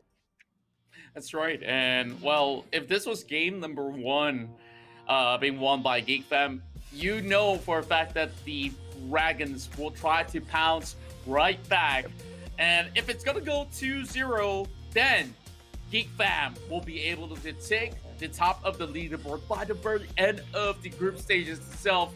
So I don't know, I'm pretty sure that the next game here, there'll be a little bit more Dragons, and currently casting a game, it's going to be me alongside with the Mustachio AJ. And we've already seen so many great things that can come out of the best teams of Malaysia. What are you expecting here in game number 2? Okay, I wanna one part of me just wants to see GeekFam go 2-0, right? Because what a day, what a kickoff that will be, and what a crazy statement for the whole of the Wild Rift community within the nation, right? Then again, the other side of me wants Bajaya Dragons to take this back, because dude, this is just perfection at the Rift. We want to see more of this action, Contra. That's right, and well, things are getting so spicy here that I feel like getting myself a hot cup just to pair alongside with it with Maggie, of course. You guys can also share your Maggie moments with us in the comments, as well as if you guys want to share pictures or anything else, just hashtag Maggie moments on top. Now, speaking of the hot cup, we will go to the Maggie Hot Cup Champion Select for game number 2. Okay, so let's see. Is it going to be just the normal drops and picks? So Dana's not going to be coming in here to play, and I'm guessing it's going to be the Camille struck off for Bajaya Dragon's side. Let's see if or not that happens, ladies and gentlemen, boys and girls, or do they want to allow Camille to jump in with the Hextech Ultimatum? Okay, so the Akali's definitely not going to be going in the Shang's way. Contra, how do you think the gameplay from the side of Bajaya Dragons might change this time around? I'm hoping that they actually ban away the Galio, because Zoravecki was playing it very effectively over the mid lane, especially not giving them any sort of room for a clean engagement. That's where things can be a little bit more difficult, or perhaps Bajaya Dragons is hoping to snatch it away instead. Like I said, if they don't ban it, Geek Fam will pick it for Veki, and they don't have the Camille alongside as well as Isune. Now locks into Gragas, and I'm feeling like this is looking exactly pretty much the same as compared to game number 1. And to add on top of that, Geek Fam has already banned out the Garen, which leaves a few more things up in the open, and Braum for Nyx to play. Okay, so all fair and square, right? So Chili takes that Lux away. Rumpel will bring Braum in to give their side that defense. Geek Fam, they know Vijay Dragons are going to take this next one super duper aggressively. So how can they tank all of that blows and then of that give it right back? Obviously, Varus will be brought right back in because Momo can go down there and get some crazy damage done here by this guy. And obviously, that Darius, we've already seen exactly how great he was up there, up top on that Baron lane. And this time, the Giant Dragon's going to be bringing him in for a round number 2 contra. Yeah, and of course, Varus as a marksman here is going to be needing a little bit more safe space. So what Bajaj Dragons have to do is to peel through the front lines. And wow, it's going to be the Fiora that will be put right into the Rift to challenge Zisune. And I'm liking what Geek Fam is up to this time around. And they also locked in Defy, leaving not much of a spacing here for Chili, unless if this is going to be a little bit of a switch up here. The Gragas can still go in as, you know, the support or the jungle. And I believe that this is Winter here playing that Orianna. Well, I got to say it's going to be a switch up here. So Karuto on Orianna, and that Lux will be given to Winter. Now, I'm feeling like this is going to be a draft that does favor the likes of Geek Fam. Just look at how many stuns are available, as well as, well, just a lot of all these layers of offense as well as defense that Bajaj Dragons will have to find a pickoff to be able to get some clean engagements in. Now, BJD, of course, struggling in the very first game. I wonder what's the game plan now heading in towards game number 2, because this draft here looks to be pretty much on a similar note, except for the fact that there is changes over on that Dragon lane. And now we shall head into the Rift to see what goes down. So classic Bajaya Dragons, you know, tactics just not working against Geek Fam. So they always go in there for the bait, and they always manage to sucker these teams to drop in for the team fight, and they just overwhelm their opposition. Geek Fam, on the other hand, they do their mathematics really, really well. They know exactly when they are fit for that fight, and they know when to back away as well from, you know, because they constantly go in there for those skirmishes, you know, just going in for a couple of damages, checking up on their items as well. And only when they are confident for the takeover do they go in for that engage. So round 2 here. I'm liking the Darius here to face off against the Shang, because whenever Shang moves in, he will need to find a vital point to take out a chunk of the health of Darius. But once she commits, it's only the riposte that will be able to salvage that sort of situation before Zisune goes whole in. And this time, Zisune is not going to take a safe approach of going for a barrier play. And the Shang alongside with Zisune, they both take Ignite over the top side. Now, just chunking a little bit more health from the bottom laners here, Winter as well as Sagi.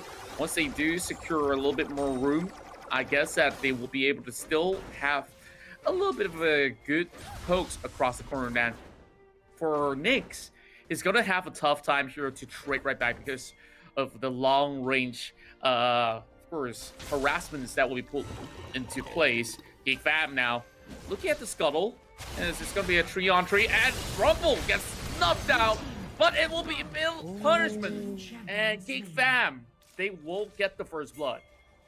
Yep, Chili will have to back away from that equation. Unfortunately, that Vi just went right through for that drop. Rumpel just getting it done either on his Lee Sin or that Vi. He doesn't care. He just wants to be the best jungler out there. Yeah, and over here we do see a lot of poke being done to Sagi. Now, early game, Corki doesn't really pose much of a threat until he gets maybe the package, almost dodges the snare for a little bit. But just looking across and how they are playing, I guess that Geek Fam just want to ensure that they get some good openings especially when BJD responds aggressively. So over the short time frame, we don't really see too much of a difference in terms of gold. They've already caught back up. Only the 300 gold from that first blood they've gotten.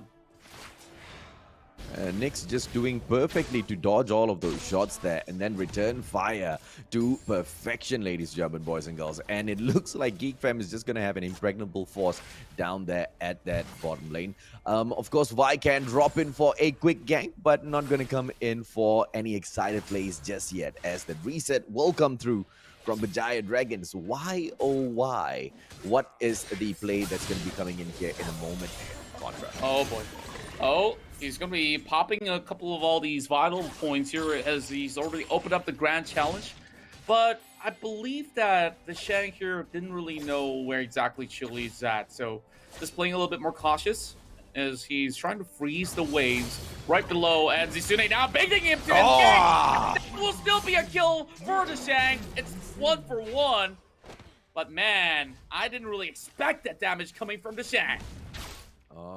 Beauty, ladies and gentlemen, boys and girls. This Fiora's absolute beastly up top on that Baron lane. It still took 2 players to go in and capture and lock her down, man. Exactly, and also to note, I'm looking at the runes as well for the Shang as well as Isune. It's interesting to see both sides playing Grasp of the Undying so that they can just get a little bit more HP from the laning phase by just, of course, proccing the passive. Now, going back to the tours, instant replay of the base. I guess it's the Sune here that tries to actually land a nice little decimate to, of course, kill off with the Noxian team. It just takes a chunk of health down to secure a kill for Chili. And I felt maybe if he play it a little bit more cleanly, he will be able to do wonders right across. Shang stealing the honey fruit, getting some gold, but all holes for the taking as GeekFam is now focused in for the very first Drake, which will be the Mountain Drake. And let's see if or not they will be able to drop in, because the Corki as well as Lux are going in to get that damage done. Damage to where their eyes first, ladies and gentlemen, boys and girls. A quick move coming through from Galio as well to just spot the area out. GeekFam just, not going in for that full-on engage. They constantly just wait for Bajaya Dragons to pull the trigger first and then come in from the response. You realize that, Contra? Yeah, and it's going to take quite a while, and they know for a fact that if they were to go in for the Drake right now, there will be some quick response coming from the Bajaya Dragons, which they will need to prepare for. So Karudo is just shoving the waves to the best of his abilities. Shang now is controlling the Baron lane very effectively because he's up ahead, getting that 1 kill off of First Blood. And it will take quite a while before Zisune will be able to just trade right back. In terms of itemization, both of them are pretty much equal, but they've already got 2 kills. So this is where the Shang will be a lot more confident to take him on. But then again, going back to the top side. Look at Zisune, he's getting shred out slowly and steadily. And the rest of GeekFam, they're having all this rotation over the top side here with Momo and Linkx joining along. Well, it was gonna be very interesting to see Chili drop in for the quick gank as well, but obviously he's a little too smart than that, as Linkx is in the vicinity. Zisune might go in here for a quick reset. They will be trying to go in for Shelly, ladies and gentlemen, boys and girls. The Gragas can get it done, but of course that Brom as well as Momo gonna be making it a little bit difficult for them, Contra. Yeah, we do see a couple of wards being popped into place, so GeekFam will not be going for a hot pursuit. A little bit more pressure on Shelly as he's being pulled out of the pit. And that's where the Shang, he will follow suit to rotate down towards the bottom lane while Chili dodges an arrow. It is just a little bit of a challenge here, but GeekFam, they do know that this is happening as of the moment. Vaki getting prepared for a hero's entrance, and this is where the bottom stand comes right in, and it will still be GeekFam that secures it. Now they swap right in just to take down Chili as the first member of BJD goes down. Zizune trying to actually look for a kill. They will be able to get one back in. Zero's entrance now will not be able to catch all too much, but knock through it up in the air. Grand challenge as well. Shang tries to look for the kill, and he will be able to get it. My goodness, Geek Fam playing this out like a piano. And wow, what a melody of kills that Geek Fam has secured. And they get the ace, a perfect opening for a uncontested pick on the Mountain Drake, ladies, gentlemen, boys and girls. Can Bajai Dragons make a comeback in here? Two very, very important objectives at the start of the game picked up. No turrets taken down just yet. That's not the objective as they go in here for a reset. That push after this from Geek Fam. I don't know how the Bajai Dragons are going to hold them back, Contra. Well, it seems like Chili did miss the body slam, and this will not be a kill pickup unless he does have the explosive cast. Well, Linkx will be snared across. Body slam now connects, but Rumble has arrived just on the corner. Not that they do have vision, but they understand that this is a little bit too much of a risk to take, especially Bajai Dragons losing that team fight for that Rift Herald. So more pressure is on the side of BJD at the moment. Yep, it's about a 3k lead on gold right now. Geek Fam, not a lot, but just enough for the time being to place a little bit of extra pressure on the Bajai Dragons. Walk me through the item as the Trinity Force gets completed by the Fiora there. Yeah, and I'm looking at a Blade of Ruin King already completed for the Varus and Manamoon for Sagi. Now, in terms of itemization for the likes of Gragas, is going to be going on a little bit more defensive setup for Chili, as he's already completed the Sunfire Aegis. And there goes Trinity Force, and Sagi has already picked up the package. So I wonder if he's going to be using this for a team fight or just to clear some waves, because it doesn't really last too long. But there's something happening over the bottom side here. Is the Grand Challenge already being opened up. The Shang forcing Tsune to back away, getting spotted out by the Squirrel's Bloom. But over on towards the top side of the map, there seems to be a little tad bit of commotion with 4 members of BJD committing across. Now Rumble just trying to look for a little bit more of a camp steal over the Raptors here, while Kurudo wants to just take some up, and here comes the package, and it won't be Linkx here that won't be gatekeeped away. Beautiful stuff with the Glacial Fisher, and now Becky forces them to pop some flashes, and wow, what a recovery. Chili goes down yet again, and it's a 4K lead for Geek Fam. Oh, this Braum, this is the reason why this Braum gets blocked out so many times at those banning phases, right? He just soaked up all of that damage, Contra, not even disturbed. And they will bring Shelly up top on the Baron lane as well, destroying that turret, ladies, German boys and girls, on for the push. But the Lux as well as Corki should be able to hold that. Geek Fam will now change their paths all the way down to mid. Are they going to be able to flush out more players from Bajai Dragons? That looks like exactly what they are looking for in here, Contra. That's right, and Becky now really playing spectacularly, and she's already got 6 assists. She's not really looking for big kills, right? Like, every single time that Bajai Dragons make the first move, they will get punished. So it's about waiting for Geek Fam to force something out. And even so, you got Momo there that can chain them up with his ult, and Rumble with the Assault and Battery. And if it extends a little bit longer, the Shan can actually make it to some of these team fights here to really zone them apart and pick one kill after another. So in terms of how Bajai Dragons need to play this, they have to stall it for maybe the late game here. It's already reaching 12 minutes in a bit of time. And I'm just looking back at the itemization here for a quick look. There will be Laundries as well as Seraph's Embrace. But once the Orianna gets the Rabadons, that's where we might just actually get more. And this time, I don't think Zizune can actually hold off for long. And with that, they were all stuck right in the corner here. But Chili flashes away. He just survives for a tad longer. But the Shang is coming from the back. He picks up the kill. This is what I have been foretelling as we are trying to steal that blue buff as well. And other than that, it's the Drake here in control for Geek Fam. They get the turret, they get the kill, they get the Drake as well. Ladies and gentlemen, boys and girls, did Geek Fam just start their push all the way for another W in here? A 2-0 victory over the Giant Dragons. Absolute phenomenal in this competition.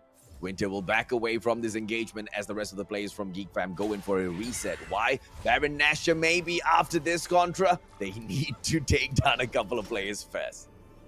That's right, and now we go back to the replay because we got a recap on this. Rumple immediately spots out Zisune with the ward. Becky comes in for the engagement as well. And the rest of BJD, you can see the positioning isn't really at the most optimal spot. As much as Chili is trying to make an escape, he will eventually get picked apart by the Shang that has been able to cut right in. And Geek Fam just cutting a lot of their exits. Now, 10-2 is really not what I'm expecting out of Bajara Dragons here. And I believe that at some point or another, the game might have actually been won by the draft itself. And I'm afraid that same exact emotion and feelings are flushing through my heart as well, Contra. Rumple, Chili in here. A quick cast out to push away Geek Fam. And this is the pressure coming in from the Giant Dragons once again. Exactly what Geek Fam wants. Rumple, Chili goes in for that body slam. Misses once again. He's not having a great day. Rumple with the chase instead. But is this pull a little too much? Nyx with the Glacial Fissure just to back all of them away into the corner. No takedowns just yet. Just teasing each other. Contra. Yeah, they managed to get the catch on Winter. So this is still going to be a losing situation for the likes of Bajara Dragons. Just look at the split push over the bottom side. Top lane having some minions right there, but it's not going to be significant enough. And, well, what can Bajara Dragons do right now? Because we see Nyx dropping in that Glacial Fissure just to really zone every one of these members of Bajara Dragons completely. And I'm just looking at the lineup once more. Like, BJD, once they commit, they cannot really fall back. Just having Chili spots them, and now over mid side! Oh man, what a dive, and they didn't really have to do all too much. Momo here, possibly being the MVP for the entirety of this whole series. Along with 11k lead on that goal, Contra. No small joke over a team like the Giant Dragons. Chili, they're going to go in there, pick up the blue buff for themselves. How much is that going to help them? I don't know. Hey, maybe things can turn around. If the Giant Dragons manage to Bajaya at that Baron pit, maybe things can turn around, Contra. Oh, speaking of which, here comes another dive! The TP comes right through cross, and this is where they buy a little bit more time. Zisune actually landing a little bit of that pull just to first settle down the pressure. But Geek Fam now is trying to also do the Baron. If anyone goes down, well, Geek Fam goes on a little bit of a reset of that situation. But BJD, man, they're really being stretched apart here as they need as much resources as they can. And in terms of execution, it hasn't been all too clean. And speaking of execution as well, this sort of composition that Bajara Dragons brought out is not entirely the easiest to pull off, because you got to land those skill shots, and Winter, he hasn't been able to snare up some of the vital targets of Geek Fam.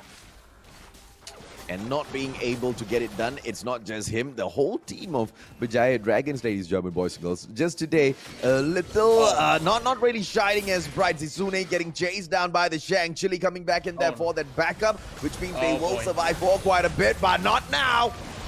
Oh, Glacial Fissure to catch on to tree. They get stuck. They get flushed out of their own jungle. They're looking for Sagi as well. You see the ooze of confidence of Zisune here still goes in just to pick them up. Well, as much as he does have one on his Gula team, it's still not going to be sufficient, because at the moment, 16 minutes of the play, we are already seeing the Elder Dragon spawn up, and it's pretty much free for the taking for Geek Fam. Oh, with the Elder Drake in the bag as well. I don't know how the Bajaya Dragons are gonna be able to Bajaya today. They've taken the Ocean Elder Drake. They've taken the Wind Drake. They've taken the Mountain as well. Baron Nashor right up top next, and then a full-on push it just might be game over, Contra. Oh man, I don't know how would Bajara Dragons even defend. Just look at how clean Geek Fam is currently playing. They are currently at another level, and I'm not saying that Bajara Dragons is not to be able to equalize.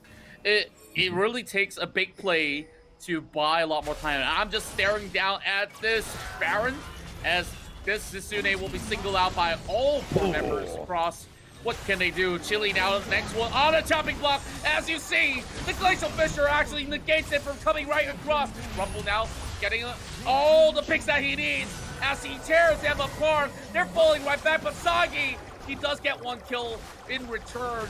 But for how longer can he hold? As Sagi, he gets flushed out. And with that, this is going to be game over. A clean 2-0 victory for Geek Fam. They literally just walked through the inhibitors, not caring about the damage they received. They didn't care about anything. This is the one and only Geek Fam dominating the opener here today against one of the best in Malaysia, Bajaya Dragons. Well, we've got a few dragon heads on the platter served up by Geek Fam here today, Contra. That's right. I mean, not only the Drakes were absolutely taken out by Geek Fam, this is the biggest dragons that they have ever been able to slay. And, well, let's actually look at the stats here because I got a lot to talk about this Geek Fam side, which they have been plotting for this day for the longest. And just look at Momo with 11 kills, 7 assists, and not dropping a single time at all. Uncontested. This is where Geek Fam played protecting or babysitting the carry of the team, as has been able to get almost a full item build. BOTRK, Infinity Edge, and of course, Rapid Fire Cannon here to top things off. I just feel like BJD, they didn't really seem to have any sort of room, especially when they lost out for that Rift Herald, and that's where everything fell apart.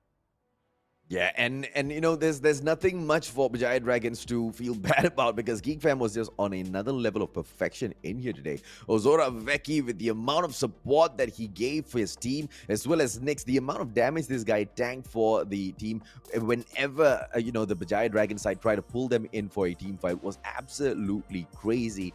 18, I believe he got almost involved in all of those team fights in there, except for a couple of ones up top on that Baron lane.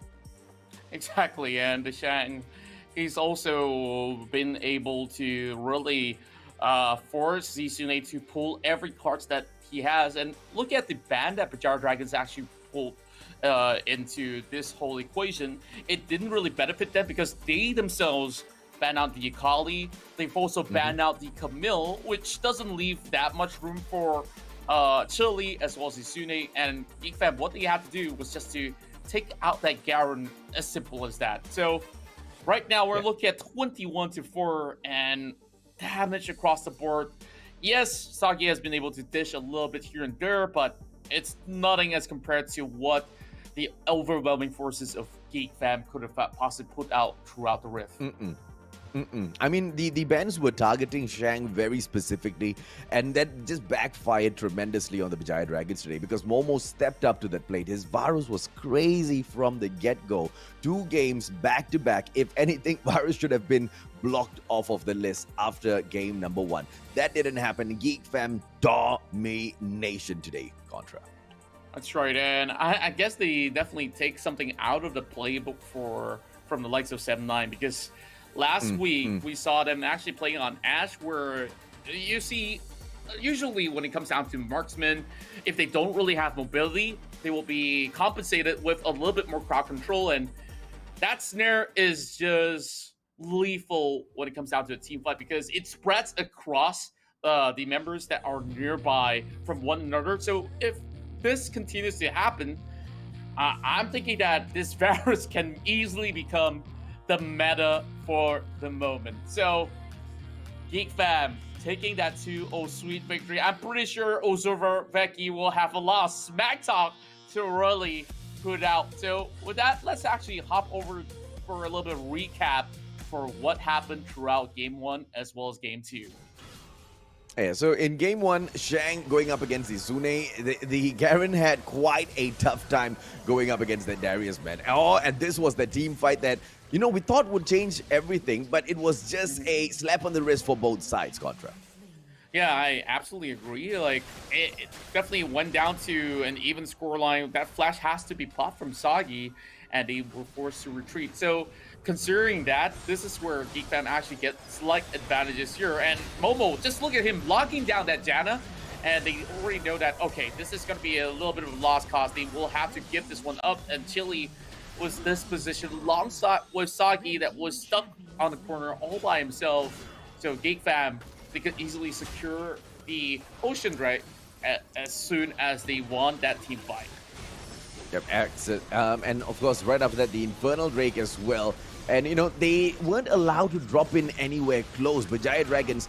But the problem was, GeekFam was never the aggressor in most of these situations. They always allowed Vijaya Dragons to step in and start that fight first, but they always ended up finishing it. Yeah, and I gotta say that even if they want to be the aggressors here, they don't really seem to have much room for the opening because Ozarveki was all over the map every single time they go in for a fight. Even if you have Vi, just look at how well they position. Like, they just corner down the Vi that comes in with the assault and battery, and what can the rest of BJV do? Like, you can't really save Chili, and with that, this was the play that happens over the top side, and the Shang, he secured himself 2 kills from the get-go, and this fight here definitely was a little bit more of a saving grace for the GeekFam side as well as BJV, eventually getting themselves cornered up again with the re-engagement so perfectly executed from GeekFam. Yeah, and that was almost a ace out there as well, and you know, that just kept happening again and again and again. As the matches ramps on, GeekFam just gets a little bit crazy, and this was that other team fight that just really changed everything towards the end. And I guess this is where GeekFam already knew that, you know, it's our game to take or our game to lose if we really made big mistakes. And yeah, none of the mistakes have been pulled out by GeekFam, so they were clearly the deserving winners in this best of 3. And, you know, one part of me was hoping that it would have been a really close fight in the past 2 games that we saw. But hey, I can't really cry over it because, you know, for the likes of Sagi, he was offering to give some free skin if they were to win. But don't worry, we got some more great stuff to come because Momo undoubtedly the best player in the Riv in this series. Oh, the 8 kills, 8 assists, not dropping even once. Damage dealt 22k, absolute craziness with their 100% kill participation. This virus for both of the games back to back has been nothing short of impressive. You want to go lock down our Shang, you better be careful because we've got more than one MVP star in here, GeekFam says. That's right, and just look at that immense amount of damage that he struck. This is what you don't really expect out of certain Varus, and usually when you go to your normal solo queue or rank matches, you will think of Varus as a subpar marksman just because he doesn't really have escape, but when you actually play around a Varus and protect him so well, this is what can become of your matches out there, and GeekFam just showing something brand new, which isn't really all too unfamiliar at the same time. And they have been able to draft out some really, really strong composition. And I really do wonder what will Ozarveki be talking about over on the Malay segment as he'll be giving the interview, I suppose. Now, I really wanted to speak to them as well, but it's okay, Contra, because when we jump onto the break, what I'll do is I'll immediately switch over to the Barca side and check out exactly what he says. But so far, so good, right? GeekFam, I did not expect it to be over in 2 matches. I swear I expected Vijaya Dragons to take it back, and we were going to go all out, screaming our lungs out as it gets pulled off to a very close, either side could have taken it, but what a crazy show by Geek Fam in here today. And like we kind of predicted at the start, if that happens, it's a huge statement being put out for the whole of the nation here, Contra. That's right, and well, this is just the opening matches that we have already seen. So with that said, we'll definitely go on a short break, and when we come back, we'll bring you more games. Over to esl.gg/mobile to find out more about that. So other than this title, of course, there's also a lot more other games, but today, we fixate our eyes on what's about to happen, because in the C Icon Series Malaysia, there's about to be some fire being lit up throughout the Rift, because we got ourselves some great games to come. So, AJ, past couple of weeks we didn't really get to see Rammus roll around the Rift, and I believe today it's being left up available. So I do believe that you will be seeing him rolling around across the map between some of these games, because this will change the sort of meta a little tad bit. Absolutely, man. I mean, to be able to go in there with that speed and then do that damage and get out of there. But, the thing that I'm interested most in, Contra, is Geek Fem as well as Vijaya Dragons. How are they going to be taking their matches? Are we going to see an aggressive fight up front, or are we going to see it, a tactical chess match played out where, the two opponents just wait for each other to just make the most simplest of mistake and then go in to punish the heck out of them? Because if we thought what we saw last week with Sem9's performance was, quite close to perfection, today's going to be a whole other level of gameplay, Contra. That's right, and we'll see who will be at the very top of the leaderboard after this. And speaking of a leaderboard, it's perfect time that we bring it up on your screen to, of course, elaborate even further on who's leading the pack at the moment. So let's take a look. So at the very top, Vijaya Dragons as well as Geek Fam dominate the board at the very moment with 12 points. Everything will change today, Contra, because one of the two can get the top spot. But here's the thing, Geek Fam will have 2 series to play today, so we might see them still remain up top even if Vijaya Dragons do take them down. But of course, that might not be all enough, right? What they are vying for is, well, the Grand Championship title, the title, of course, of who gets the W between the two, Contra. That's right. And with that, it's still not playoffs at the moment, but you really want to test the power level before getting into the playoffs. So Geek Fam, yes, they do have an extra game on hand, but you see the scoreboard as it is at the moment. Vijaya Dragons is at the top table. They've only dropped 1 game, and not even the full series of match, as they're on top with 7 score difference. So if Geek Fam actually takes 1 game, they'll even the score, but they need to actually win it overall, and perhaps not even giving a single pointer to Vijaya Dragons. Sem9 has been performing real great recently, as they will be on the 3rd place with them getting a score difference of 3. The rest will still have to work their way up towards the top half of the bracket, but this will be today's matches. Oh yeah, right after we open up the day with that crazy Geek Fam match going up against Vijaya Dragons, Eminence Raptors will face Splatzone Insomniax, who have been absent for a bit, and then Linkx Esports will go on to take RTZ Underank. And then, of course, to close the day off, Geek Fam as well as the Eminence Raptors will come right back in for their 2nd series of the day. Now, Contra, with match number 1, any predictions, buddy? Oh, it's really tough to say here, because if we really look into how both sides are performing, they have been looking really sharp, especially for Vijaya Dragons, where they hardly even drop games, and they've been trying a lot of different things.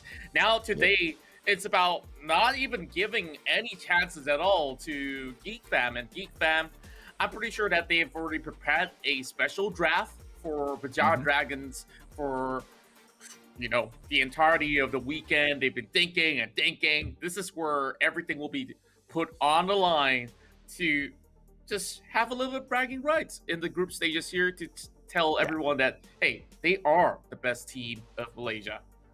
Yeah, because quite honestly, even if one of the two does go ahead to tank a 2-0 loss in here, it's not going to be making so much of a difference. We are almost confident they will make the playoffs. There's no way, things are going to change that much within the whole group stages itself where they get eliminated. And we also know that Geek Fam is the sort of brand that they don't really mind losing the battle as long as they win the war at the end of the day. So it's going to be a very interesting, matchup to see exactly how both teams approach it, Contra. Exactly, and of course, what we really want to look at is the lineups for this particular matchup, as we'll take a look at the roster for Geek Fam. So, to start things off here, we'll be having a look at the Shank that has been a powerhouse over the top lane, or you can call it the barrel lane. Rumple, Ozorveki in the jungle, as well as the mid lane, Momo and Linkx over on the dual lane at bottom. So this is something that has been played out consistently throughout the entirety of Geek Fam's lineup, but for Bajau Dragons, they usually go in for a little bit of a switch up here. So I really do wonder who will be playing against Geek Fam. And we've already seen the Shang. I think he has gone to show us that he is currently one of the best top laners around.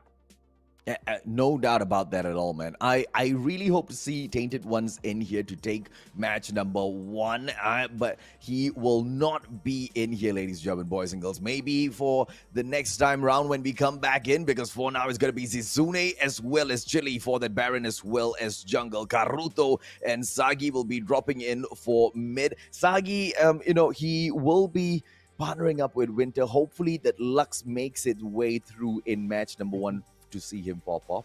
Contra. Yeah, hopefully so. And there's many of all the other supports that he can actually play. We've seen Rakan being played out by Bajau Dragons, and even the likes of Braum being very, very popular. Yeah. Other than that, there's still a plethora of things that we can actually see where not will they bring up, because 7-9, they even brought in that Annie support.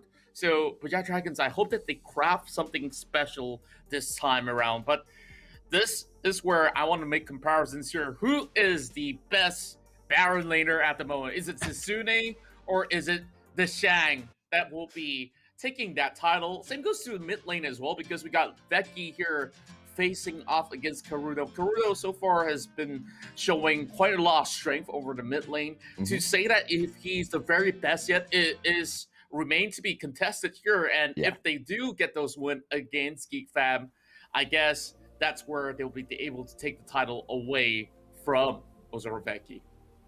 The likelihood of Lee Sin being allowed to play in match number 1, what do you think the percentages are here like? I think that there is a chance, because there might just be a ban on that Rammus just to, of course, clear up the air. They don't want to face anything that's uncertain. But other than that, the Camille is also a real big threat, because Chili usually will be able to go in for that pick. And going head to head, we'll compare these two greats, as Sagi will take on Momo on that bottom lane. If the Ezreal as well as Kai'Sa are allowed to come into match number 1 itself, ladies and gentlemen, boys and girls, you definitely will see both of them go in to pop each other's head off. So far, the damage dealt by Momo seems to be a little extra, but when that Ezreal drops in, you know the deaths will follow along, Contra. Yeah, and Ezreal, of course, does give a little bit of flexibility in terms of build. And you see the KDA is a little bit higher on the likes of Sagi. Of course, dropping 2 times isn't way too much of a big concern. And Kai'Sa is also that hot contest for both marksmen here that we'll be seeing in the Rift eventually. So I wonder who's going to get it. Dropping in there with a quick killer instinct, ladies and gentlemen, boys and girls. Both teams will want it, right? Because they want to be on that spot for those team fights. And, these two teams have just been so ferocious in those team battles thus far. And I can say the two teams that crafts those team battles to perfection each and every single time. But that's exactly what I'm worried about as well, right? They will not show us so much of that because they don't want to take that risk. They don't know exactly what's going to be going on in the Rift, and neither side we expect them to make many of those mistakes. So let's take a quick look and see exactly what happens. But for you, ladies and gentlemen, boys and girls, make sure you don't forget to hashtag your Maggie moments. Share with us all of your comments as well as pictures to be featured on the stream. That's right, and by the end of the show, usually we'll share your comments on our screens here, and make sure you keep it creative and something fun, and easily you'll be featured in the Maggie moments. And not only that, we want to, of course, connect to all of you guys real well. So how about 5 GB worth of free data from YouTube? And all you need to do is just scan this QR code. That's absolutely all there is to do. Now, if you don't have the SIM card just yet, just like Contra says, jump over to their website, download their app, and get it for yourself. It gets delivered directly to your doorstep, so no hassle at all. That's right. So I really do wonder, what's going to be happening in the Rift real soon, but I'm pretty sure sparks are going to fly and everything goes boom, boom, pow. And you know what? You need some great headset to tune into all the things that we are about to say. Yep. And what's the best headset for that, AJ? JBL, yo, ladies and gentlemen, boys and girls. Now, make sure you guys go and like, comment, and share the stream. Tag at JBL Malaysia together with the hashtags JBL People as well as SISMY. Make sure you have the right hashtags and you tag the right JBL. Don't just tag JBL, JBL Malaysia, yeah? And you guys stand a chance to win either the Quantum 50 or later on, one lucky person will take away the Quantum 300 Contra. That's right. So take your chances here. Like, comment, as well as share the stream. Tag JBL Malaysia with hashtag JBL People and SISMY. Easily said. What's SISMY? See Icon Series Malaysia. That is all. So pretty much straightforward. But what's not going to be straightforward is this match, because everybody here really wants to find out: is it going to be a BJD game? Is it going to be Geek Fam dominating? We shall see in a few moments. So when it comes down to the draft, Rammus so far has been effectively tearing down the Rift because he is such an effective tank as he can single out units by just taunting them throughout. So let's have a look at our Maggie Hot Cup Champion Select in a few moments. Well... Ooh, okay, now we are getting information that they need a little bit more time with those drafts. But, let's talk about, what we think the composition is going to be coming in here from the team's Contra. Geek Fam, right? And we've seen Shang go in and get that damage done with both the Camille as well as the Akali. And that's going to be quite the hot ban for the other side as well. In terms of Bajaya Dragons, we have seen the Baron lane taken by the Garen as well as Gragas many a times. But Zisune doesn't really mind jumping in with the Akali himself. So there you go. So the Camille's not going to be in action in here. They want to make sure Shang doesn't have his hands on him. It's quite interesting to note because Bajaya Dragons, usually they might actually leave it open for themselves. But since the Shank is going to be the one that will be, of course, leading the draft here, there will be a Braum being locked away just to actually open up many plethora options on the table. And with that, Rammus is going to be available for Geek Fam to pick up. And I really do wonder, is this going to be an effective pick for either side? Because to draft around the Rammus will take a very different sort of composition, because that's a unit to single out one player, just like how, a Camille would do. But what we're looking at here is going to be a Galio as well as a Gragas for each side. Yeah, so the Galio is probably going to be taken up by Ozora Veki. Gragas pick by Zisune, not very surprising at all. Kaisa is going to be swapped up by Chili in here. Obviously, we will be seeing them switch around, or is that their guaranteed place? Rumpel with his Lee Sin, no surprise. I thought they might be, coming in here with a little of extra surprises, but so far, it seems classic Geek Famous Bajaya Dragons Contra. Yeah, and it's a very safe draft that I'm looking at from both ends, and we're going to be looking at the Garen here that I'm assuming that Zisune will be playing or depending on certain strats, they can even put in a mid lane, which is very rare. I'm not hoping for that, but Sagi, they come in with the Janna, and Macam tak ada respon diberikan dari penjaga penonton. Dicuri! Dicuri! Kehilangan nyawa yang agak banyak, tarikan yang baik. Nampaknya mereka bisa mengenai Ozora Becky. Nyawanya betul-betul jangan diberikan. Masih lagi terselamat. One rocket telah pun dimilikinya. Mencari peta, mencari peta, mencari peta. Welcome to the League of Legends Wild Rift Icon Series MY. This broadcast is made possible by Maggie Hot Cup, Udo, and JBL. Brought to you by the ESL Mobile Open. My name is AJ, I'm the Mustachio, down here with the one and only Contra, ladies and gentlemen, boys and girls, to bring you all of the hardest action. That's right, and we're getting ready for another best of 5 series in the Gauntlet run. Meaning to say there's only going to be one team that will be able to survive this gauntlet. And unfortunately, we have to say goodbye to Splatzone Insomniax. They've created some of all these epic moments, especially on all the highlights that we start off with Latte's pentakill. And, all good things sometimes have to come in and end, and we want to see them coming back for the upcoming season. And recently there was that announcement of the Wild Rift Esports that will be happening by the very year end. So we will be having a world championship. So they have to work on that. Now, of course, we got to thank our official tournament partners as well. Starting off with Maggie Hot Cup, Udo, powered by Cellcom, and also JBL. Now, we've got two more teams in here still at the Gauntlet Contra. We've got Linkx Esports, who have already managed to slay Splatzone Insomniax and stand now. And of course, if they want to still be alive in the competition, they now need to face RTZ Underank. Now, RTZ Underank has been super duper strong all the way in the competition thus far when it was, between the three of them, right? Of course, 4 if you include Homie in there as well. But as they take on this battle, Linkx Esports, they've already warmed up. Is that going to be a plus or a minus? Because they did get quite a bit of rest before their series as well. That's right, and I really wonder because of these current circumstances that Linkx Esports is at. A lot of all the cards are already been shown inside of that best of 3. Well, I can't call it best of 3. It's a best of 5 series, and they managed to take all 3 games, and that wasn't without any problem because every single game we see many times when it comes down to team fights, it wasn't a clean victory for them.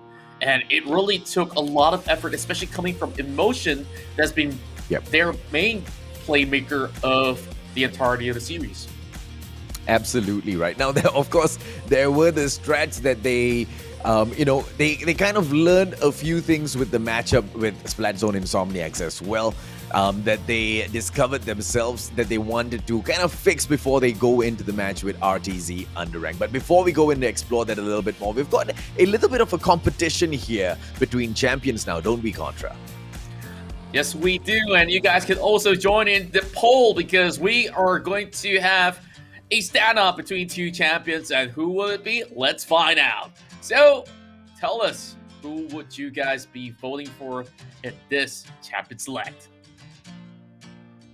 Production? Anytime about now. So, I guess it'll come in a bit. So, a lot of times we are getting trolled, and it's actually Ikuto's fault, right? Like, he's going to punish us for that after we lost a game to him.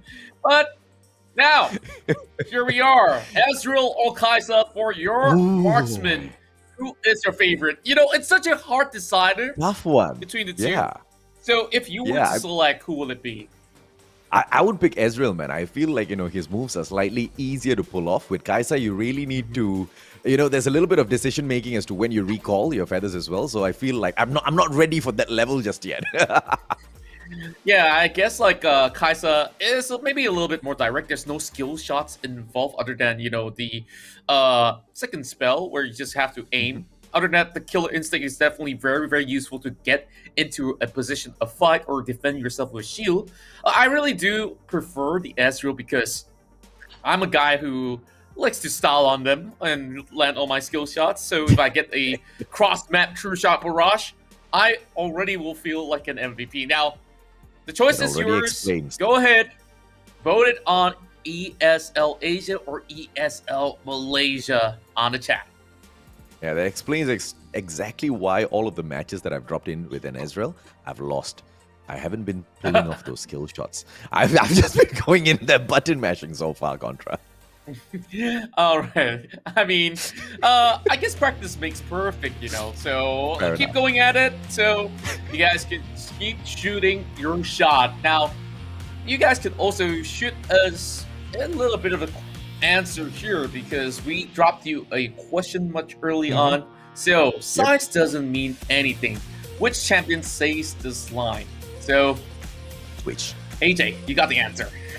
I do have the answer. It's one of the biggest champions. No, of course not. It's one of the smallest champions at the Rift. And it's Teemo, ladies and gentlemen, boys and girls. Did you get the answer right? Did you get the answer wrong? Did you answer Brom just because Contra was like, AJ, you've got the answer, and you saw my Misai? If you thought Brom was small, bro, I'm scared. Yeah, and you know, every time we make certain comparisons here and there, Kato and Mikos, you as well as the Braum, how can we actually compare to Teemo? I'm honestly not too sure, but I know somebody who is in the ESL Malaysia's production house that does cosplay for Teemo before. So of course, shout out to Adele. Yeah, there is. I guess there's all these Teemo hats that has been sold across all these arena, and hopefully, you know, one day we'll be able to cast it in front of an audience in a grand scale event. Now, we can only hope for now, and we definitely do wish that the situation will get better in time. So make sure you guys all stay safe, and if you really have to go outside, put on your mask, get your hands sanitized, and keep a little bit of a distance from one another. That should be all. Absolutely. But will RTZ Underank be able to keep their distance from Linkx Esports? I think they will be able to, ladies and gentlemen, boys and girls. No, because quite honestly, Splatzone Insomniax, they were the more aggressive ones. And if I think, you know, if you look at Linkx Esports in the earlier match as well, Red Contra, they were trying to avoid, but, you know, when you call them for a fight, they weren't going to say no. They went in there and they swooped in for that action, right? RTZ Underrank, as they will meet Linkx Esports, who have already performed very well in here so far today. Will they stop the run, or will Linkx go all the way? That's right. Let's have a look at the roster for RTZ Underrank. We've got Crow, Owo, Yoshi, Kagame, as well as Shanks. Now, early on, when we saw Emotion getting into the interview, he's already throwing shots at Kagame, saying, hey, you know, both of us used to be in Bajar Dragons. Now we're the outcast, but you won't be the one that outlasts this battle. But then again, you know, Kagame, yes, he is the mainstay for RTZ Underrank, and he's shown up strong on that marksman role. And to my liking, Crown as well as Owo, they've been playing extremely well. Shanks definitely will be going toe-to-toe against a very formidable side. And not forgetting Yoshi as well. So Yoshi, definitely a sort of a player that has been able to pull all kinds of plays with different champions up in the mid lane. Now let's check out Linkx Esports once more. Oh yeah, with Emotion, 69, Kato, Kuro, as well as Black Cat dropping in here for Linkx Esports this time round. And we saw Emotion together with that Camille just absolutely annihilating the forefront earlier on. And that's definitely going to be 1 point of a ban straight up for the likes of RTZ Underrank. Let's see if that comes true, ladies and gentlemen, boys and girls. As for Kuro as well as Black Cat, you know that Jenna has been able to whip up quite the turbulence down there at the Dragon Lane as well. So, you know, I think Linkx Esports have definitely given RTZ Underrank a huge opportunity to see exactly what they are bringing onto the board. So I wonder if that's going to be affecting their performance in here, Contra. Well, I really want to see, especially in the jungle, what will actually come up in those sort of situations, because they will be contesting for hot picks. Like what we saw early on, the Lee Sins that has been contested, and the Olaf for Linkx Esports is something to really, really keep an eye on, because he has been performing really, really well, and I hope that they maintain it after, getting themselves energized, taking their dinner. And, well, I definitely think that this series won't be as straightforward as we saw as compared to Insomniax that has also put up quite a show. So why wait any further? Because we will get straight into the Maggie Hot Cup Champion Select. Well, let's go. Oh, there you go. Camille gets banned off straight up. Emotion's not going to be able to be hopping left, right, center. Linkx Esports, they just do not have a response for the Diana. They don't want anybody using her Contra. Yeah, I really think that she's a little bit way too dangerous. You have already had a taste of your own in the ARAM match, so I'm pretty sure that none of the pro players won't want to get Moonfalled because they will definitely tumble. Now, no Wukong for OO, then that's something that's really interesting because they've been putting the Wukong inside of the jungle. But the thing is that the jungle now is not being played by Arteezy's usual player that is going to be, one of the ex-members of Todak. So I guess this sort of change here is also going to be making some surprises. Oh, no doubt about that, right? Straight up, strong picks coming in here for the side of Linkx Esports. That Gragas and his explosive cast, together with the Olaf, who has already impressed so much at the jungle in here today, will continue brawling with the likes of RTZ Underank, who respond with Ezreal, who's probably going to be, and with the Garen, who will be taking up Baron lane, right? Ziggs dropping into mid. It's a very basic lineup that's coming in from RTZ Underank. But it goes by the lineup of if it's not broken, why fix it, right? This mix-up is going to work for them, Contra. Yeah, Kagame has been really showing up strong, especially when he goes on the Ezreal. So Ezreal, whenever you actually Arcane Shift, you reposition yourself. It's just like an extra flash that you can pull every 12 seconds or so. And that itself can really help when it comes down to team fights. Every time you land your skill shot, it just gets a second cooldown for the ultimate of True Shot Barrage to really come back up online real quick. Now, Jarvan hasn't been seeing that much games in the previous series, but now will make its debut here for Arteezy. Now, I really want to talk about the Linkx Esports side because now they're bringing Corki as their marksman, and alongside with the Seraphine, I do think that the sort of AoE is good enough, and Kato will fall back to the R because his 6 has been taken away. Now, I definitely think that in the mid lane, it's going to be a little bit tougher for Yoshi to really land all of his nades down on towards that Ahri. Maybe in the team fights, that's where we do expect those Mega Inferno bombs to really drop hot into the scene. Well, let's see exactly how these two teams take it, ladies and gentlemen, boys and girls, because RTZ Underank, even so far, right, they have already faced off Linkx Esports as well as Splatzone Insomniax. They've managed to take on Splatzone Insomniax, no problems whatsoever. Linkx Esports did put up quite a good fight against them, but at the end of the day, we've already known exactly how that one ended up. Are we going to be able to see Linkx Esports upset RTZ at the very last minute here? It would be, it's a opportunity being given to the both of them, but RTZ definitely has outperformed Linkx Esports in the competition in here so far, Contra. Let's see exactly how they go on to do against each other here as we open the game up.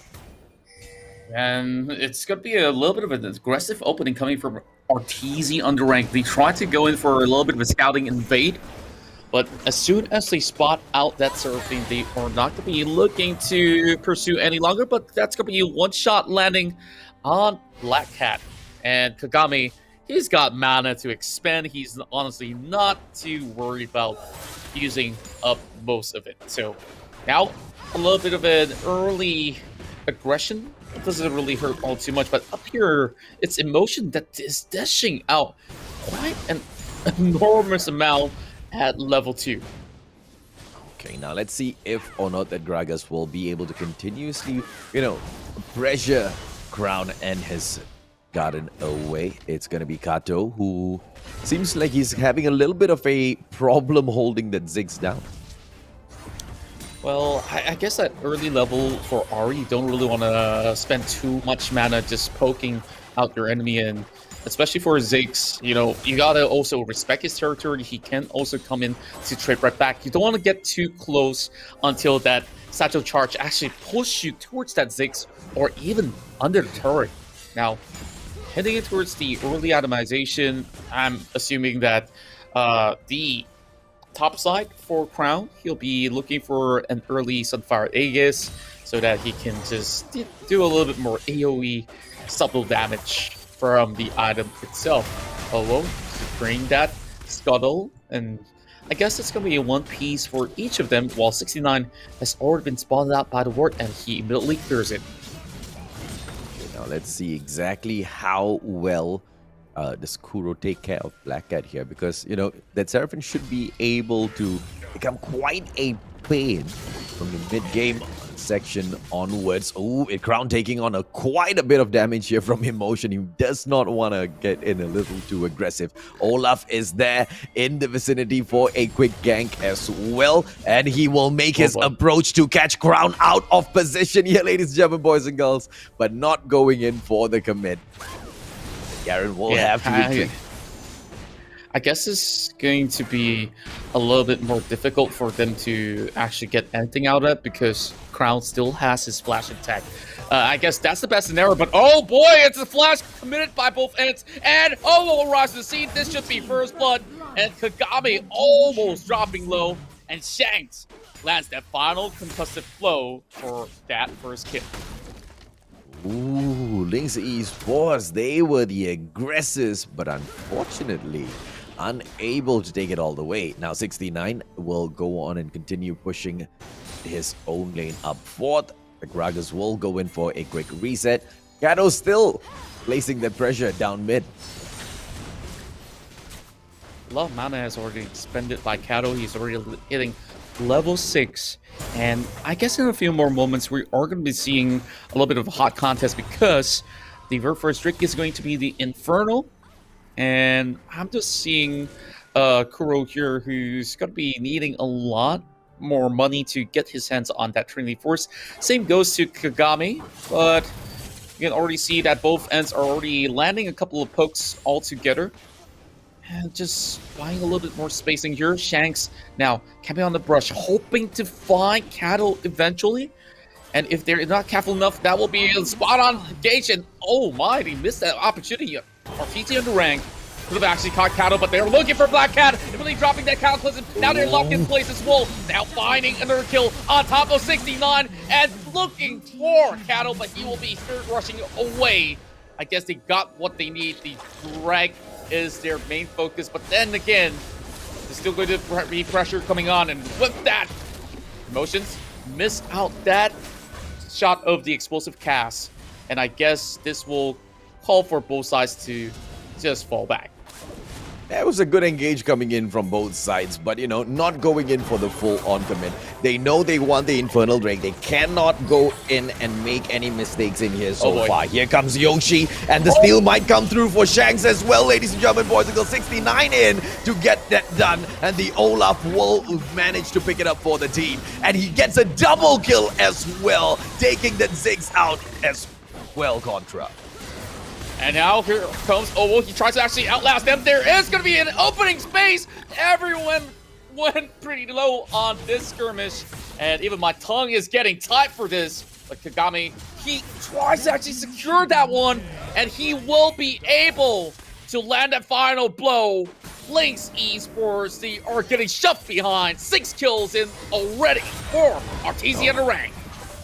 Now Black Cat cannot do anything to prevent this turret takedown, ladies and gentlemen, boys and girls. Here comes Kagami and Shanks. They get it done, and they take the first turret. It's just RTZ Underank winning all of the objectives that they step forth to get, but unfortunately just not able to get it done with the Infernal Drake there. Yeah, and I think that Linkx Esports definitely had a really good call on that Dragon. But the problem is they overextend their fight. They should have actually secured the Dragon, already got 1 kill on top of Owo, and that should actually be just about enough. So now, going back in towards the mid side here, we are going to be having a few members of Artesi Underank trying to actually go in for a catch against Emotion. But with the other priority on that Rift Herald, I guess there's going to be a little bit of dance here between both sides.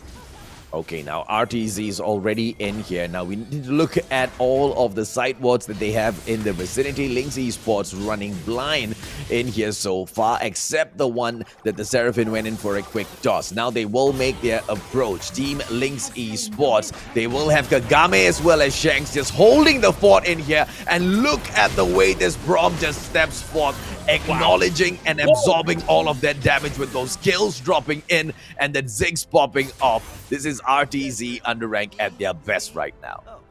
They made it look all too easy for RTZ, and that was a very disgusting shot of the True Shot Barrage that has been able to snipe them right under the turret. Even the flag and rack is not going to be needed in that scenario. Now, with Emotion around towards the bot side, I guess he's already done with the minion shove. And now he wants to just find a little bit of a catch over the river if that is possible, because Linkx Esports, they got nothing else to do right down the bottom side until the Garen shoves this waves in. Okay, now let's see what is the next objective that the two want to go in here and play, ladies and gentlemen, boys and girls. It's all good so far. As far as Yoshi goes, he is going to go in for the reset, and so will the Corgi right there in front of him. Kuro does not want to have much of these mistakes made in the game. Kagame, now walk me through the items though, Contra. Yeah, and I'm looking at the itemization, and I believe that they are building the Spectre Cowl just to get the Spirit Visage up. So Spirit Visage is definitely an essential item for the Garen so that he can easily use his passive to regenerate his HP in, of course, dangerous situations, and for him to just have more sustainability on those solo lane. But in terms of the kills here, you can already see Jarvan has been able to really snatch a few in the back and put themselves ahead. But Kagame, he's going to be snowballing into a late game monster already because he's completed the Mana Moon and just finished up with the Trinity Force at the span of 8 minutes, 45 seconds.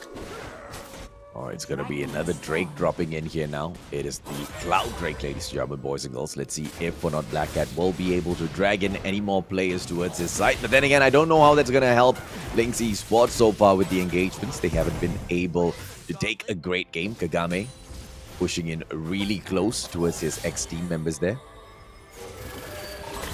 Kagame, he's playing with fire here. Body slams on top of the Ezreal, and that Encore can only connect to one. Oh, now being stuck, but that is a beautiful slam, and the Mouse of Justice is being dropped upon over the support, but Emotion is going to be coming right back in. Oh, now only have a tick of health left. They cannot really engage on the Dragon just about yet. Silence is visible, and now this is the Ari getting stuck in between. The Spirit Rush is not going to cut it. And at 69, all of a sudden, he gets slapped, he gets stuck. RTZ will still be able to find a way to secure this Drake.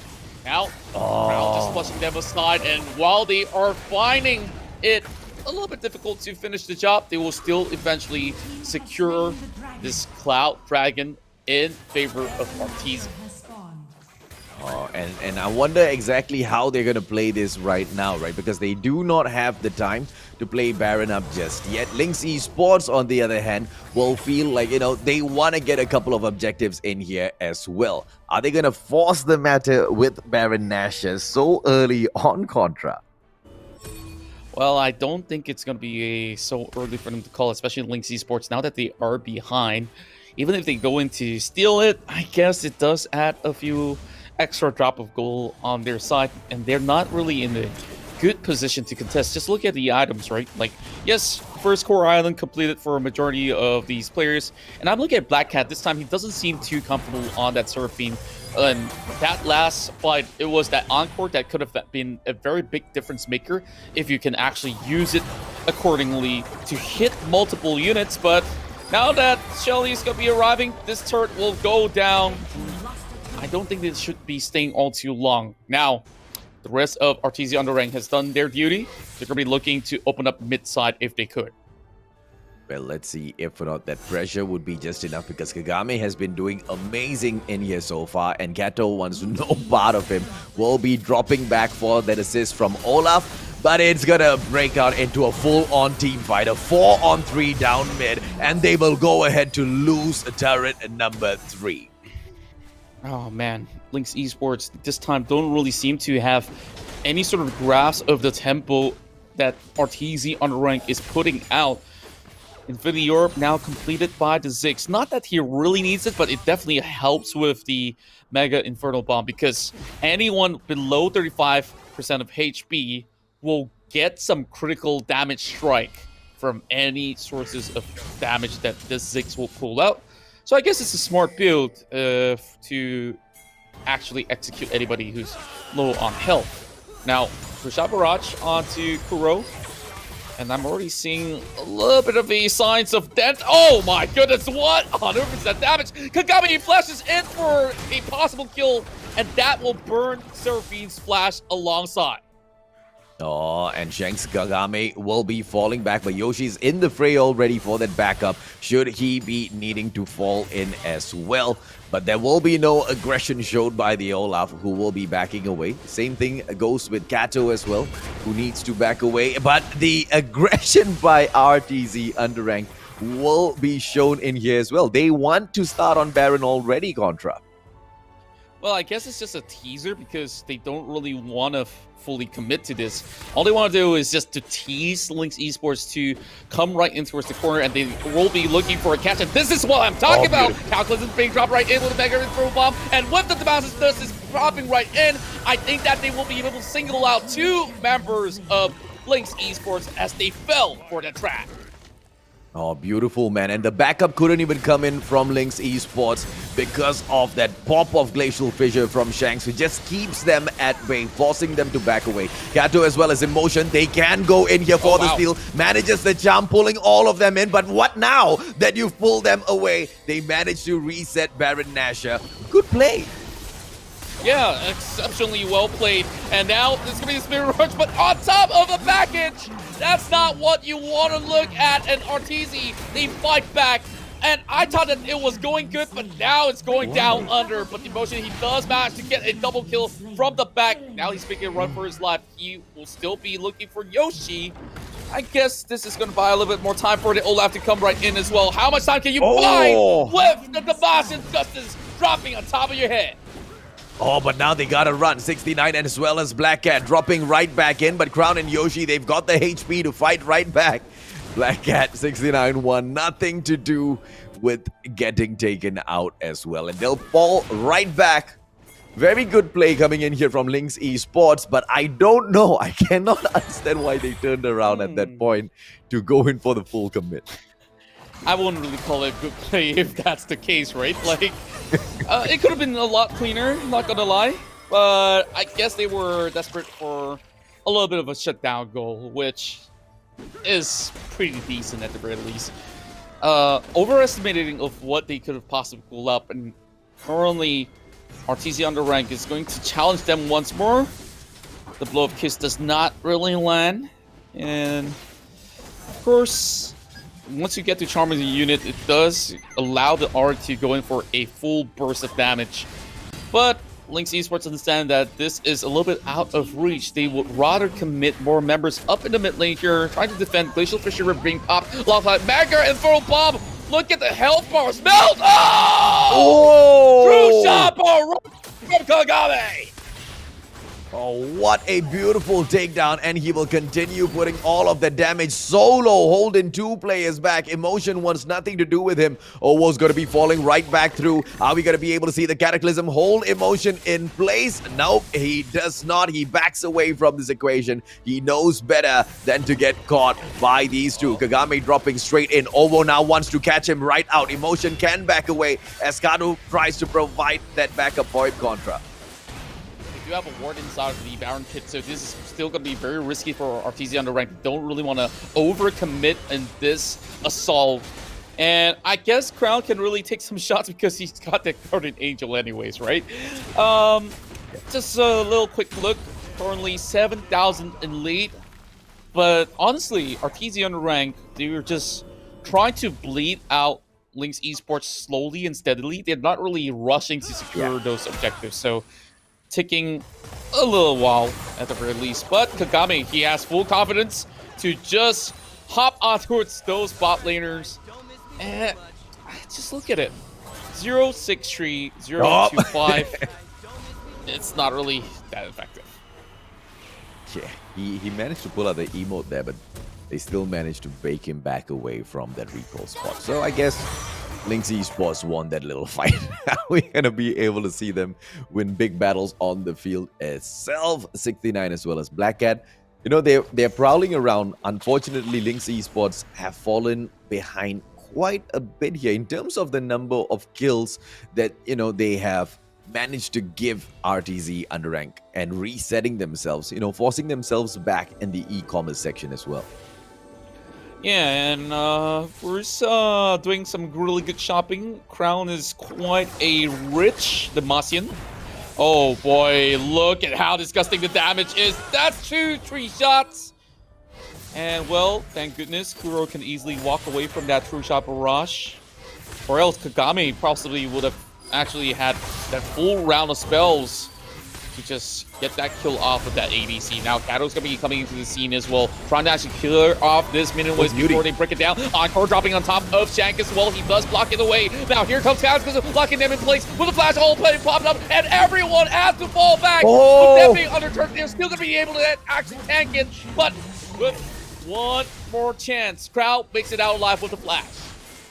Oh, what a play coming in here from RTZ Underank, ladies and gentlemen, boys and girls. They go in for the push all the way. Crown gets a double kill. Kagami manages to slay as well. They are low on HP, but they don't care. They are super tanked up. They should be able to take Baron Nashor. Kagami looking at Emotion strut right in and will force him away as well. Emotion with the opportunity to steal in here with the explosive cast. Are we going to be able to see it come through? Kato flashes forward as well. Glacial Fissure will prevent it. Kagami. And Jarvan takes Baron. My goodness, Kagami is an absolute beast. He's still chasing for the kill. He knows he will get it. And there you go. The emotes run wild. Kagami being the absolute best marksman of the day. And it's only the very first game that we're seeing out of him. 7 kills, only 1 taken down, and 10 assists. Oh, absolute slayer, but that Garen is not too shabby himself. Crown has been absolutely deadly as he drops his Demacian Justice, and he should be able to plop it on Black Cat right now, who gets stunned right there. Garen takes kill number 9. Well, oh well, I guess this game is already over before they even make it through the late game. And Elder Drake now in the hands of RTZ Underank. The Master secure the mountain, ocean, as well as the Wind Drake, Cloud Drake. Cloud Drake is the official one, of course. So I guess they can play it slow. They got the Baron on their side, and they will just use it to full effect. Easy taking for the Ziggs as he will be able to satchel charge that tower down. And Kuro, it's just a little bit too squishy. I am not a big fan of Corki for multiple reasons. He takes a little bit too much resources to build up, and the damage output is not going to be as high as what I expect it to be. Now, everywhere will be flooded with minions from mid to bottom side, and oh my goodness! The damage is true, and with that, RTZ Underank, they flush them back to their base, and say hello to RTZ with their first point. Victory! And what a way to get that done, Contra. I mean, RTZ Underank, they literally chased all of Linkx Esports back to home base as they destroyed their nexus in front of their very eyes. That's how gruesome match number 1 was. That's right. You better run and you better hide when you see Kagami just single-handedly wiped out so many of these players of Linkx Esports. He doesn't mind putting himself forward with the arcane shift. Like every single hit that he lands, he's just so confident. And who's gonna stop this guy? I honestly don't know. You gotta find ways to just keep this guy out of Ezreal, and you can't waste a ban on the Ezreal because there's so many other marksmen that Kagami can play. No doubt about that at all, right? And, you know, absolute gem Garen was as well. The whole team, RTZ, Underank, they may be underranked at the moment, but they have been given a fighting chance. And they're taking it like jam so far, ladies and gentlemen, boys and girls. What a victory taken over Linkx Esports. And you know, it wasn't just the micro gameplay that was impressive when it came to the side of RTZ Underank. It was the macro gameplay as well. Overall, wasn't it, Contra? They literally bled out the whole of Linkx Esports and they made them thirsty for all of those objectives and just lured them in again and again. Crown taking the 902 KDA, but the MVP picked up by none other than Kagame on that Ezreal. 8-1-10 on their KDA. Absolute perfection. That's right. These are the few names that we did mention before even getting to game. They really have to take measures to really shut down Kagame and also hold Crown away from certain team fights. Now, problem here is that there is a little bit of a leakage that we are seeing here for Linkx Esports. They don't really get a solid pick on their side. And, you know, Kai'Sa's available. Why didn't Kuro go for the Kai'Sa instead? And Black Cat, I guess when it comes down to the matchup against the Braum, once you actually get knocked up in the air with the Glacial Fissure, it's really hard for that Seraphine to do anything about it. And Seraphine, as a champion, she's not going to be all that mobile. Yes, she does deal a little bit of damage and has a little bit of snare. But hey, Sona can do exactly the same, but I don't recommend Sona either. So I guess it's a decent pickup instead. Now, I'm just looking at the itemization. You see a full solid tank build on Owo as well. So it's not only Crown that's going to be causing problems. That Jarvan so far with that 15th assist tells you that he's always in front of the eyes of Linkx Esports. Yeah, and he tanked quite a bit of damage in there as well. Crown taking in about 17,000, over right there behind him about 16k. And Shanks did amazing in that match for RTZ Underank, even to the point where he was using his Glacial Fissure to prevent a steal on Baron Nashor. It was played by perfection, but more importantly, he was always there to stand in front of his teammates to tank all of those shots head on. That's right. Now, just seeing how things could possibly improve. I find no problems with 69 as well as Emotion. Cattle, not to say he's doing underwhelming of a job, but there wasn't really that much of a space for him to really play around early on. And I guess the weak link that we're currently looking at here is really the bottom side because they're getting flushed out by Kagame. And it didn't even need a gank that comes out from the jungle. I just feel like they just need to get something more solid, like fall back to the Janna at the very least, if that's something that you need to do. And I thought that was gonna be something that they did, but then again, it truly wasn't, right? And I'm not sure what were they trying to fix. Maybe they weren't really confident on the Janna pick. I feel like, you know, just like you, Contra, it made such a huge difference for them to be able to go in and create a stir within those team fights itself, right? But so far, Linkx Esports have been a little lackluster against RTZ Underank, ladies and gentlemen, boys and girls. Is this gonna be a flat-out 3-0, or can they fight back? We'll find out when we return from a break.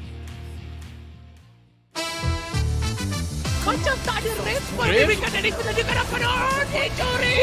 Dicuri! Kehilangan nyawa yang agak banyak, tarikan yang baik. Nampaknya mereka menyentuh mengenai Ozora Becky. Nyawanya betul-betul diberikan. Masih lagi terselamat. 100 telah pun dimilikinya. Mencari peta, mencari peta, mencari peta.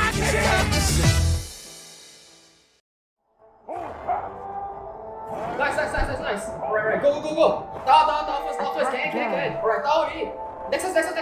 Okay. Nice! Victory!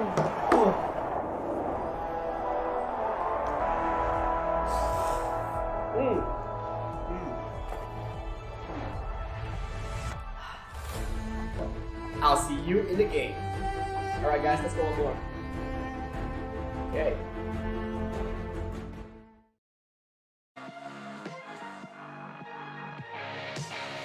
Glasses on, my hood is right. ride back to the future, got my own time. It's sipping dope to feel right. Got my own high, don't need no lines. Sneaky bitches never ever act with zone eyes. Alright. You can tell me nothing. Come back when you got something to say. Just put the volume up in. Take a seat in the back, yeah. You can tell me nothing. Come back when you got something to say. Just put the volume up in. Take a seat in the back, yeah. Alright, hot damn. Not worrying about man's got a plan. It's not really about the dough, got a time frame. Matter of fact, about to blow up the whole thing. So good, hell I'm all fine. Got a sweet little ooh, and it's all mine. My shoe games, class high, hear it all the time. You can tell me nothing. Come back when you got something to say. Just put the volume up in. I'ma go get 'em. No time looking back, every day gotta do better. I'ma go get 'em. Blow the roof off, or I really want to see, now go tell 'em. About to touch the sky, no helmet. Preparing myself on top, no weapons. On my own, I stop caring, cause they keep telling me. You can tell me nothing. Come back when you got something to say. Just put the volume up in. Take a seat in the back, yeah. You can tell me nothing. Come back when you got something to say. Just put the volume up in. Take a seat in the back, yeah.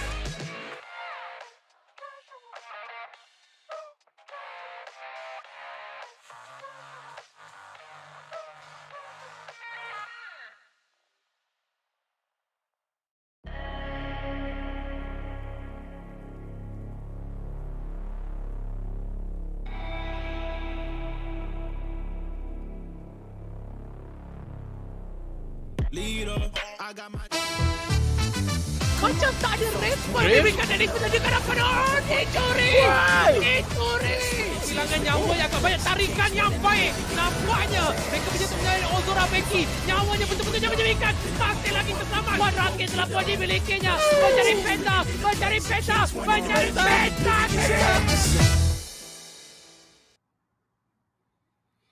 And welcome back once again. This is your C Icon Series Malaysia, and we are in the Gauntlet run.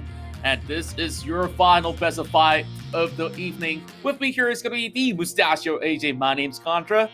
And of course, all this is brought to you by our official tournament partners, Maggie Hot Cup, YouTube, powered by Cellcom, as well as JBL. Huge shout out to ESL so far, really putting everything all together for us. And now, you know, we've already witnessed that one game going in favor of RTZ, and they are showing themselves as a powerhouse team out there not to be messed with.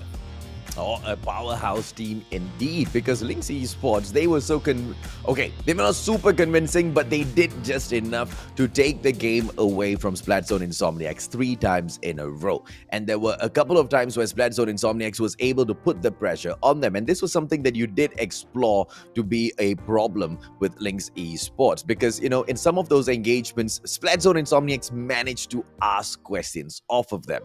And RTZ Underank truly, you know, just showed the difference in class, where they just allowed them to bleed all throughout the game.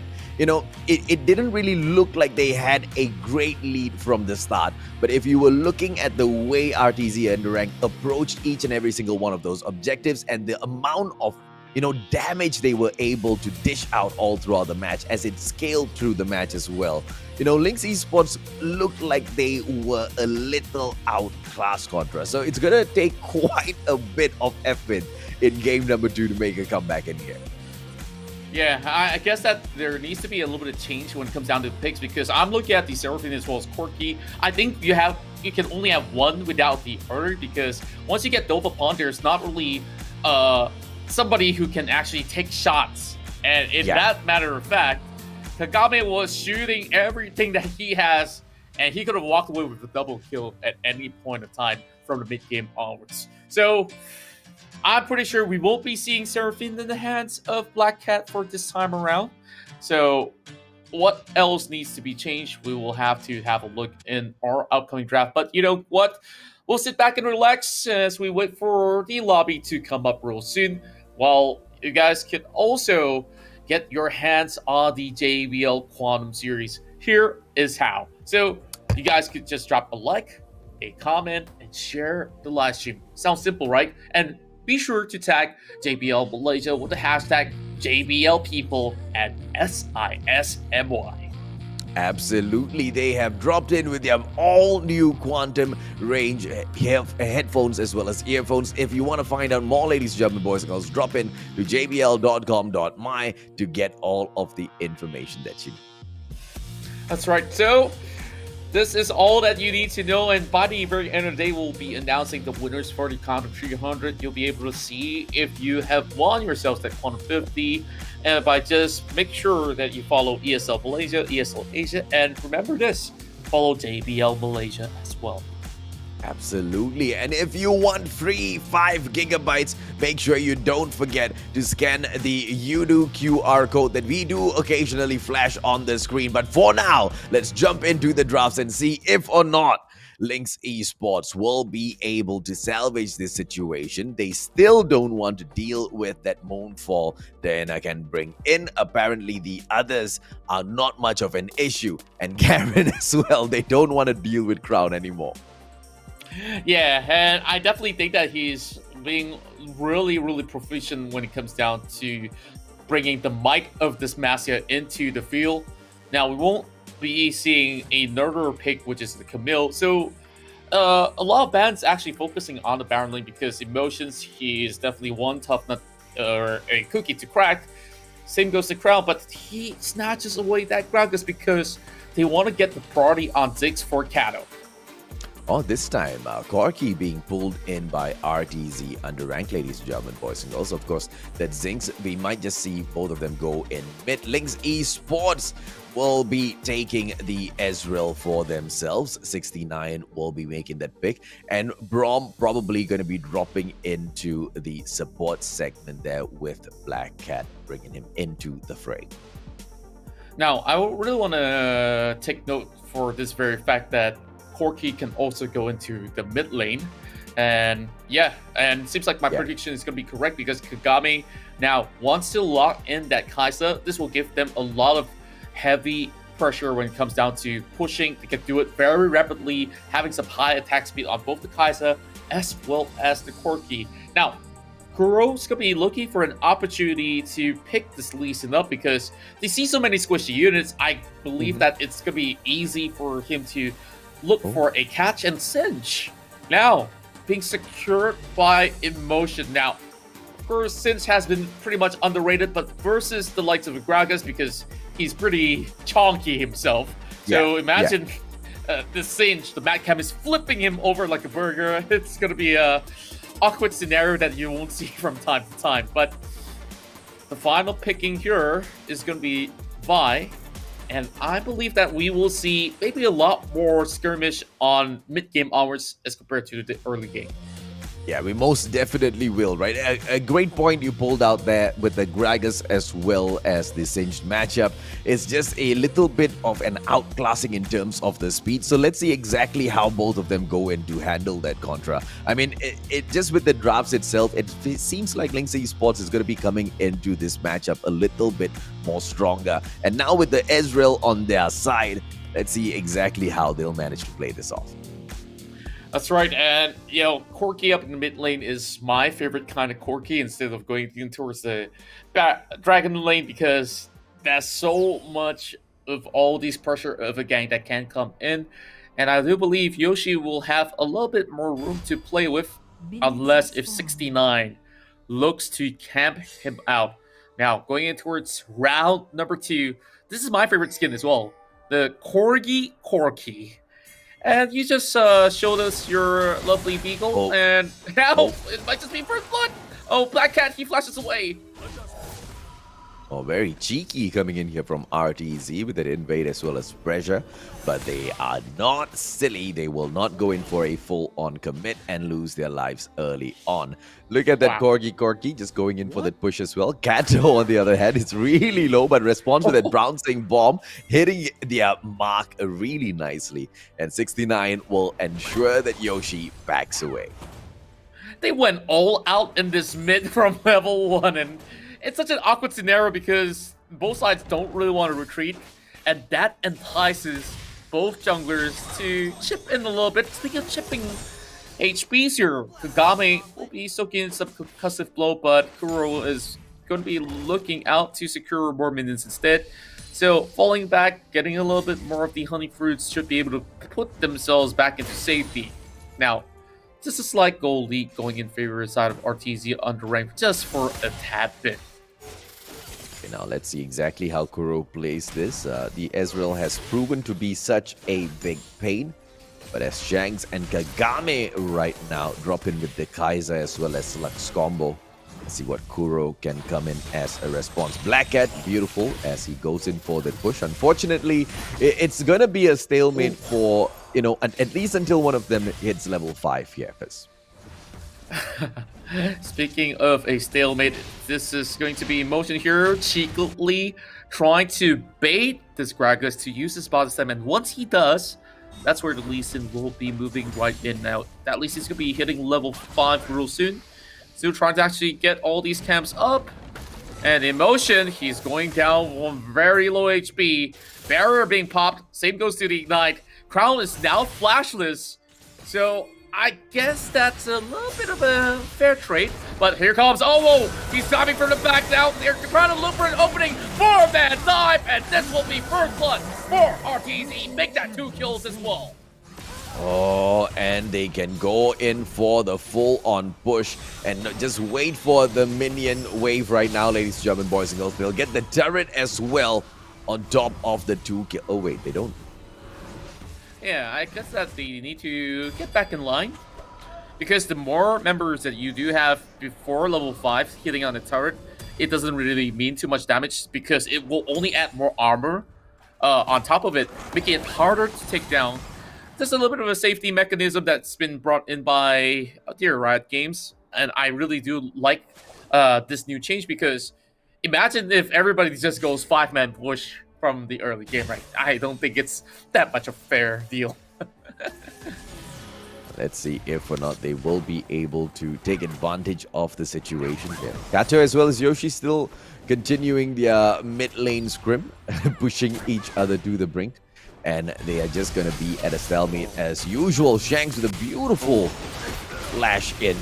And the Glacial Fissure not doing much there, Contra. Oh, wow. That real dirty assault and battery with the flash as well. Does get one back for RTZ Underank. Love Flash has been burned. But I guess it's pretty much well worth it.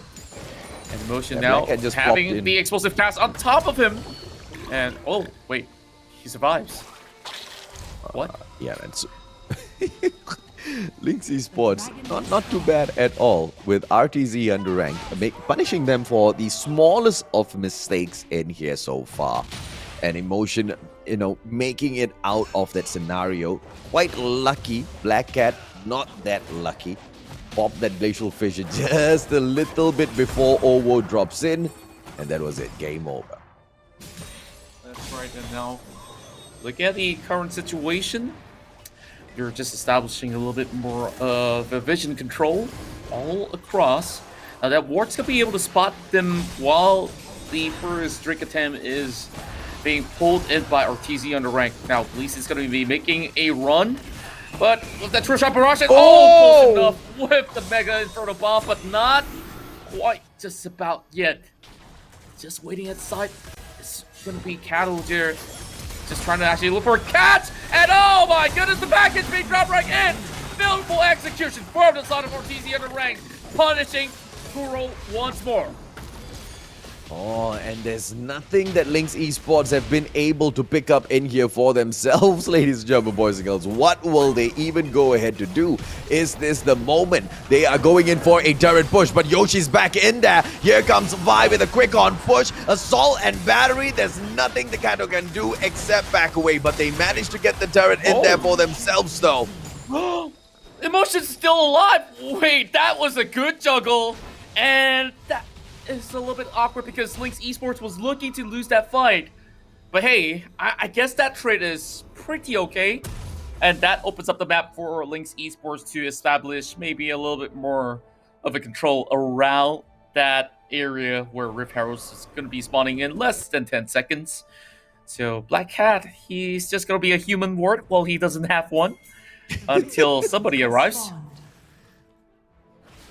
There's going to be emotion in here. Black Cat, Kagame, Shanks dropping in to say hello as well. Are they going to be able to shoo away the rest of Linkx Esports and pick up the Rift Herald for themselves? In motion, going in for an engage there. Wow. Here comes that Brom as well. Let's go, Contra. Oh, what a shot of the final spark. Now they're going to be looking for a little bit of a chase here, but Linkx Esports, they're going to use and utilize everything that they do have.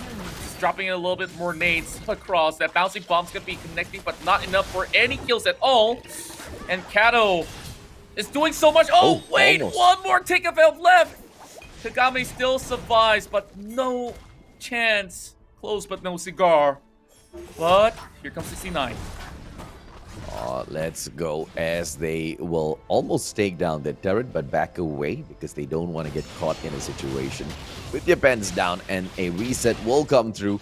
RTZ Underank has been able to play this match so well right now, ladies and gentlemen, boys and girls. In terms of those kills, they do have a lead, but doesn't really make much of a difference. Let's see who manages to go in here for the pick on those objectives, and this is that fight once again, Contra.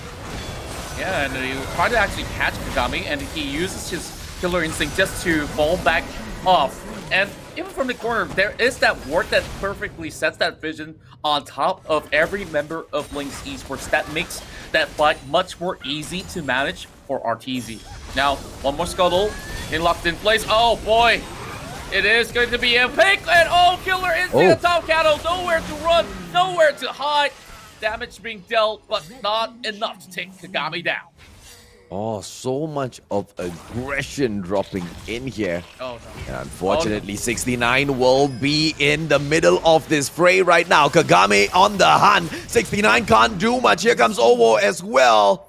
And he will get that final hit. This is just all-out bullying right now. Man, I mean, I don't know what was he thinking, being all the way so deep under the turret.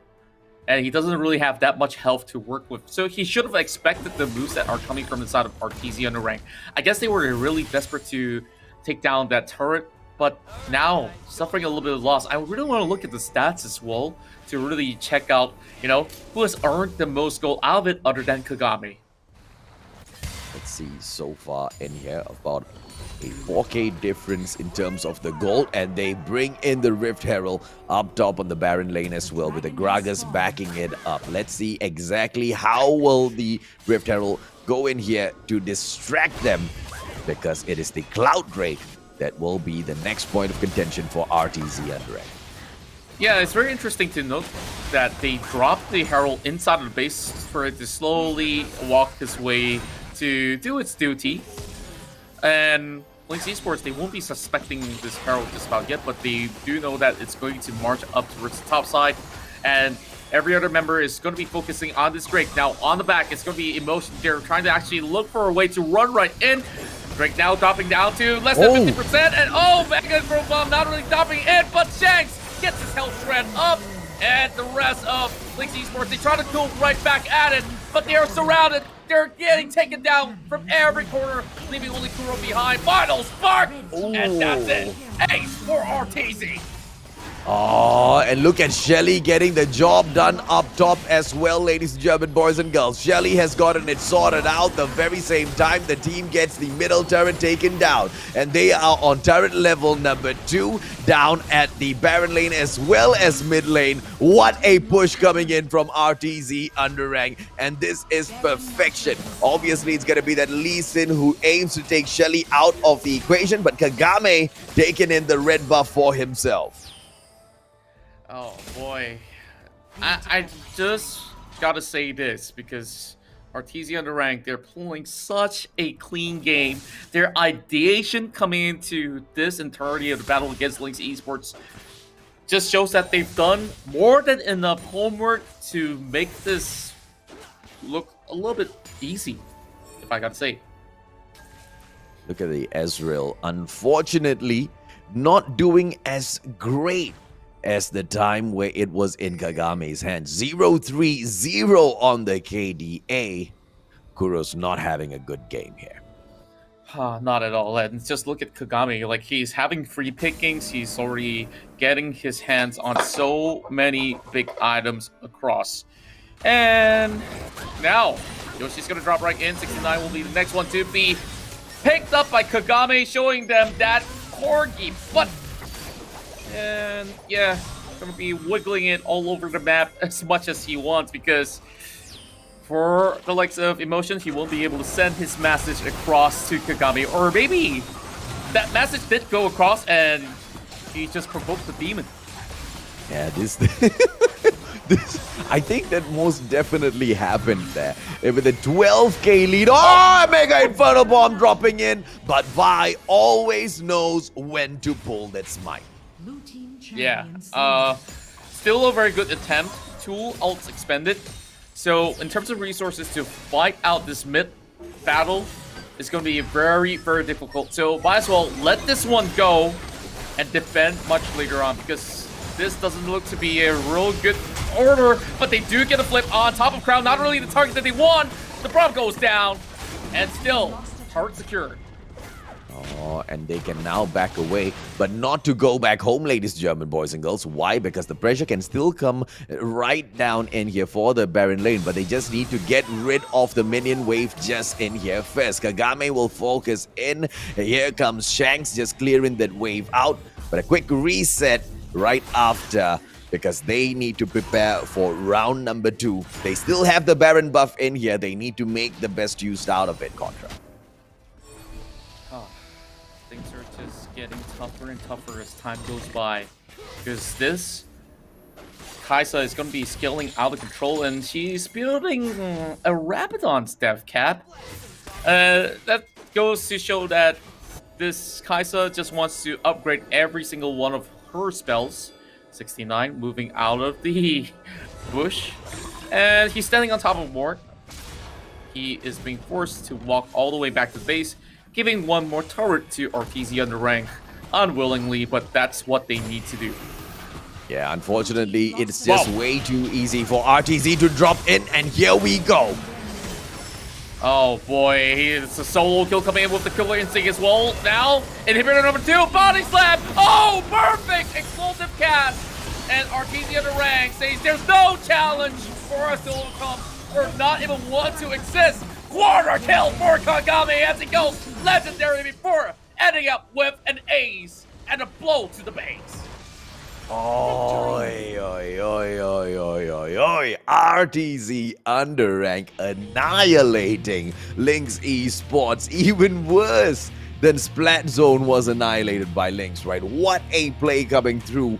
And 2 and nothing so far for RTZ Contra. Yeah, and it looks very one-sided as of now. Like, it's just a place that's looking a lot cleaner as compared to what the likes of Linkx Esports have been pulling up. So let's have a look at the match stats at the moment. So currently, as it stands, there's no deaths coming from every member except for Yoshi, because he just plays it a little bit more aggressively as compared to the rest. But then again, you got Kagame, who doesn't mind going in with killer instinct here to really secure all these kills. So look at the side of Linkx Esports. I feel like many of these occasions, when it comes down to contests, it doesn't seem like they've been able to actually do all too much other than, dropping the Mega Inferno Bomb as well as the True Shot Barrage. So I guess they really have to switch things up once again because this draft that they've been pulling hasn't been working out. Now, look at the itemization as well. 69 here is buying very aggressive items where he does have the Yumu's Ghost Blade as well as Trinity Force. Maybe a rush for that Guardian's Angel would have actually been a little bit better as compared to what he has been up to because, he has been able to just cross everywhere upon the map. Now, I just really want to say this because Shanks has also been able to actually pull so much of all these great pickoffs, especially locking them with a little bit of a blinding lights, and here comes the damage. Well, look at the damage being done. I believe that, Kagami has always been able to put the most. And, well, for Linkx Esports, it is pretty much Cattle doing the most job. So far, first AJ is going to be resolving some of these mic issues, but don't worry, I got you guys covered. So 21-2 is a big statement coming out of the likes of RTZ Underank to say that they are very well prepared to hit into the playoffs. But remember this, it's the second game, and if the likes of Linkx Esports can find ways to pull it back, maybe there is a really solid chance. It's really going down to the drafts that really does matter at the very end. So hopefully we'll be able to actually see them trying to force something, especially with those bans. Maybe ban something that you're not going to be using and open up the Camille, open up the Akali or anything for Emotion to start carrying the game because he's not really putting that much of a pressure as a Cinch this time. And of course, that is pretty much the stats that we do get in terms of damage. But somebody's got to find ways to shut down not only Kagami, but the effectiveness of how Owo has been able to control the entirety of the map with all this pressure being played out. It's not really about the damage that this Vi has been able to do. It was more of maybe the fact that he has been able to just lock everybody down. And I'm looking at Linkx Esports. They don't exactly have any hard crowd control. I'm talking about hard crowd control.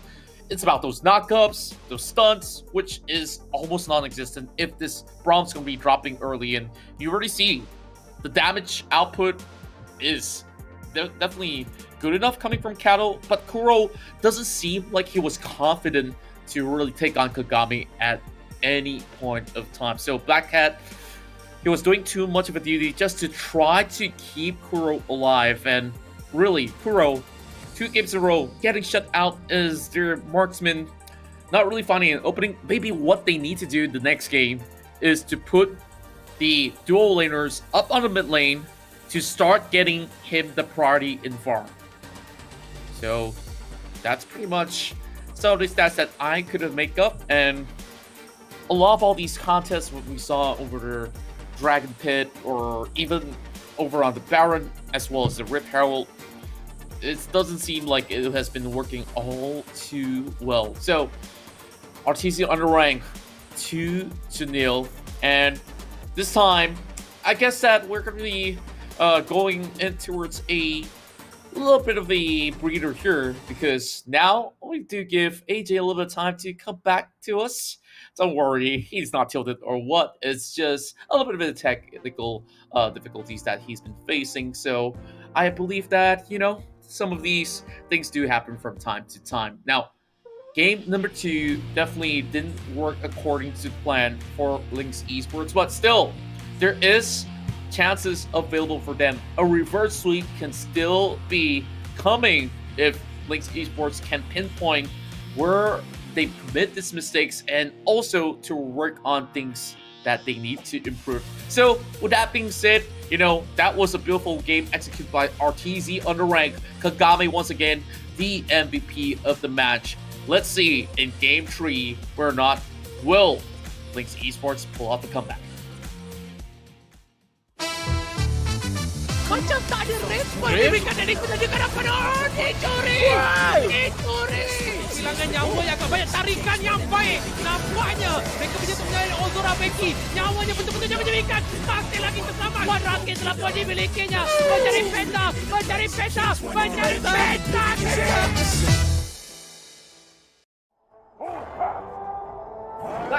Nice. Alright, go.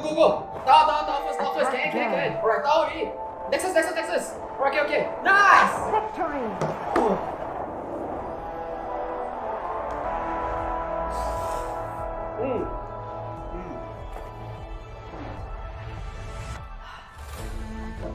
I'll see you in the game. Alright guys, let's go on board. Okay.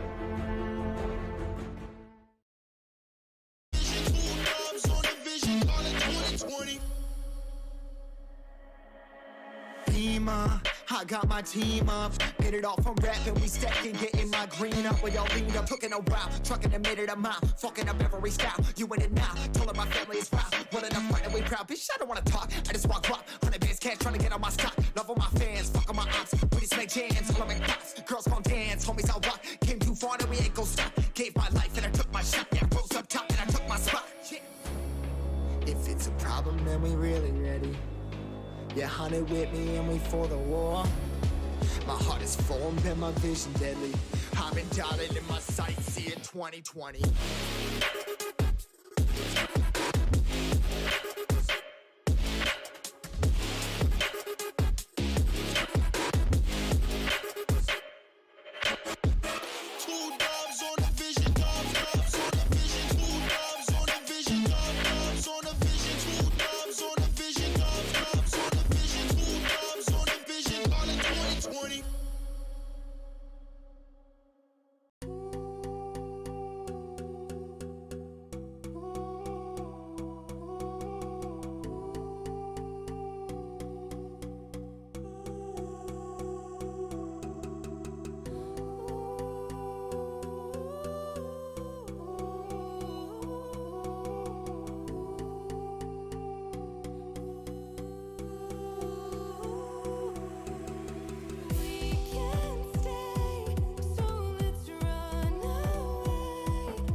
Nice. Alright, go. Tahu. First. Keren. Alright, tahu ni. Nexus. Okay. Nice! Victory!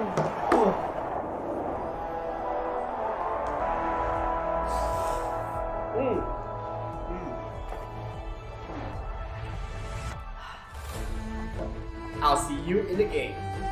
Alright guys, let's go on board. Okay.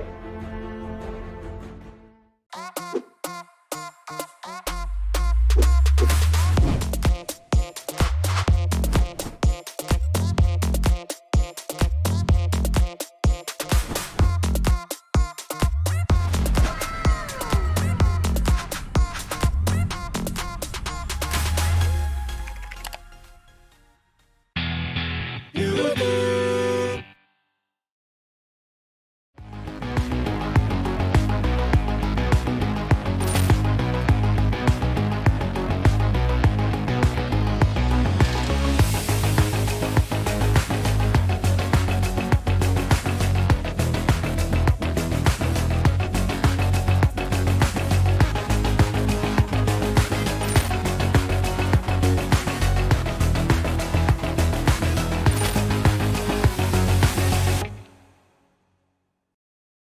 Before we jump into the next one, here's a quick reminder for all of you mobile gamers out there. The ESL Mobile Open is just around the corner, so head over to Twitter right now and get all of those details. Tell your friends, build a team, and earn a spot in the finals. Feel the lights, see the stage, hear the vibe. Pumped up to get ready for the fight. Big dreams, one chance, be the star. I'm the winner coming out of the dark. Step out as a motivator. Let them know that the weight's up. That's how we know when we level up. Hey, that's how we know when we level up.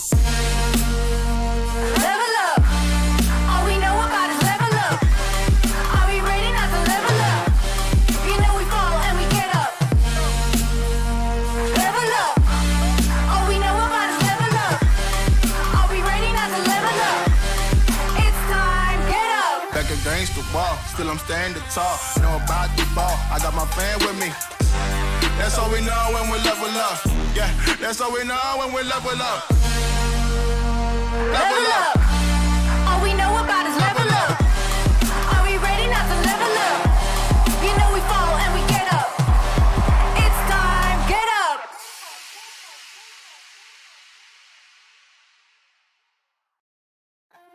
Welcome to ESL Mobile, the home of mobile esports. ESL Mobile is a global program designed to give you an opportunity to compete in your favorite mobile games, featuring multiple game titles taking place in 3 regions and offering 2 levels of competition. There's something here for everyone. ESL Mobile Open is the gateway to competitive play, free to join and open to any resident of our supported regions. This is the best way for you to enjoy the thrill of victory and take your shot at winning cash prizes. Each season of Mobile Open will consist of 2 ladders, and the top competitors from each will qualify for the Mobile Open play-ins. ESL Mobile Challenge is your path to glory. If you are a top competitor in the Mobile Open play-ins, you will earn a spot in the Mobile Challenge season. The top team from each ladder will skip the play-ins and qualify directly for the Mobile Challenge season. This is where you'll have the chance to compete against the best players in your region. At the end of each season, top Mobile Challenge players will compete in the Mobile Challenge Finals to determine a winner and be crowned their region's champion. ESL Mobile is for everyone. This is your opportunity to join a diverse and growing community of players across the world and see just how far you can go. 2, 1. Welcome back once again. This is the ESL Mobile Open League of Legends Wild Rift C Icon Series. So my name's Contra. This is the Mustachio AJ. Welcome back. We have already gotten ourselves 2 games, all going in favor for RTZ Underank.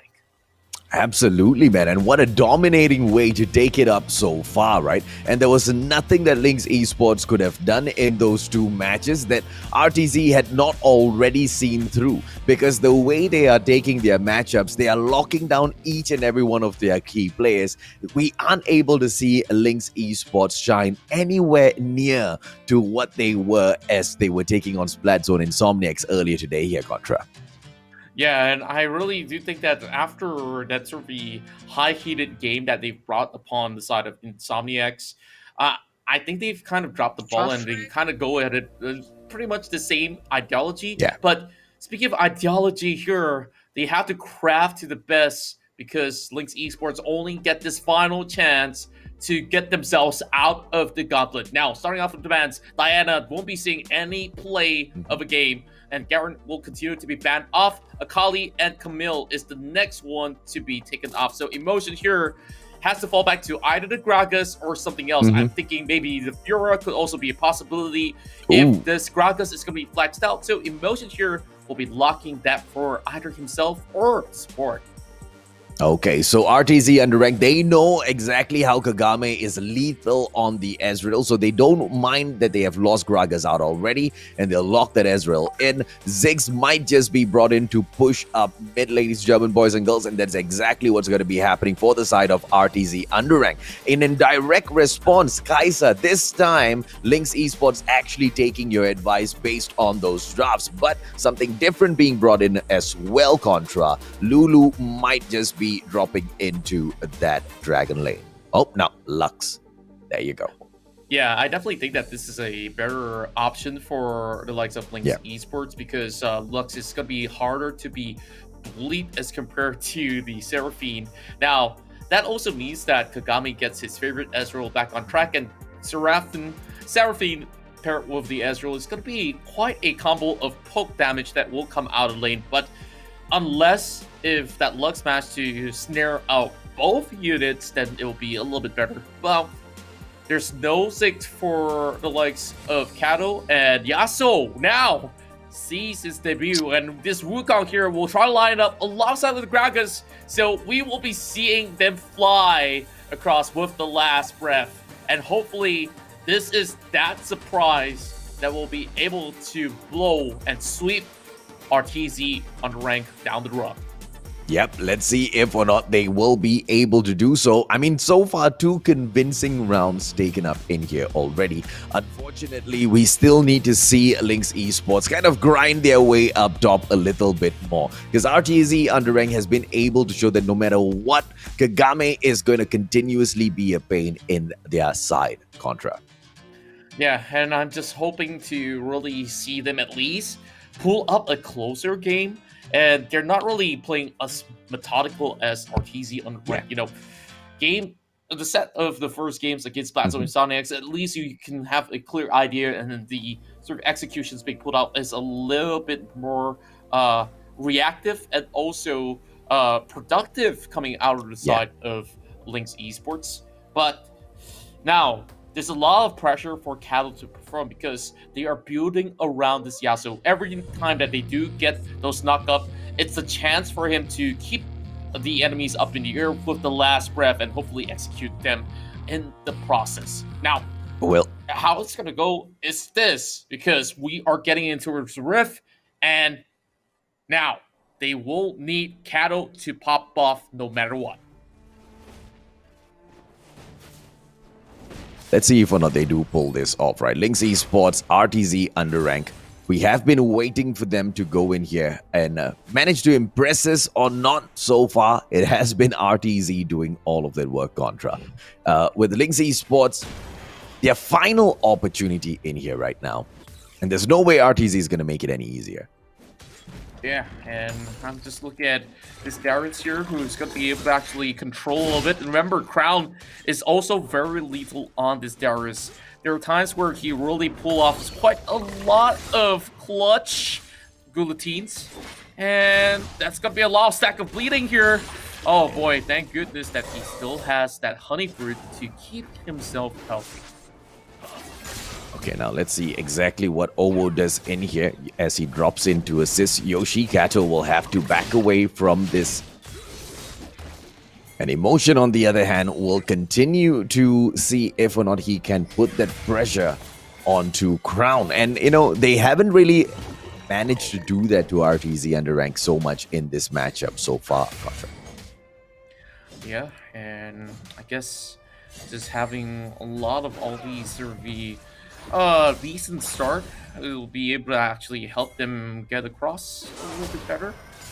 Now, that Wukong inside of the jungle is going to be making his rounds, but not enough to actually clear out that ward. It doesn't really have a little bit of a scanner just to remove that.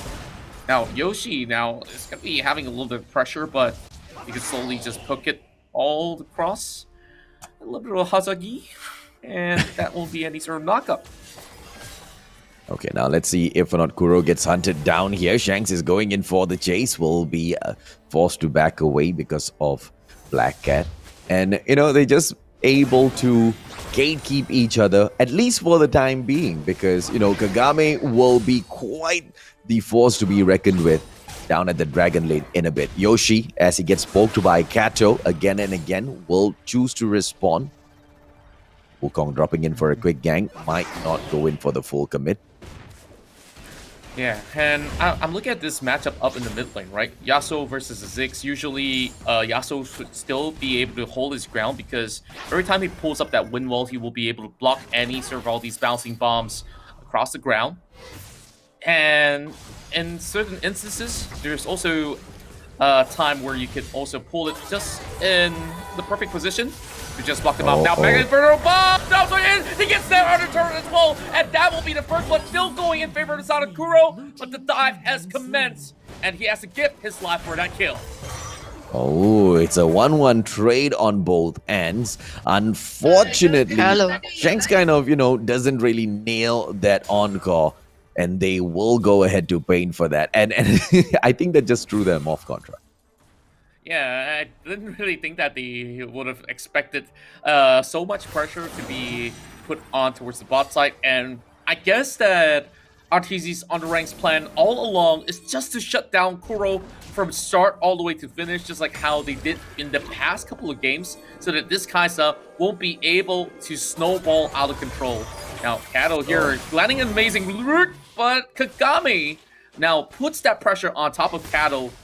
Now, there is the very first dragon that's going to be appearing, and it will be the Cloud Drake. And does Linkx Esports want to go ahead to grab this one? They can drop in for a quick steal here. 69 will be waiting right behind, jumps in, but Cataclysm will catch him, and up in the air, Ovo almost gets taken down, will back away from this equation, and here comes that Gragas with the double kill, and they will still get chased down, Contra. Oh my goodness, Kato still makes it out alive with a slither of health. Now they're looking to secure the kill on top of Kagami. This was a fight well won by Linkx Esports, as much as RTZ Underank gets that Cloud Drake. And you see, this fight really comes out really close. But Linkx Esports, finally, they are up ahead in this best of 5. It is so early on in the game, and that almost ace kind of does nothing to RTZ Underrank, as they are right back into the fray as they continue farming. Are we going to be able to see the likes of Linkx Esports continuously get matchups like that and take the fight to RTZ Underrank, Contra? Let's see. Well, I do think that it's going to be really good, especially when you're looking at the kills actually funnel down to Emotion. I can't really say funnel because he actually worked really hard for those kills, dropping a real good explosive pass, pulling them out there, and Linkx Esports has such a great way to just pick apart RTZ Underrank, and hopefully they will be able to continue to do just about that. Now, getting ready for the Rift Herald is about to appear, but I guess it's a little bit too early, so they're going to be jumping into the mid lane for a tad bit, while Darius will be staying over the bottom. I'm not sure if he does have the teleport, but if he does, this will be a very dangerous situation for RTZ Underrank, or should I say, Linkx Esports, and now 5-man already on top of that Rift Herald. Okay, now let's see. And it looks like RTZ does not want Shelly at all. They don't even go in. Oh, there you go. It will be Yoshi dropping in the cheeky Mega Infernal Bomb, but will miss tremendously. And the push that comes up top on that Baron lane might just be enough together with Shelly. If they don't get that turret, I would actually be surprised. Oh, what a shot! Well, all the way from the top side, hitting it towards the mid lane, that final spark across map. That cat there with the kill. And with the Gragas being in the mid lane, they have been able to actually hold on for a little bit. And Shelly now arrives to tier 2. Cataclysm on top of 4 members out there alongside the Encore, but it's a flag and drag coming from Ovo. They'll be pulling them backwards for a little bit, so they can't secure tier 2 turret, but that's absolutely fine because Linkx Esports, they've already got quite an immense control across the board. Yeah, I mean, the damage has already been done. Linkx Esports, they can pull away from this now. Amazing objectives taken in here so far. They have not been able to take that first Drake, but immediately after they pick up the Shelly, they went in there for the full-on push, Contra. That's right, and Now, just look at the items, right? We do have a Rabadon staff cap for Emotion, so he's going on a full damage buy. He's working on that Lion's Reese tournament as well. So the main person to mark for RTZ Underank needs to be this Gragas that will be dishing the most amount of damage at the moment. So I'm looking at more itemization, and I think that they will be looking to purchase some Bloodthirster. Well, maybe a Bloodthirster for the Kaisa, but early game Bloodthirster not really the best plan. But 15 seconds from here, next Drake will appear. RTZ Underank, all of a sudden they look like they are a little bit lackluster, but don't let that fool you. Black Cat gonna get taken down, and Ezreal will make sure that Lux cannot back away. This is more of an important objective in here. Cataclysm being popped off by Ovo, but unfortunately it will be wasted as he catches no fish in his little bit of mud. And the Infernal Drake, a important objective for RTZ Underank, will fall into their hands easily as well, Contra. Yeah, and as much as they were trying to rally up and towards the mid side just to maybe do a little bit of damage, there is the Ziggs to just guard it. 3 members was enough to just go on that Drake because they've already lost many of their members. And RTZ Underank, they are trying to skill their way up. 3,000 of gold, not really that significant like you mentioned early on. So I'm just wondering if they will put another big pressure on top of Kagame, who's currently holding a double buff, both the blue as well as the red. So it gets even harder because he's got those cooldowns, he's got some extra damage to book out with. So just gonna be chilling back for a little bit, and they need to send members to deal with the Darius up over the Baron lane. Okay, it's gonna be the Scuttle taken down by 69 as well as Black Cat. Ovo dropping in to check in on the situation. Will get scared away. RTZ Underank, unfortunately, does not look like they are down and out of it just yet, to the dismay of Linkx Esports. They've done so much, and all there is they're almost equal on the board. RTZ Underank just needs to make one play in here to jump right back, as Emotion will show in his HP. 69 dropping in for the pressure as well. Mega Infernal Death Bomb will not be able to do much. Yeah, with the flash also connecting, and here comes the Cyclone! And 69 will be jumping in for the kill, and Ovo tries to knock them back up. That will be a kill on top of the Wukong, and now look for Kuro as well. That kind of now makes a run for his life, and here comes Kato. This is where he will shine best, as he'll be able to eliminate that Jarvan easily. But the cavalry has arrived. RTZ Underank here absolutely corners of Kato and smacks him down like that. Oh, and you just need to go in for one more takedown for a full-on ace. But Emotion is just gonna be popping out at the wrong time to tease RTZ Underank. He just wants to make sure he has the attention long enough so that they don't go and do even more damage to his side, as he waits for the rest of his team members to pop right back into the map. And I feel like the defense has been played right by Emotion, holding the fort away.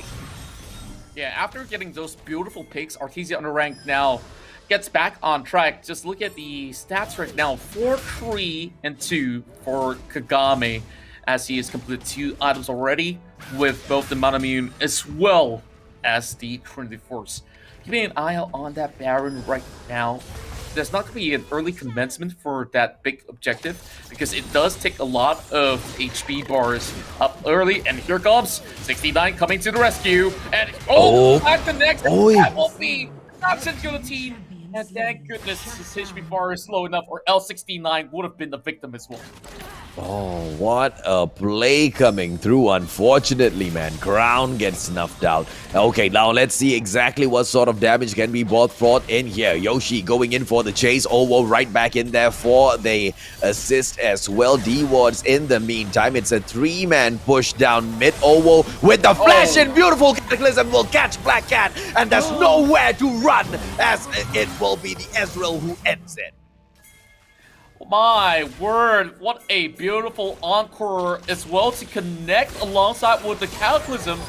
Zhang's doing it right, and now they call for a very early Baron, but still very much of a risk because this Wukong's gonna be moving right in. And speaking of which, she's already on the prowl looking for Shanks as well.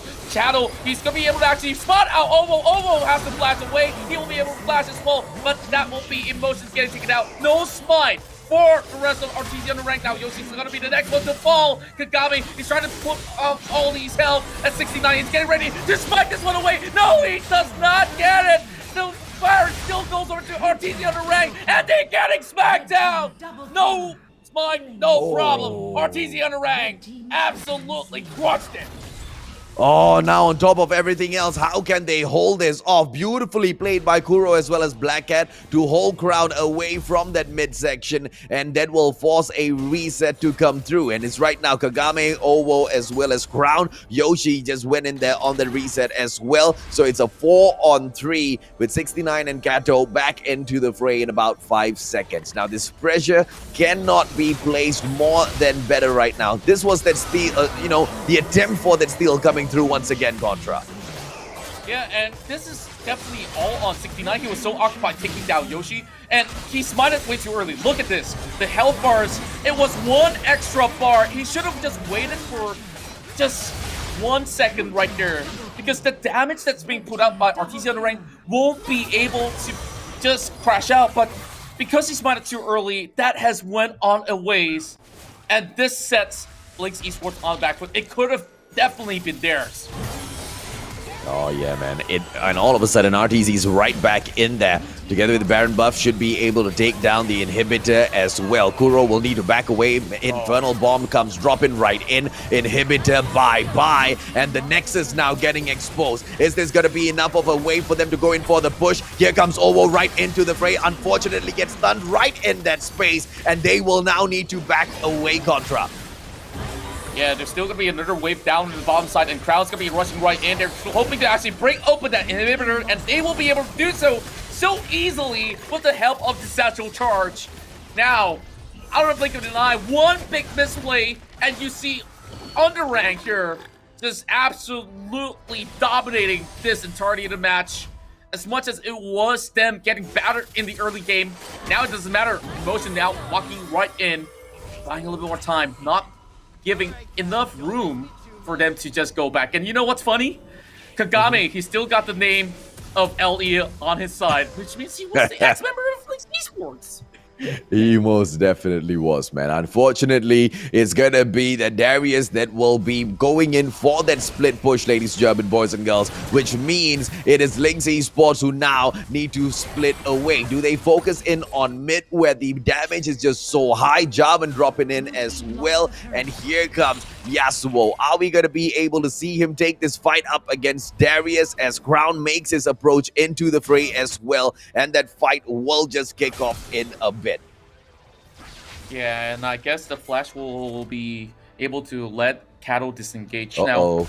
It is going to be a free turret, and that redemption is not going to be enough. Oh, last prep, and I don't know what he was thinking. Cal puts him all the way to the back line, meaning to say they can't join right in. Encore connecting, that will drop the lugs away. Cyclone here, out of desperation. They're looking for those pickup double. Cyclone to add on top, but it is Crow looking for the final kill. It is only emotion as well, 69 left, but 69, he's battered, he's bruised, and Owo can chase this monkey down. Oh, he does exactly that, man. This Jarvan's been such a pain, and only emotions are left in here as he is left running around his Nexus, jumps in for the body slam. Unfortunately, his tummy meets nobody, and the Nexus will fall as RTZ Underank take an easy 3-0 to win the gauntlet, as well as the opportunity, the final opportunity in here, Contra, to step into the playoffs. Oh, I felt like this was one wasted opportunity for Linkx Esports because of that Baron play. They've already slayed off the enemy jungler, so meaning to say there's that smite available for 69, and when the moment comes right in, he did not get his chance to steal that Baron away, and that resulted in a flat 3-0 victory, and RTZ Underank gave them no other chance than that. Yeah, it's just unfortunate that Linkx Esports was not able to pull off the same moves against RTZ the way they were able to be so flashy against Splatzone Insomniax. At the end of the day, RTZ, throughout the whole group stages, they have been showing us exactly what they are worth exactly what they are made of, and they have proven it in here once again as well. But not too shabby from Splatzone Insomniax as well as Linkx Esports Contra. Today has been the day that these two guys have definitely shined the most. Indeed, and well, we congratulate RTZ Underank after, the entire day's worth of action. It is them who has been able to survive the gauntlet. So we will be seeing more of RTZ Underank in the playoffs. And, I've been quite a big fan of how they've been doing all these sort of the great maneuvers to be able to just get some real clean sweeps. And now, hopefully, they can bring this momentum into the playoffs. I believe that there will be an interview that's going to be coming right in with some of the players of RTZ Underank. Not sure if it's going to be Bahasa, Malaysia, or English, but, well, we're ready to take it on anyways. So, AJ, I got to ask you this. What was your favorite moment of the entirety of the day? Because we got the fight with Splatzone Insomniax alongside with the players of Linkx Esports. And of course, we got to get to the stats first before we get to that. I will tell you, man, that was most definitely the steal coming in from that Brom with the glacial fissure on Baron Nash. There's no way that cannot be the highlight. But this is the highlight for this game, whereas the Kagame will shine whenever that Ezreal is placed in his hand. You take it away, Kagame will still shine. Oh, man. Kagame. What a great marksman this guy is. There's only so much that he could possibly do out of all these games. And yeah, he has been able to just go in solo and still whipped everybody off of the field to put them on a gray screen. So on top of that, Crown so far has been able to just get some standout performances against the likes of Emotion. It wasn't entirely inside of the laning phase, but in the team fights, Crown really gets in their hits and also get into the right position to dunk them out with those Noxian Guillotine. Yeah, and let's talk about Ovo in here as well, right? Because he has been able to drop in there and be such a crazy support for the team to go in for the slay as well, together with his Cataclysm, constantly catching off his prey. And here's the thing, Linkx Esports, it's not like they played a super duper weak game. They did try to bring in the Thunder this time around, but RTZ always knew to punish each and every single mistake. That's right, and I gotta say that RTZ Underank really know when to pull the trigger, especially Shanks, because his ultimate was so vital in many of these team fights, because that Encore absolutely disarms the whole unit of Linkx Esports when it comes down to some of these big fights, which 69, yes, he can go in with alongside with Emotion, but there wasn't room for Kuro, Black Cat, nor even Kato to really put in and some extra damage across the board, which is why you see only Emotion has been able to double up that pressure against the outer players out there, while Kagame only does Kagame things. I don't need to say more about Kagame.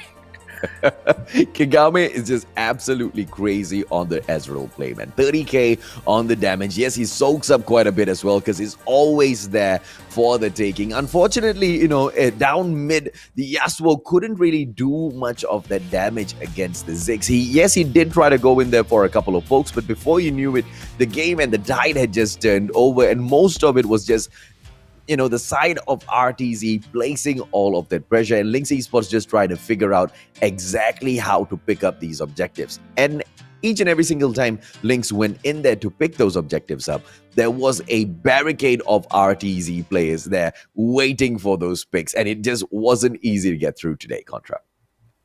I agree, and now that the Gauntlet run has already been finished up, so if you were to rank the likes of RTZ Underank amongst the rest that has already made it through to the playoffs, where would you actually put them? Because, Bajara Dragons, Geek Fam is always being that top 2 team, and Sem9 trying to challenge them as well.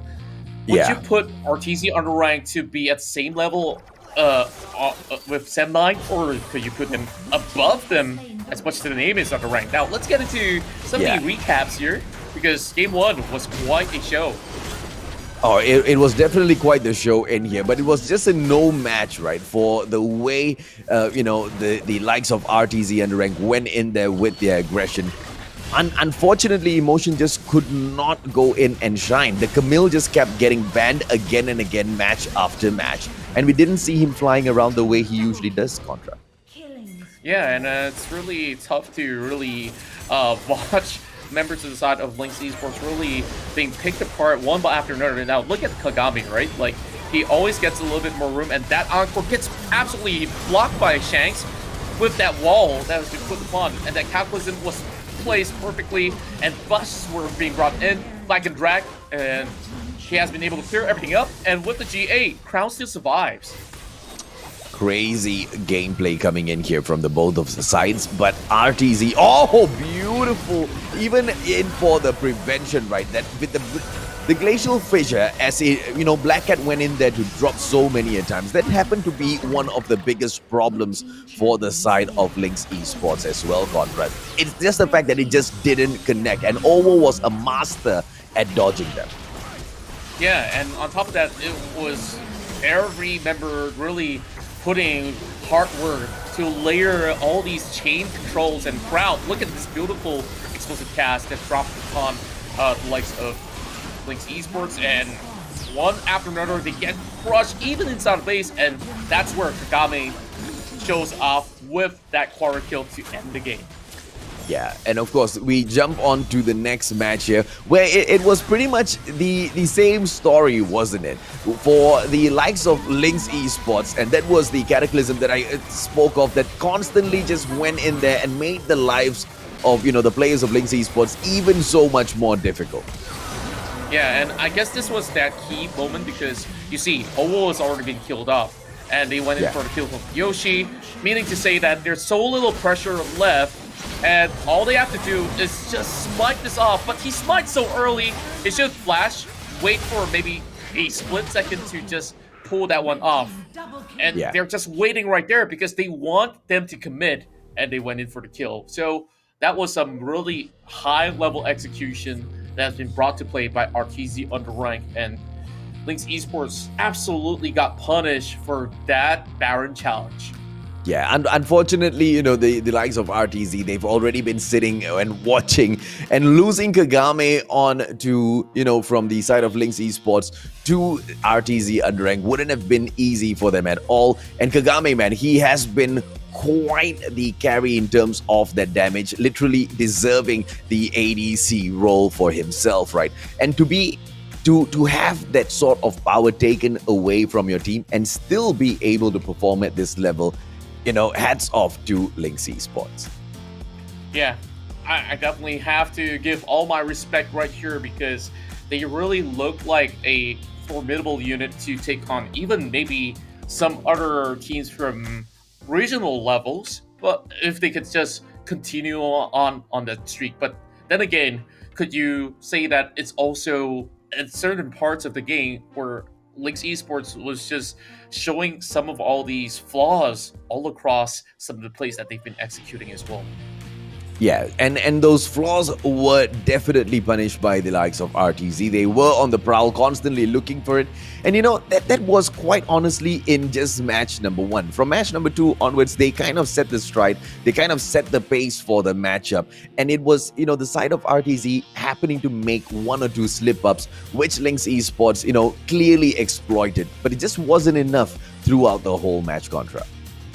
That's right. And of course, we will have to thank the likes of Linkx Esports for really showing us some really beautiful game, especially on the very first series that we saw. They did win a 3-0 victory to get themselves here to face off against RTZ Underank, and Emotions have definitely shown a little bit of a sign of respect during that interview. They know that this is going to be a tough game, and they know that it wasn't really perfect even when they were taking on Splatzone Insomniax. So therefore, I guess it has been quite a long day for them, and they have been exhausted until the very final game, and they just couldn't seem to actually get the ball rolling from that point onwards. But still, we thank them for some really great entertaining matches that they've been displaying throughout the entirety of the C Icon Series Malaysia. Most definitely, Contra. Most definitely. I mean, their valiant effort in here truly was such a great entertainment to witness, especially with the opener of the day as they took on Splatzone Insomniax. You know, it allowed both teams to go in there and shine really, really bright. But as we dropped into the final series for the final opportunity to see who deserves, you know, the opportunity that the gauntlet presents, it was RTZ that took it, and they took it with no fluke wins at all. It was just all out grabs. Now, here's the thing. That was RTZ's moment that they will cherish. What is the moment of yours, ladies, German boys and girls? Hashtag in the comment sections, Maggie moments. And here's the thing, right? Share with us all of your comments and photos for a opportunity to be, you know, featured on stream. That's right, and speaking of which, of course, we'll be featuring some of you guys in a short moment's time. And remember this, there's also the JBL headset giveaway, and that's going to be the Quantum Series. And we've got the Quantum 300 as well as the Quantum 50s to be given out. So make sure you guys tag JBL Malaysia and also hashtag JBL People, hashtag SISMY. So I definitely love those Maggie Cups on a rainy weather, and you know, the entirety of the month, every evening when we're casting, I'm just feeling really cold, and even having a Maggie hot cup, not only with the tantalizing smell and the warmth of the cup really puts joy on our faces, right? So can't wait to get my hands on one right after this. That's the killer, man. The smell is the killer, all right. You'll be in the office, you'll be making a Maggie cup. I'll be like all the way across the office. I can smell that. I want a Maggie cup at that point as well, right? The smell is truly the killer. Ladies and gentlemen, boys and girls, it is this. And here's the thing, right? We have got the winner that Contra was talking about for the Quantum 300, ladies and gentlemen, boys and girls. Who is that winner? None other than Night GG Gaming. And this was his comment that got him the win. Detik paling best dalam group stage. Well, we really got to congratulate him. And yeah, I definitely think that's pretty much an interesting comment that's gotten him that Quantum 300. I don't know how that comment won, but congratulations, bro. Maybe there's more to that comment that I don't know of, because it seems like it's like quite random, wasn't it, Contra? Dude, that comment caught me off guard. Yeah, I mean, I didn't really fully catch that, but it's okay. I'll just, of course, congratulate him anyhow, because that is the Quantum 300 for you, my friend. And the next game is going to be happening maybe, you know, couple days down the road, or you know, a week or two, because that's where the playoffs will happen. And while we wait for that to, of course, get along with the program, let's take a look at the player of the match, and it cannot be anyone else other than Kagami here. And I guess to make it to the board, the usual criteria is the 100% kill participation, and on top of that, beautiful KDA. 918, almost scoring a perfect 10. Crazy 30k on that damage as well, with the 100% kill participation. Why? Because this guy is an absolute sniper out there at the Rift. Nobody else deserves the player of the match title apart from this guy, man. All 3 matches he tap out clean. You take away the Ezreal away from his hands and he still tap outs clean. Wow. I guess even if you take it away, he's got the Zaya, he's got like what? The Kaiser as well. Now, this is where RTZ Underank fits into the lower bracket match, because the show's not over for them. They don't really get the chance through the upper brackets. They will have to face off against Eminence Raptors, and either sides who win will have to face off against the losers between this upper bracket match of Bajar Dragons versus Sem9. And waiting on the top of the ladder, it is GeekFan in the upper bracket finals. Ooh, absolutely, man. And see, Bajai Dragon Sem9 winner goes in, meets Geek Fam, and then from then on, it is all out playoffs day number 2. I cannot wait, Contra, to reach this point, because all of the, you know, teams that have dropped in here so far, what they have been fighting for this exact moment. That's right. Now, I'm pretty sure that this is where we get the best of games that will be happening in weeks' time. And well, if you guys do have your hot favorites, drop it in the comment below on which team you guys are supporting. Is it going to be MS Raptors, RTC Underrank, Pajara Dragon, Sem9, or Geek Fan? So the playoff formats definitely will be played out. Best of 3s, best of 5s. We'll let you know when that moment comes, as all this is part of the ESL Mobile Open Asia Pacific. And well, all this will not be made possible without our official tournament partners. And we start off with the Maggie Hot Cup, as well as YouTube, powered by Cellcom, and not forgetting JBL. Absolutely. Contra, you asked me what was my highlight of the day, and that was definitely the steal from, the mustached Brom on the Baron Nashor. What was your highlight of the day, man? Well, Kagami has been the player of the day, I have to say that. And just look at him going on with that True Shot Barrage, just stomping out that Seraphine. Like, she didn't do no wrong. And yet, it has to hit her from multiple times or directions that they didn't really expect. So Kagami really has been showing to be one of the up-and-coming player out there. And hopefully, he will be able to make more of a mark in the playoffs, and maybe after the playoffs, regional competitions will be well ahead of him.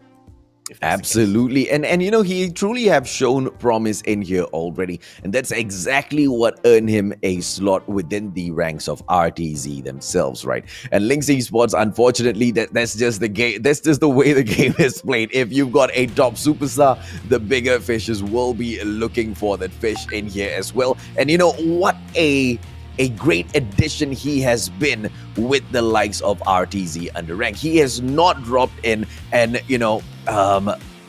he has not dropped in and made a huge difference. He has just dropped in and completed the team. Let's put it that way. Okay, here's the thing.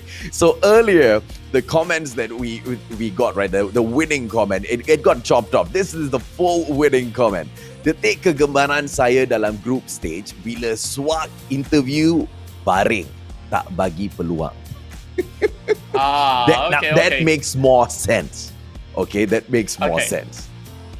Okay, you gotta also thank Swag for that, because he definitely has been able to just, of course, show his characteristic all there just for everybody to meme. And that becomes your Maggie moment. Absolutely. Ladies and gentlemen, boys and girls, it has been an absolute pleasure bringing all of this hottest action from the Rift to you. My name's AJ. I'm the Mustachio down here with Contra. We will see you guys at the playoffs.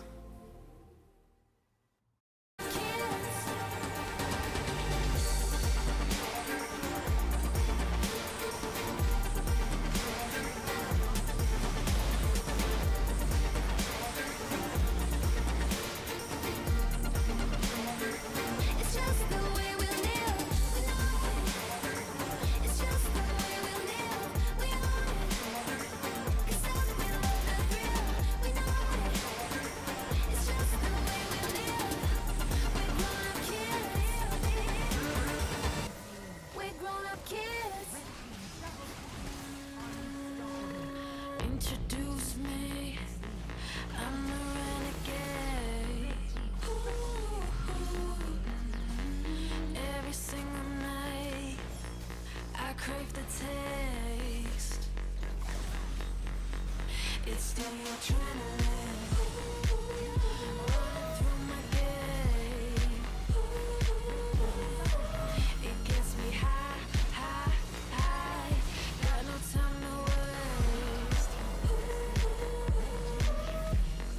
Ain't got time for small talk. I tell you the truth. I'm fasting you. I'ma tell you the truth. Not in it to lose. Just Nice. Alright, go. Down first. Can. Alright, down already. Nexus. Alright, okay. Nice! Victory!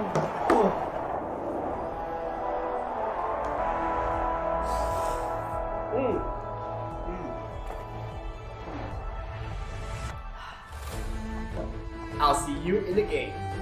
Alright guys, let's go on board. Okay.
Macam tak ada respon diberikan dari penjaga penonton. Dicuri!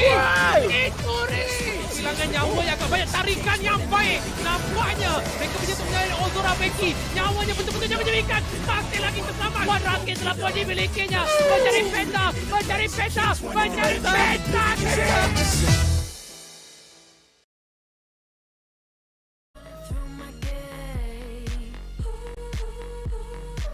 It gets me high, high, high. Got no time to waste. Ain't got time for small talk.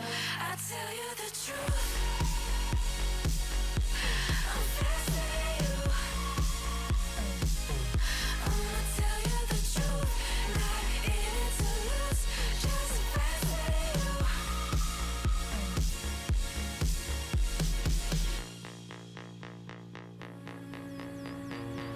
Look into my eyes, I'm not afraid.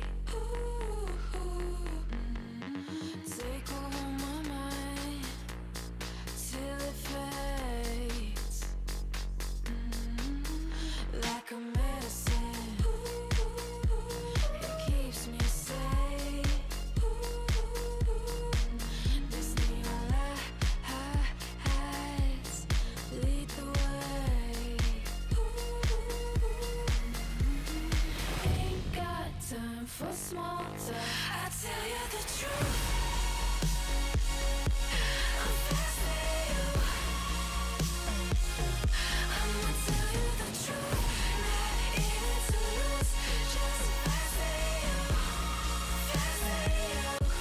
I tell you the truth. I'm fascinating you.